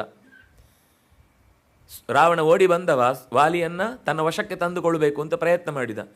ವಾಲಿ ತಿರುಗಿಯೂ ನೋಡಲಿಲ್ಲ ಅವನನ್ನು. ಅವನ ಪಾಡಿಗೆ ಅರ್ಘ್ಯ ನೀಡ್ತಾ ಇದ್ದಾನೆ. ಇವನು ಹಿಂದಿನಿಂದ ಬಂದು ಅಟ್ಯಾಕ್ ಮಾಡಬೇಕು ಅಂತ ಬಂದವನನ್ನು ತನ್ನ ಬಾಲದಿಂದಲೇ ಸುತ್ತಿ ತನ್ನ ಕಂಕ್ಳಲ್ಲಿ ಇರಿಸಿಕೊಂಡು ತನ್ನ ಜಪ ಅನುಷ್ಠಾನ ಎಲ್ಲ ಮುಗಿದ ಮೇಲೆ ಆಮೇಲೆ ಕೆಳಗಿಳಿಸಿ, ಏನಪ್ಪ ಬಂದದ್ದು, ಏನಾದರೂ ಮಾತಾಡೋದಿತ್ತಾ ಅಂತ ಕೇಳಿದ. ರಾವಣನಿಗೆ ಜೀವ ಎಲ್ಲ ಬಾಯಲ್ಲಿ ಬಂದಿತ್ತು. ಇಲ್ಲ, ನಿನ್ನ ಜೊತೆಗೆ ಮೈತ್ರಿ ಸಂಪಾದಿಸ್ಲಿಕ್ಕೋಸ್ಕರನೇ ನಾನು ಹುಡುಕೊಂಡು ರಾಜ ಮರ್ಯಾದೆಯಿಂದ ನಿನ್ನನ್ನು ನನ್ನ ಸೇನೆಯ ಜೊತೆಗೆ ಕರ್ಕೊಂಡು ಹೋಗಬೇಕು ಅಂತ ಬಂದೆ ಅಂತ ಏನೋ ಮಾತೇಳಿ ಕೊನೆಗೆ ಒಂದು ಅಬದ್ಧವಾದ ಒಪ್ಪಂದವನ್ನು ಅವನೊಟ್ಟಿಗೆ ಮಾಡಿಕೊಂಡು ಹೊರಟು ಹೋಗ್ತಾನೆ. ಹಾಗಾಗಿ ಅಂಥ ವಾಲಿಯನ್ನೇ ರಾಮಚಂದ್ರ ಕೊಂದಿದ್ದಾನೆ ಅನ್ನೋದು ಅವಳ ತಲೆಗೆ ನುಗ್ಗಬೇಕು. ಅದಕ್ಕೋಸ್ಕರ ವಾಲಿ ಸಂಹಾರ ಕರ್ತೃತ್ವವನ್ನು ನೆನಪಿಸ್ತಾನೆ, ಹೇಳ್ತಾನೆ. ಆಗ ಏನಾಗುತ್ತೆ ಅಂದರೆ, ವಾಲಿಯನ್ನೇ ಸಂಹಾರ ಮಾಡಿದ ಮೇಲೆ ಇನ್ನು ರಾವಣನನ್ನು ಸಂಹಾರ ಮಾಡೋದೇನು ಕಷ್ಟ ಅಲ್ಲ ಅನ್ನೋ ಒಂದು ಒಳಗಿನಿಂದ ಆಸೆ ಉಕ್ಕತ್ತೆ. ಎಷ್ಟೋ ಸರ್ತಿ ಈ ಪೇಷಂಟ್ಗಳ ಬಗ್ಗೆ ಕೆಲವೊಮ್ಮೆ ಡಾಕ್ಟ್ರು ಹೇಳುವುದುಂಟು, ನಾವು ಆರ್ಗನ್ ಎಲ್ಲ ಸರಿ ಇದ್ರೂ ಕೂಡ ಆ ವ್ಯಕ್ತಿಗೆ ಒಳಗೆ ಬದುಕಬೇಕು ಅಂತ ಅನ್ನೋ ಆಸೆ ಇಲ್ಲ. ನೀವೆಲ್ಲ ಯಾರಾದರೂ ಹಿಂದಿನದ್ದನ್ನು ಸ್ವಲ್ಪ ಮಾತಾಡಿ ಅವನಿಗೆ ಒಳಗಿನಿಂದ ತಾನು ಬದುಕಬೇಕು ಅನ್ನೋ ಆಸೆ ಹುಟ್ಟುವಾಗ ಏನಾದರೂ ಮಾಡಿ. ಹಾಗಿದ್ರೆ ಮಾತ್ರ ನೀವು ಯಾರಾದರೂ ಬಂದು ಅವರ ಜೊತೆಗೆ ಸ್ವಲ್ಪ ಹೊತ್ತು ಕಾಲ ಕಳೀರಿ, ಸುಮ್ಮನೆ ಬಿಟ್ಟು ಹೋಗಬೇಡಿ ಅಂತ ಹೇಳುತ್ತಾರೆ. ಅಂದರೆ ಯಾವಾಗ ಒಬ್ಬ ವ್ಯಕ್ತಿಗೆ ತಾನು ಇದ್ದು ಏನಾದರೂ ಮಾಡಬಲ್ಲೆ ಅನ್ನೋದು ಇದ್ದರೆ ಮಾತ್ರ ಉಳಿದ ಎಲ್ಲ ಹೊರಗಿನ ದೈಹಿಕ ಸಪೋರ್ಟು ಅಥವಾ ಹೊರಗಿನ ಸಪೋರ್ಟ್ ಅವನೊಳಗೆ ಕೆಲಸ ಮಾಡುತ್ತೆ. ಆತ್ಮವಿಶ್ವಾಸ ಕುಸಿದ್ರೆ ಉಳಿದ ಎಲ್ಲ ಪ್ರಯತ್ನಗಳು ಕೂಡ ವ್ಯರ್ಥ ಆಗುತ್ತೆ. ಹಾಗಾಗಿ ಅವಳಲ್ಲಿ ವಿಶ್ವಾಸ ಹುಟ್ಟಿಸುವುದಕ್ಕೋಸ್ಕರ ಖಂಡಿತ ಇಲ್ಲಿಗೆ ರಾಮ ಬರ್ತಾನೆ ಅನ್ನೋ ಒಂದು ಮಾತು ಬಂದರೆ ಅವಳು ಈ ಮಾತು ಆಡಿದ್ದರ ಹಿಂದೆ ಒಂದು ಉದ್ದೇಶ ಇದೆ. ಆ ಮಾತು ಕೇಳಿದ ಮೇಲೆ ಇವಳು ಏನೂ ಮಾಡಲಿಲ್ಲ ಅಂದರೆ ಇವಳನ್ನು ಕೊಂದು ಬಿಡಿ ಅಂತ ಹೇಳಿದಾಗ, ಹೇಗಾದರೂ ಮಾಡಿ ಯಾವ ನಿಮ್ಮ ಮಾಯೆಯನ್ನು ಉಪಯೋಗಿಸಿದರೂ ಸರಿ, ಒಟ್ಟು ನನ್ನನ್ನು ಅವಳು ಮದುವೆ ಆಗಿ ಮಾಡಬೇಕು ಅಂತ ಈ ಥರ ಒತ್ತಾಯ ಮಾಡಿ ಹೋದಾಗ ಅವರೆಲ್ಲ ಕೀಟ್ಲೆ ಮಾಡಿ ಅನೇಕ ಥರದ ತಮ್ಮ ವಿಕಾರವಾದ ಶಬ್ದಗಳಿಂದ ರೂಪಗಳಿಂದ ಅವಳನ್ನು ಭಯ ಬೆಚ್ಚಿ ಬೀಳಿಸಿದಾಗ, ನಾನು ಇಲ್ಲಿ ಇನ್ನು ಬದುಕಿ ಏನು ಉಪಯೋಗ, ರಾಮ ಇಲ್ಲಿಗೆ ಬರಲಿಕ್ಕಾಗುತ್ತೋ ಇಲ್ಲೋ ಗೊತ್ತಿಲ್ಲ, ಇಷ್ಟು ದೂರ ಇದೆ. ಜೊತೆಗೆ ಈ ರಾಕ್ಷಸರು ಯಾರೂ ಕೂಡ ಸುಲಭದಲ್ಲಿ ಶತ್ರುಗಳ ಪಾಲಾಗೋರಲ್ಲ, ನಾಶಕ್ಕೆ ಒಳಗಾಗೋರಲ್ಲ. ಇವನು ಬೇರೆ ತನ್ನ ಬಗ್ಗೆ ಇನ್ನೇನೇನೇನೇನೋ ಒಂದಿಷ್ಟು ಹೇಳಿಕೊಂಡ. ಹಾಗಾಗಿ ಇಷ್ಟು ದೂರಕ್ಕೆ ರಾಮ ಬರಲಿಕ್ಕೆ ಸಾಧ್ಯ ಇಲ್ಲ. ಎಷ್ಟು 8, 9, 10ನೇ ತಿಂಗಳು ದಾಟಿದೆ ಈಗ ಈ ಪ್ರಸಂಗದಲ್ಲಿ. ಅದರಿಂದಾಗಿ ನಾನು ಪ್ರಾಣ ಬಿಡ್ತೇನೆ ಅಂತ ಅವಳು ಮನಸ್ಸಿನಲ್ಲಿ ಅಂದ್ಕೊಳ್ತಾ ಇದ್ಲು. ಆ ಥರದ ಅವಳ ವರ್ತನೆ, ಆ ಭಾವ ಹನುಮಂತನಿಗೆ ಸ್ಪಷ್ಟವಾಗಿ ಕಾಣಿಸ್ತಾ ಇತ್ತು. ಎಲ್ಲ ಕೈ ಚೆಲ್ಲಿದ್ದಾಳೆ, ಇನ್ನೇನು ನನಗೆ ಬದುಕಲಿಕ್ಕೆ ಅರ್ಥ ಇಲ್ಲ ಅಂತ. ಆ ಹೊತ್ತಿಗೆ ತ್ರಿಜಟೆ ಸ್ವಲ್ಪ ಧೈರ್ಯ ತುಂಬ್ತಾಳೆ. ಅವಳು ಹೇಳ್ತಾಳೆ ತ್ರಿಜಟೆ ಹತ್ರ, ನಾನೇನು ಬದುಕಿ ಉಪಯೋಗ ಇಲ್ಲ ಅಂತ. ಆಗ ಅವಳು ತನ್ನ ಕನಸಿನ ಬಗ್ಗೆ ಒಂದು ಉಲ್ಲೇಖ ಮಾಡಿ, ಬೆಳ್ಗೊಡೆಯ ಅಡಿಯಲ್ಲಿ ಬಿಳಿಯಾನೆಯ ಮೇಲೆ ಬಿಳಿಯಾದ ಬಟ್ಟೆಯನ್ನು ತೊಟ್ಟ ರಾಮಚಂದ್ರ ಪೂರ್ವದ ದಿಕ್ಕಿಗೆ ಹೋದ ದೃಶ್ಯವನ್ನು ಕಂಡಿದ್ದೇನೆ. ಕೆಂಪಾದ ಬಟ್ಟೆಯನ್ನುಟ್ಟ ಮೈಮೇಲೆಲ್ಲ ಎಣ್ಣೆ ಚೆಲ್ಲಿಕೊಂಡ ದಾಸವಾಳದ ಹೂವನ್ನು ಮಾಲೆಯನ್ನಾಗಿ ಕಿವಿಗೆ ಮುಡಿಸಿಕೊಂಡು ದಕ್ಷಿಣದ ದಿಕ್ಕಿಗೆ ಹೋದ ರಾವಣನನ್ನು ನಾನು ಕಂಡಿದ್ದೇನೆ. ಇದು ಶಕುನ, ಇದು ಖಂಡಿತ ನಿನಗೆ ಹಿತವನ್ನೇ ತರುತ್ತೆ, ನೀನು ಸಾಯುವ ಮಾತಾಡಬೇಡ ಅಂತ ಹೇಳಿರ್ತಾಳೆ. ಇದು ಹನುಮಂತನನ್ನು ಇನ್ನಷ್ಟು ಜಾಗೃತಗೊಳಿಸುತ್ತೆ. ಅವಳಿಗೆ ಏನು ಮಾತಾಡಬೇಕು, ಯಾವ ವಿಷಯ ಹೇಳಿದರೆ ಅವಳಲ್ಲಿ ಅಂತರಂಗದಲ್ಲಿ ಆತ್ಮವಿಶ್ವಾಸ ಉಳಿಯತ್ತೆ ಅಂತ. ಹಾಗಾಗಿ ಇಷ್ಟು ಹೇಳಿ, ಆಸಸಾದವನೇ ಮಿತ್ರಂ ಸುಗ್ರೀವನಾಮವಾನರಂ ತತಸ್ಸ ವಾಲಿನಂ ಹತ್ವಾ ರಾಮ ಪರಪುರಂಜಯ. ಪರರ ಇಡೀ ಪುರವನ್ನೇ ಬೇರು ಸಹಿತ ನಷ್ಟಗೊಳಿಸುವಂತಹ ತಾಕತ್ತಿರುವವನು ವಾಲಿಯನ್ನು ಕೊಂದಿದ್ದಾನೆ, ಸುಗ್ರೀವನಂತಹ ಮಿತ್ರನಿದ್ದಾನೆ. ಇದರ ಸೂಕ್ಷ್ಮವನ್ನು ಗಮನಿಸಬೇಕು. ನಮಗೆ ಈ ಮಾತು ನೇರವಾಗಿ ರಾಮಾಯಣದಲ್ಲಿ ಕಾಣಿಸಲ್ಲ. ಅದು ನೀವು ರಾಮಾಯಣ ಓದಿದರೆ ಈ ಮಾತು ಸ್ಪಷ್ಟವಾಗಿ ಗೊತ್ತಾಗುತ್ತೆ. ಏನಾಗಿತ್ತು ಅಂದರೆ, ರಾವಣ ಸೀತೆಯನ್ನು ಎಳೆದೊಯ್ಯುವಾಗ ಈ ಮೈನಾಕ ಪರ್ವತದ ಒಂದು ಭಾಗದಲ್ಲಿ ಅಲ್ಲೇ ಅದರ ಮೇಲೇ ಹೋಗಿದ್ದದು, ಅವ್ರು ಎಳ್ಕೊಂಡು ಹೋಗಿದ್ದಲ್ಲೇ. ಅಲ್ಲಿ 5 ಜನ ಮಹಾಕಪಿವೀರರು ಏನೋ ಮೀಟಿಂಗ್ ಮಾಡ್ತಾ ಇದ್ದದನ್ನು ಮೇಲಿನಿಂದ ಸೀತೆ ನೋಡಿದ್ದಾಳೆ. ಬಾಲ ಕಪಿ ಇದ್ದದ್ದು ಅವಳು ವರ್ಣನೆ ಮಾಡ್ತಾಳಲ್ಲಿ, ನೋಡ್ತಾಳೆ. ನೋಡಿದಾಗ ಇವ್ರು ಯಾರೋ, ಅವರ ದೇಹ ಲಕ್ಷಣ ಕಾಣುತ್ತೆ, ಇವರು ತುಂಬ ಉತ್ತಮವಾದ ವ್ಯಕ್ತಿತ್ವ ಉಳ್ಳವರು, ಇವರಿಂದ ನನಗೇನಾದರೂ ಸಹಾಯ ಮುಂದಾಗಬಹುದು ಅಂತ ಅವಳು ಯೋಚನೆ ಮಾಡಿಕೊಂಡು ಹೋದ್ಲು ಅಂತಿದೆ ಅಲ್ಲಿ ರಾಮಾಯಣದಲ್ಲಿ. ಹಾಗಾಗಿ ತನ್ನ ಮೈ ಮೇಲಿರುವ ಆಭರಣವನ್ನು ಒಂದಿಷ್ಟು ತನ್ನ ಮೇಲಿನ ಉತ್ತರೀಯದಲ್ಲಿ ಗಂಟು ಕಟ್ಟಿ ಅದನ್ನು ಅಲ್ಲಿಗೆ ಎಸಿತಾಳೆ. ಎಸೆದ ಸಂಗತಿಯೇ ಮುಂದೆ ರಾಮನಿಗೆ ಲಕ್ಷ್ಮಣನಿಗೆ ಸುಗ್ರೀವ ತಂದು ತೋರಿಸ್ತಾನೆ. ತನ್ನ ಒಳಗೆ ಸಂಗ್ರಹವಾಗಿ ಇಟ್ಟದ್ದನ್ನು ತಂದು ತೋರಿಸ್ತಾನೆ. ತಂದರೆ ಕಪಿಗಳ ಮಧ್ಯಕ್ಕೆ ಹಾಕಿದ್ದು ಸೀತೆಗೆ ಗೊತ್ತಿದೆ. ಆದ್ದರಿಂದಾಗಿ ಹನುಮಂತನಿಗೆ ಒಂದು ನೆನಪಾಯಿತು, ನಮ್ಮ ಪರಿಚಯವನ್ನು ಅವಳಿಗೆ ಖಂಡಿತ ಮಾಡಿಸ್ಲಿಕ್ಕೆ ಸುಲಭ. ಸುಗ್ರೀವನಂತಹ ಒಬ್ಬ ಮಿತ್ರ ಸಿಕ್ಕಿದ್ದಾನೆ, ಆ ದೊಡ್ಡ ಕೆಲಸಕ್ಕೆ ಅವನ ಪಡೆಯೆಲ್ಲವೂ ಸಿದ್ಧವಾಗಿದೆ, ಅದನ್ನಾಗಿ ನೀನೇನು ಹೆದರಬೇಕಾಗಿಲ್ಲ ಅನ್ನೋ ಒಂದು ಸೂಚನೆಯನ್ನು ಕೊಡೋದಕ್ಕೋಸ್ಕರ ಸುಗ್ರೀವನ ಕಥೆಯನ್ನು ಹೇಳ್ತಾನೆ, ವಾಲಿಯ ಸಂಹಾರದ ಕಥೆಯನ್ನು ಹೇಳ್ತಾನೆ. ಪ್ರತಿ ಒಂದು ಶಬ್ದವೂ ಕೂಡ ಅವಳಿಗೆ ರಿಲೇಟೆಡ್ ಆದದ್ದೇ. ಅವಳು ಯಾವುದು ವ್ಯರ್ಥವಾದ ಕಥೆ ಅಲ್ಲ ಅವಳಿಗೆ, ಅಥವಾ ವ್ಯರ್ಥವಾದ ಇನ್ಫಾರ್ಮೇಷನ್ ಅಲ್ವೇ ಅಲ್ಲ. ಕೆಲವೊಂದು ಸರ್ತಿ ನಾವು ಇನ್ಫಾರ್ಮೇಷನ್ ಅಂತ ಏನು ಕೊಡ್ತೇವೆ, ನ್ಯೂಸ್ಲೆಸ್, ಅದು ನ್ಯೂ ಸೆನ್ಸು, ಹೆಸರು ಮಾತ್ರ ನ್ಯೂಸು ಅಂತ. ಆದರೆ ಹನುಮಂತ ಮಾತಾಡುವ ಪ್ರತಿಯೊಂದು ಶಬ್ದವೂ ಕೂಡ ಅವಳಿಗೆ ಯಾವುದೋ ಒಂದು ದೃಷ್ಟಿಯಲ್ಲಿ ಅದು ಸಂಬಂಧಪಡುತ್ತೆ. ಮುಂದೆ ಹೇಳ್ತಾನೆ, ಅಹಂ, ನಾನೀಗ ಇಲ್ಲಿಗೆ ಬಂದೆ. ಹೇಗೆ ಬಂದೆ? ಸಂಪಾತಿ ವಚನಾತ್. ಸಂಪಾತಿ ಅಂತ ಒಬ್ಬ ಗೃದ್ರ ಪಕ್ಷಿ ದೂರದಲ್ಲಿರುವಂತಹ ಈ ಲಂಕೆಯಲ್ಲಿ ನಡೆದ ಎಲ್ಲ ಸಂಗತಿಗಳನ್ನು ದೂರದಿಂದಲೇ ಕಂಡು ತಿಳಿಸ್ಲಿಕ್ಕೆ ಸಾಧ್ಯವಿರುವವ, ಅವನು ಕೊಟ್ಟ ಇನ್ಫಾರ್ಮೇಷನ್ ಪ್ರಕಾರ ಕನ್ಫರ್ಮ್ ಮಾಡ್ಕೊಳ್ಳಿಕ್ಕೆ ಇಲ್ಲಿಗೆ ಬಂದಿದ್ದೇನೆ. ಬರೀ ಇನ್ಫಾರ್ಮೇಷನ್ ತೊಗೊಂಡು ಹೋಗಲಿಲ್ಲ ಹನುಮಂತ, ಹೇಳಿಬಿಟ್ಟಿದ್ದಾನೆ. ಕೆಲವೊಮ್ಮೆ ನಾವು ಸುಲಭ ಆಯಿತು ಅಂತ ಹೇಳಿ ಯಾರೋ ಹೇಳಿದ್ದಾನೆ ಕೇಳಿ ಆಗಿದೆ ಅಂತ ಹೇಳಿ ಅಲ್ಲಿ ದಾಖಲೆ ಮಾಡಿಬಿಡುದು. ಆಮೇಲೆ ನೋಡಿದರೆ ಅಲ್ಲಿ ಏನೂ ಇಲ್ಲ, ಫ್ಯಾಕ್ಟ್ ಚೆಕ್ ಮಾಡಬೇಕಿತ್ತಲ್ಲ, ಯಾಕೆ ಯಾರ್ದು ಮಾತು ಕೇಳಿ ಮಾಡ್ತೀರಿ ಅಂದರೆ, ಅಯ್ಯೋ ಅವರು ತುಂಬ ನಂಬಿಕಸ್ತರು ಅಂತ ಅಂದ್ಕೊಂಡು ಅವ್ರ ಮಾತಿಗೆ ನಾವು ಕಿವಿ ಕೊಟ್ವಿ, ನೋಡಿದರೆ ಕಿವಿಗೆ ಹಿತ್ತಾಳೆ ಆಗಿ ತುಕ್ಕಿಡೀತು, ಅದು ಉಪಯೋಗ ಇಲ್ಲ ಆಯಿತು ಅಂತ ಆಮೇಲೆ ಬೇಜಾರು ಮಾಡ್ಕೊಳ್ಳೋದಾಗತ್ತೆ. ಹಾಗಾಗದಂತೆ ಹನುಮಂತ ತನಗೆ ಕಷ್ಟವಾದರೂ ತೊಂದರೆ ಇಲ್ಲ, ಸಂಪಾತಿ ಸುಳ್ಳು ಹೇಳ್ತಾನೆ ಅಂತಲ್ಲ, ಸಂಪಾತಿಗೆ ಸ್ಪಷ್ಟ ಹೇಳ್ತಾನೆ, ಅವಳನ್ನು ರಾವಣ ಬಂಧಿಸಿ ಇಟ್ಟಿದ್ದಾನೆ, ನಿನಗಿದ್ರಲ್ಲಿ ಯಾವ ಸಂದೇಹವೂ ಬೇಡ ಅಂತ. ಹಾಗಿದ್ರೂ ಹನುಮಂತ ಅಶೋಕೆಯನ್ನು ಪ್ರವೇಶಿಸಿ ಸೀತೆ ಇರುವುದನ್ನು ನೋಡಿಕೊಂಡು ಮರಳಿ ಬಂದ ಅಂತ ಹೇಳ್ತಾನೆ. ಮತ್ತೆ ತಸ್ಯಾ ಹೇತೋ ವಿಶಾಲಾಕ್ಷ್ಯಾ ಸಮುದ್ರಂ ವೇಗವಾನ್. ನಾನು ಆ ಸೀತೆಯ ಕುರಿತಾಗಿ, ಅವಳ ಸೀತೆಯ ಬಗ್ಗೆ ಸುದ್ದಿಯನ್ನು ಏನು ಕೇಳಿದೆ ಅದನ್ನು ನಿಶ್ಚಯ ಮಾಡಿಕೊಳ್ಳುವುದಕ್ಕೋಸ್ಕರ 100 ಯೋಜನದ ದೂರದ ಈ ಸಮುದ್ರವನ್ನು ಹಾರಿ ಇಲ್ಲಿಗೆ ಬಂದಿದ್ದೇನೆ ತಾಯಿ. ರಾಮ ಹೇಳಿದಂತೆ ಇರುವ ಸ್ವರೂಪದವಳು. ಇದು ಯಾವುದು ನೇರ ಸೀತೆ ಹತ್ರ ಮಾತಾಡ್ತಾ ಇರುವುದಲ್ಲ, ಸೀತೆಗೆ ಕೇಳಿಸುವಂತೆ ಮಾತಾಡ್ತಾ ಇರುವುದು. ಅವನು ಹೇಳ್ತಾನೆ, ರಾಮ ಹೇಗೆ ಹೇಳಿದ್ನೋ ಅದೇ ಲಕ್ಷಣದವಳು ಇವಳು. ಯಥಾ ರೂಪಾಂ ಯಥಾ ವರ್ಣಾಂ ಯಥಾ ಲಕ್ಷ್ಮೀವತೀಂ ಚತಾಂ. ನಾನೀಗ ಕಾಣ್ತಾ ಇರುವುದು ಅದೇ ಸ್ವರೂಪದ, ಅದೇ ಬಣ್ಣ, ಅದೇ ಥರದ ಲಕ್ಷಣಗಳು, ಅದೇ ರೀತಿಯಾದ ಮಾತು, ಅದೇ ರೀತಿಯಾದ ನಡೆ, ಎಲ್ಲವೂ ರಾಮನಿಗೆ ಹೊರತು ಇನ್ನಾರಿಗೂ ಹೋಲದ ರೂಪ ಇದು. ರಾಮನಿಗೆ ಹೋಲುವ ರೂಪ, ರಾಮನಿಗೆ ಒಪ್ಪುವ ರೂಪ ಅಂತ ಹೇಳಿದ ತಕ್ಷಣ ಅವಳ ಕಿವಿ ನೆಟ್ಟಗಾಯಿತು. ಲಕ್ಷ್ಮೀವತಿ, ಎಲ್ಲ ಲಕ್ಷಣದಿಂದ ಕೂಡಿದವಳು ಅಂತ. ಆಗ ಉನ್ನಮ್ಯವದನಂ ಭೀರುಹು, ನಿಧಾನಕ್ಕೆ ಮರದ ಮೇಲೆ ಹೀಗೆ ನೋಡಿದ್ಲಂತೆ, ಅವನನ್ನು ಕೂಲಂಕಷವಾಗಿ ಗಮನಿಸಿದ್ಲಂತೆ. ಶಿಂಶಪಾನ್ ಅನ್ವವೈಕ್ಷತ. ಆಗ ಆ ಐ ಕಾಂಟ್ಯಾಕ್ಟನ್ನು ಹನುಮಂತ ಕ್ಯಾಚ್ ಮಾಡ್ದ. ಅವನ ಪಾಡಿಗೆ ಹೇಳ್ತಾ ಇದ್ದವನು ಯಾವಾಗ ಅವಳು ಮೇಲೆ ನೋಡಿದ್ಲು ತಕ್ಷಣ ಕೆಳಗೆ ನೋಡಿ ಅತ್ಯಂತ ಗಂಭೀರವಾಗಿ ಅವಳನ್ನು ವಂದಿಸಿದ. ಸೀತೆ ತಕ್ಷಣ ಅವನನ್ನು ಹತ್ರ ಕರ್ಕೊಳ್ಳಿಕ್ಕೆ ಒಪ್ಪಿಕೊಳ್ತಾಳೆ. ಅಂದರೆ ಅದು ಮುಖದಲ್ಲಿ ಗೊತ್ತಾಗುತ್ತಲ್ಲ, ಮಾತಾಡ್ಲಿಕ್ಕೆ ಅವಕಾಶ ಆಯಿತು ಅಂತ. ಈ ಸೇಲ್ಸ್ಮ್ಯಾನ್ಗಳಿಗೆ ಇದೆಲ್ಲ ಭಾರಿ ಚೆನ್ನಾಗಿ ಅರ್ಥ ಇರುತ್ತೆ, ಇವರು ಪ್ರಾಡಕ್ಟ್ ತೊಗೊಳ್ತಾರೋ ಇಲ್ವೋ ಅವರ ಮುಖ ನೋಡಿದ ತಕ್ಷಣ ಗೊತ್ತಾಗ್ಬಿಡುತ್ತೆ. ಇದು ಕೆಲವೊಂದು ಸರ್ತಿ ಬಕರ ಮಾಡೋದು ಇರುತ್ತೆ, ಕೆಲವೊಂದು ಸರ್ತಿ ಇವರಿಗೆ ಇದು ಅಗತ್ಯ ಇದೆ ಅಂತಲೂ ಗೊತ್ತಾಗುತ್ತೆ. ಹಾಗೆ ಇದು ಮುಖವನ್ನು ನೋಡಿದ ತಕ್ಷಣ ನನಗೆ ನಿಮ್ಮ ಹತ್ತಿರ ಬರಲಿಕ್ಕೆ ನಿಮ್ಮಲ್ಲಿ ಒಪ್ಪಿಗೆ ಇದೆ ಅನ್ನೋದು ಅರ್ಥ ಮಾಡಿಕೊಂಡು ಹನುಮಂತ ಓಡಿ ಬಂದ. ಕೆಳಗೆ ಬಂದವನೇ ಡೊಗ್ಗು ಸಲಾಮ್ ಹಾಕಿ ನಮಸ್ಕಾರ ಮಾಡಿ ಅವಳಲ್ಲಿ ಮತ್ತೆ ಇಡೀ ವಿವರಿಸಿ ಇದೆಲ್ಲ ಸೂಕ್ಷ್ಮವಾಗಿ ಹೇಳಿದ್ದ. ಈಗ ವಿವರಿಸಿ ನಾನು ರಾಮನ ದೂತ, ರಾಮನ ಕಡೆಯಿಂದ ಬಂದಿದ್ದೇನೆ ಅನ್ನೋದಕ್ಕೆ ಅನೇಕ ವಿವರಗಳನ್ನು ಕೊಡ್ತಾನೆ. ಇದು ಅವನ ಚಾತುರ್ಯ ಮತ್ತು ಪ್ರಭುವಿನ ಚರಿತ್ರೆಯನ್ನು ಹೇಳಬೇಕಾದಾಗ ಎಷ್ಟು ಹೇಳಬೇಕೋ, ಏನು ಹೇಳಬೇಕೋ, ಎಷ್ಟು ಹೇಳಿದರೆ ಅವಳಿಗೆ ನಂಬಿಕೆ ಬರುತ್ತೋ, ಎಷ್ಟು ಹೇಳಿದರೆ ಅವಳಿಗೆ ಈ ವಿಷಯದಲ್ಲಿ ಭರವಸೆ ತುಂಬುತ್ತೋ ಅಂಥ ಮಾತುಗಳನ್ನು ಆಡಿದ. ಇದು ಹೇಳುವುದರಲ್ಲೂ ಕೇಳುವುದರಲ್ಲೂ ಎರಡರಲ್ಲೂ ಆಸಕ್ತಿ ಇರುವ ಹನುಮಂತನ ಸ್ವರೂಪದ ಚಿಂತನೆ. ರಾಮ ಲಕ್ಷ್ಮಣ ಸೀತೆಯನ್ನು ನಿರಂತರ ತನ್ನ ಮನದಲ್ಲಿ ಬಸಿಯ ತುಂಬಿಕೊಂಡಿದ್ದವ, ನನ್ನಲ್ಲೂ ಅಂತಹ ನಿವಾಸಕ್ಕೆ ಯೋಗ್ಯವಾದ ಹೃದಯವನ್ನಾಗಿಸು ನೀನು ಅನ್ನುವ ಪ್ರಾರ್ಥನೆಯನ್ನು ಇಲ್ಲಿ ಆಡ್ತಾರೆ. ರಾಮನ ನಾಮಸ್ಮರಣೆ ಆದ ತಕ್ಷಣವೇ ಹನುಮಂತನಿಗೆ ಮೈ ಗರಿಗೆದರುತ್ತೆ.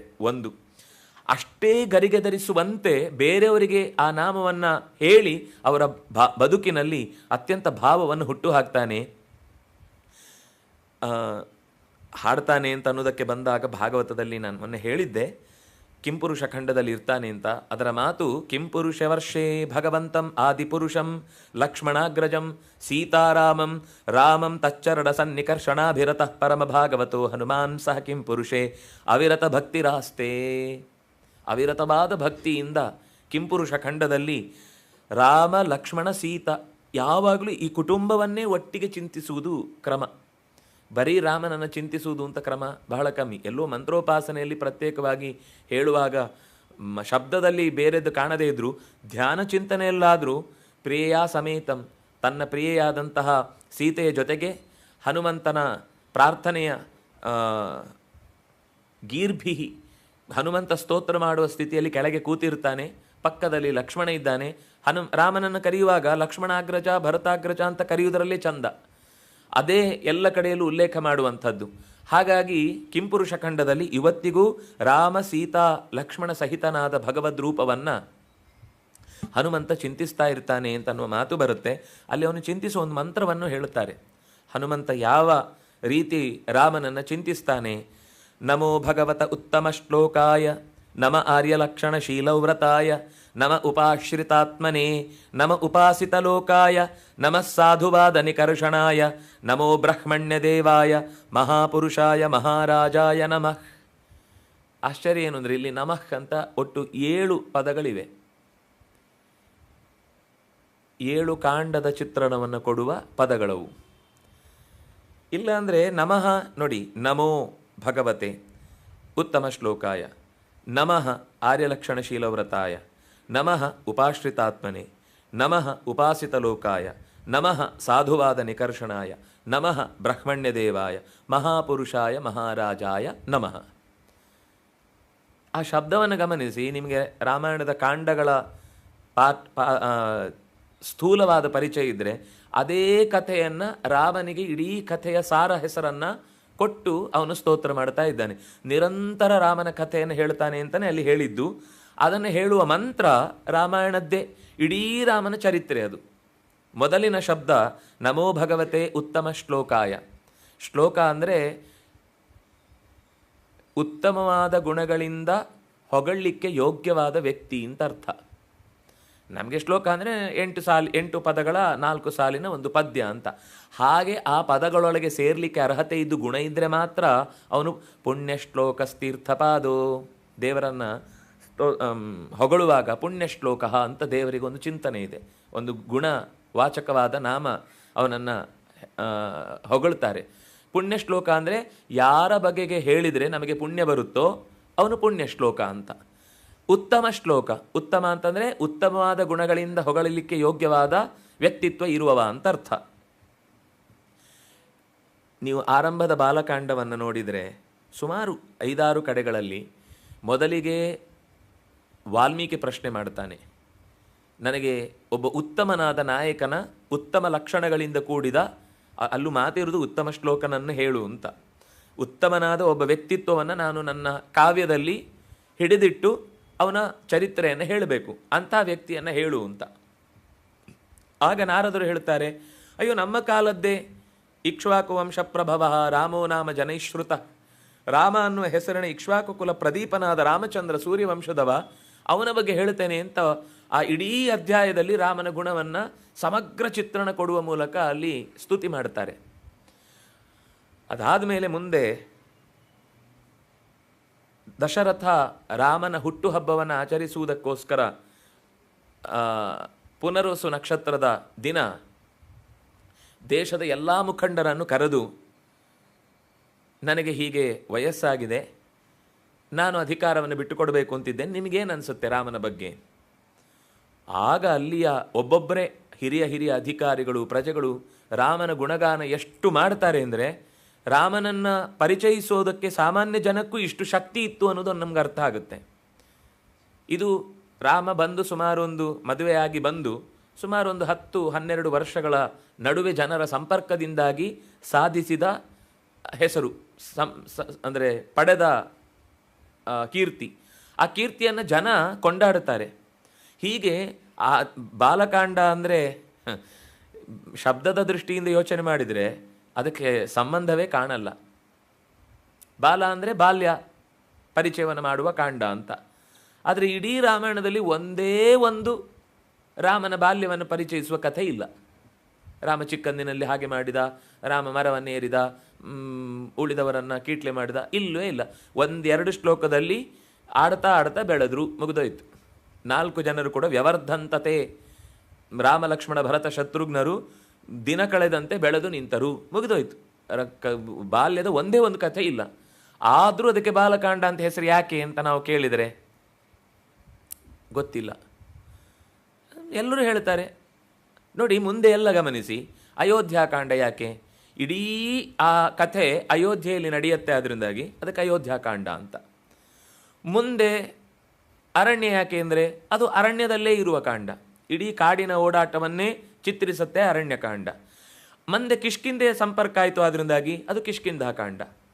ಅದರ ನಂತರ ಸುಂದರ. ಸುಂದರ ಅಂದರೆ ಕಪಿಗೆ ಇನ್ನೊಂದು ಹೆಸರದು. ಸಂಸ್ಕೃತದಲ್ಲಿ ಸುಂದರ ಅಂದರೆ ಕಪಿ ಅಂತ ಅರ್ಥ. ನಮ್ಗೆ ಯಾರನ್ನಾದರೂ ಬೈಬೇಕು ಅಂದರೆ ಸುಂದರ ಅಂತ ಬೈಬೋದು, ಸುಂದರಿ ಅಂತ ಅನ್ಬೋದು. ಅದರ ಅರ್ಥ ಕಪಿ ಅಂತ ಅರ್ಥ. ಆದರೆ ಕಪಿ ಅಂತ ಅನ್ನೋದು ಇವತ್ತು ಜನರಲಿ ನಾವು ತೆಗೆದುಕೊಳ್ಳುವ ಅರ್ಥ ಲಕ್ಷಣಯುಕ್ತವಾದ ಕಪಿ ಅಂತ ಅರ್ಥ. ಆದ್ದರಿಂದಾಗಿ ಹನುಮಂತ ಅತ್ಯಂತ ಲಕ್ಷಣಯುಕ್ತನಾದ್ರಿಂದ ಸುಂದರಕಾಂಡ ಅಂದರೆ ಅದು ಹನುಮಂತನದ್ದೇ ಕಾಂಡ. ಇಡೀ ಸುಂದರಕಾಂಡ ಹನುಮಂತನದ್ದೇ ಕಥೆ. ಯುದ್ಧಕಾಂಡ, ಯುದ್ಧವೇ ಬಂತು. ಉತ್ತರಕಾಂಡ ನಾನು ಮೊನ್ನೆನೇ ಹೇಳಿದೆ, ಮೊದಲ 6 ಕಾಂಡಗಳಲ್ಲಿ ಉಳಿದ ಎಲ್ಲ ಪ್ರಶ್ನೆಗಳಿಗೆ ಸಿಗುವ ಉತ್ತರವೇ ಉತ್ತರಕಾಂಡ. ಆದರೆ ಬಾಲಕಾಂಡಕ್ಕೆ ನಮಗೆ ಜಸ್ಟಿಫಿಕೇಶನ್ ಸಿಗುವುದೇ ಇಲ್ಲ. ಏನದು, ಯಾಕೆ ಅದಕ್ಕೆ ಬಾಲಕಾಂಡ ಅಂತ ಹೆಸರು ಬಂತು ಗೊತ್ತಾಗೋದಿಲ್ಲ. ಸರಿ, ಇವತ್ತು ಗೊತ್ತಾಗೋದು ಬೇಡ, ಸ್ವಲ್ಪ ಯೋಚನೆ ಮಾಡೋಣ ಏನಕ್ಕಿರ್ಬೋದು ಅಂತ ಸ್ವಲ್ಪ ಯೋಚನೆ ಮಾಡಿ ಬನ್ನಿ. ಆದರೆ ಈ ಪದ್ಯದಲ್ಲಿ ಬಂದಂತಹ ಉತ್ತಮ ಶ್ಲೋಕ ಅನ್ನುವ ಶಬ್ದಕ್ಕೆ ಅನ್ವರ್ಥವಾಗುವಂತೆ ಹಲವು ಕಡೆ ರಾಮನ ಗುಣಗಳ ಹೊಗಳಿಕೆಯ ಮಾತು, ಅವನು ಪರಿಪೂರ್ಣ ವ್ಯಕ್ತಿ ಅನ್ನೋದನ್ನು ಚಿತ್ರಿಸುವ ಮಾತು ಬಾಲಕಾಂಡದ ತುಂಬ ತುಂಬಿದೆ.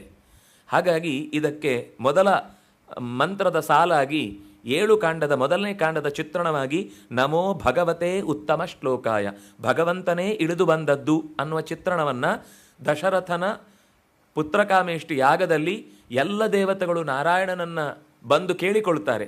ಹೀಗೆ ಈ ರಾವಣ ಕುಂಭಕರ್ಣರ ಭೂಭಾರದ ಕಾರ್ಯ ತುಂಬ ಜಾಸ್ತಿ ಆಗಿದೆ, ಅದನ್ನು ಹರಣ ಮಾಡಲಿಕ್ಕೆ ನೀನೇ ಬರಬೇಕು ಅಂತ ಅಲ್ಲಿ ಡಿಸ್ಕಷನ್ ಆಗುತ್ತೆ.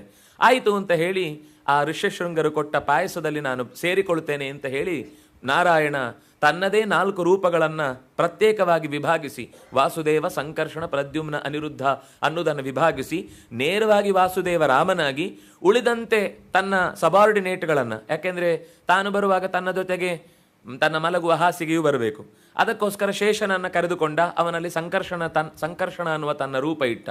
ಜೊತೆಗೆ ತನ್ನ ಚಕ್ರ ಬರಬೇಕು, ಭರತನನ್ನು ತೆಗೆದುಕೊಂಡು ಬಂದ. ಜೊತೆಗೆ ಅನಿರುದ್ಧ ಬರಬೇಕು, ಅದಕ್ಕೋಸ್ಕರ ಶತ್ರುಘ್ನನನ್ನು ಜೊತೆಗೆ ಕೂಡಿಸಿಕೊಂಡ. ಹೀಗೆ 4 ರೂಪಗಳಲ್ಲಿ ಬಂದು ನಿಂತ ಅಂತ ಮಾತಾಡುವಾಗ ಸ್ವತಃ ಭಗವಾನ್ ಎನಿಸಿದಂತಹ ಉತ್ತಮ ಶ್ಲೋಕ ಭಗವಾನ್ ನಾರಾಯಣನೇ ಇಳಿದು ಬಂದ ಅನ್ನುವ ಚಿತ್ರಣವನ್ನು ನಮಗೆ ರಾಮಾಯಣದ ಬಾಲಕಾಂಡ ನಿರೂಪಣೆ ಮಾಡುತ್ತೆ. ಎರಡನೇದು ಆರ್ಯಲಕ್ಷಣ ಶೀಲವು ವ್ರತಾಯ. ಶೀಲ ಅಂದರೆ ನಡತೆ, ಉತ್ತಮ ವ್ಯಕ್ತಿ ಹೇಗೆ ನಡ್ಕೊಳ್ಬೇಕು ಅನ್ನೋದನ್ನು ತೋರಿಸ್ಲಿಕ್ಕೆ. ನಾನೀಗ ನಿಮಗೆ ಶಬ್ದದಿಂದ ಒಂದೊಂದು ಶಬ್ದದಿಂದ ಹೇಳಿದರೆ ನಿಮಗೇನು ಅಷ್ಟು ಸ್ವರಸ ಅಂತ ಅನ್ನಿಸದೇ ಇರ್ಬೋದು. ಆದರೆ ನಿಮಗೆ ಅಯೋಧ್ಯಾಕಾಂಡದ ಸ್ವಲ್ಪ ಅಲ್ಲಿರುವ ನೇರ ಪರಿಚಯ ಇದ್ದರೆ ಈ ಶಬ್ದ ಎಷ್ಟು ಪರ್ಫೆಕ್ಟಾಗಿ ರಾಮನಿಗೆ ಹೊಂದತ್ತೆ. ಒಬ್ಬ ವ್ಯಕ್ತಿ ಹೇಗಿರಬೇಕು, ತಂದೆ ಜೊತೆಗೆ ಹೇಗೆ ವರ್ತಿಸಬೇಕು, ತಾಯಿ ಜೊತೆಗೆ ಹೇಗಿರಬೇಕು, ತನ್ನ ತಮ್ಮನ ಜೊತೆಗೆ ಹೇಗೆ ಮಾತಾಡಬೇಕು, ತನ್ನ ಮಡದಿಯ ಜೊತೆಗೆ ಹೇಗಿರಬೇಕು, ಯಾರ್ಯಾರನ್ನು ಹೇಗೆ ಕನ್ವಿನ್ಸ್ ಮಾಡಬೇಕಾಗತ್ತೆ. ತನ್ನ ತಾಯಿಯನ್ನು ಕಾಡಿಗೆ ಬರಬೇಡ ಅಂತ ಕನ್ವಿನ್ಸ್ ಮಾಡಿದ, ಆದರೆ ತನ್ನ ಹೆಂಡತಿಯನ್ನು ಕನ್ವಿನ್ಸ್ ಮಾಡಲಿಕ್ಕಾಗದೆ ಕರ್ಕೊಂಡು ಬರಬೇಕಾದ ಸ್ಥಿತಿ ಬಂತು.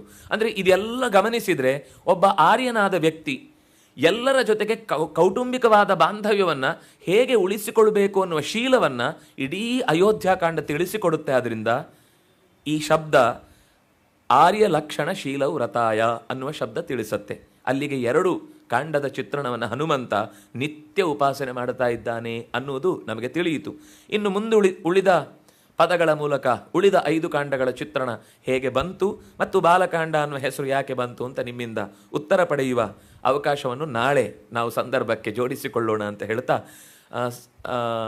ಯಾರಿಗಾದರೂ ಈ ವಿಷಯದಲ್ಲಿ ಜಿಜ್ಞಾಸೆ ಇದ್ದು ಪ್ರಶ್ನೆ ಕೇಳುವುದಿದ್ರೆ ಚೀಟಿ ಮೂಲಕ ಮೊದಲೇ ಬರೆದು ಕೊಟ್ಟರೆ ಕೊನೆಯ 10 ನಿಮಿಷ ಇದಕ್ಕೆ ಸಂಬಂಧಪಟ್ಟಂತೆ, ಈ ಹನುಮಂತನ ಕಥೆಗೆ ಸಂಬಂಧಪಟ್ಟಂತೆ ಸುಮ್ಮನೆ ಎಲ್ಲೆಲ್ಲಿಗೋ ವಿಷಯ ಹೋಗುವುದಾದರೆ ಆ ಪ್ರಶ್ನೆಗಳಿಗೆ ಇಲ್ಲಿ ನಾನು ಉತ್ತರಿಸಲಿಕ್ಕೆ ಹೋಗುವುದಿಲ್ಲ. ಈ ವಿಷಯದಲ್ಲಿ ಜಿಜ್ಞಾಸೆಗಳೇನಾದರೂ ಬಂದರೆ ಬರೆದು ಕೊಟ್ಟರೆ ಅದನ್ನು ಉತ್ತರಿಸುವ ಪ್ರಯತ್ನ ಮಾಡಬಹುದು ಅಂತ ಹೇಳ್ತಾ ಇವತ್ತಿನ ಚಿಂತನೆಯನ್ನು ಮುಗಿಸೋಣ. ಕಾಯೇನ ವಾಚಾ ಮನಸಾ ಇಂದ್ರಿಯೈರ್ವಾ ಬುದ್ಧ್ಯಾತ್ಮನಾವಾನುಸೃತ ಸ್ವಭಾವ ಕರೋಮಿ ಯದ್ಯತ್ ಸಕಲಂ ಪರಸ್ಮೈ ನಾರಾಯಣಾಯೇತಿ ಸಮರ್ಪಯಾಮಿ.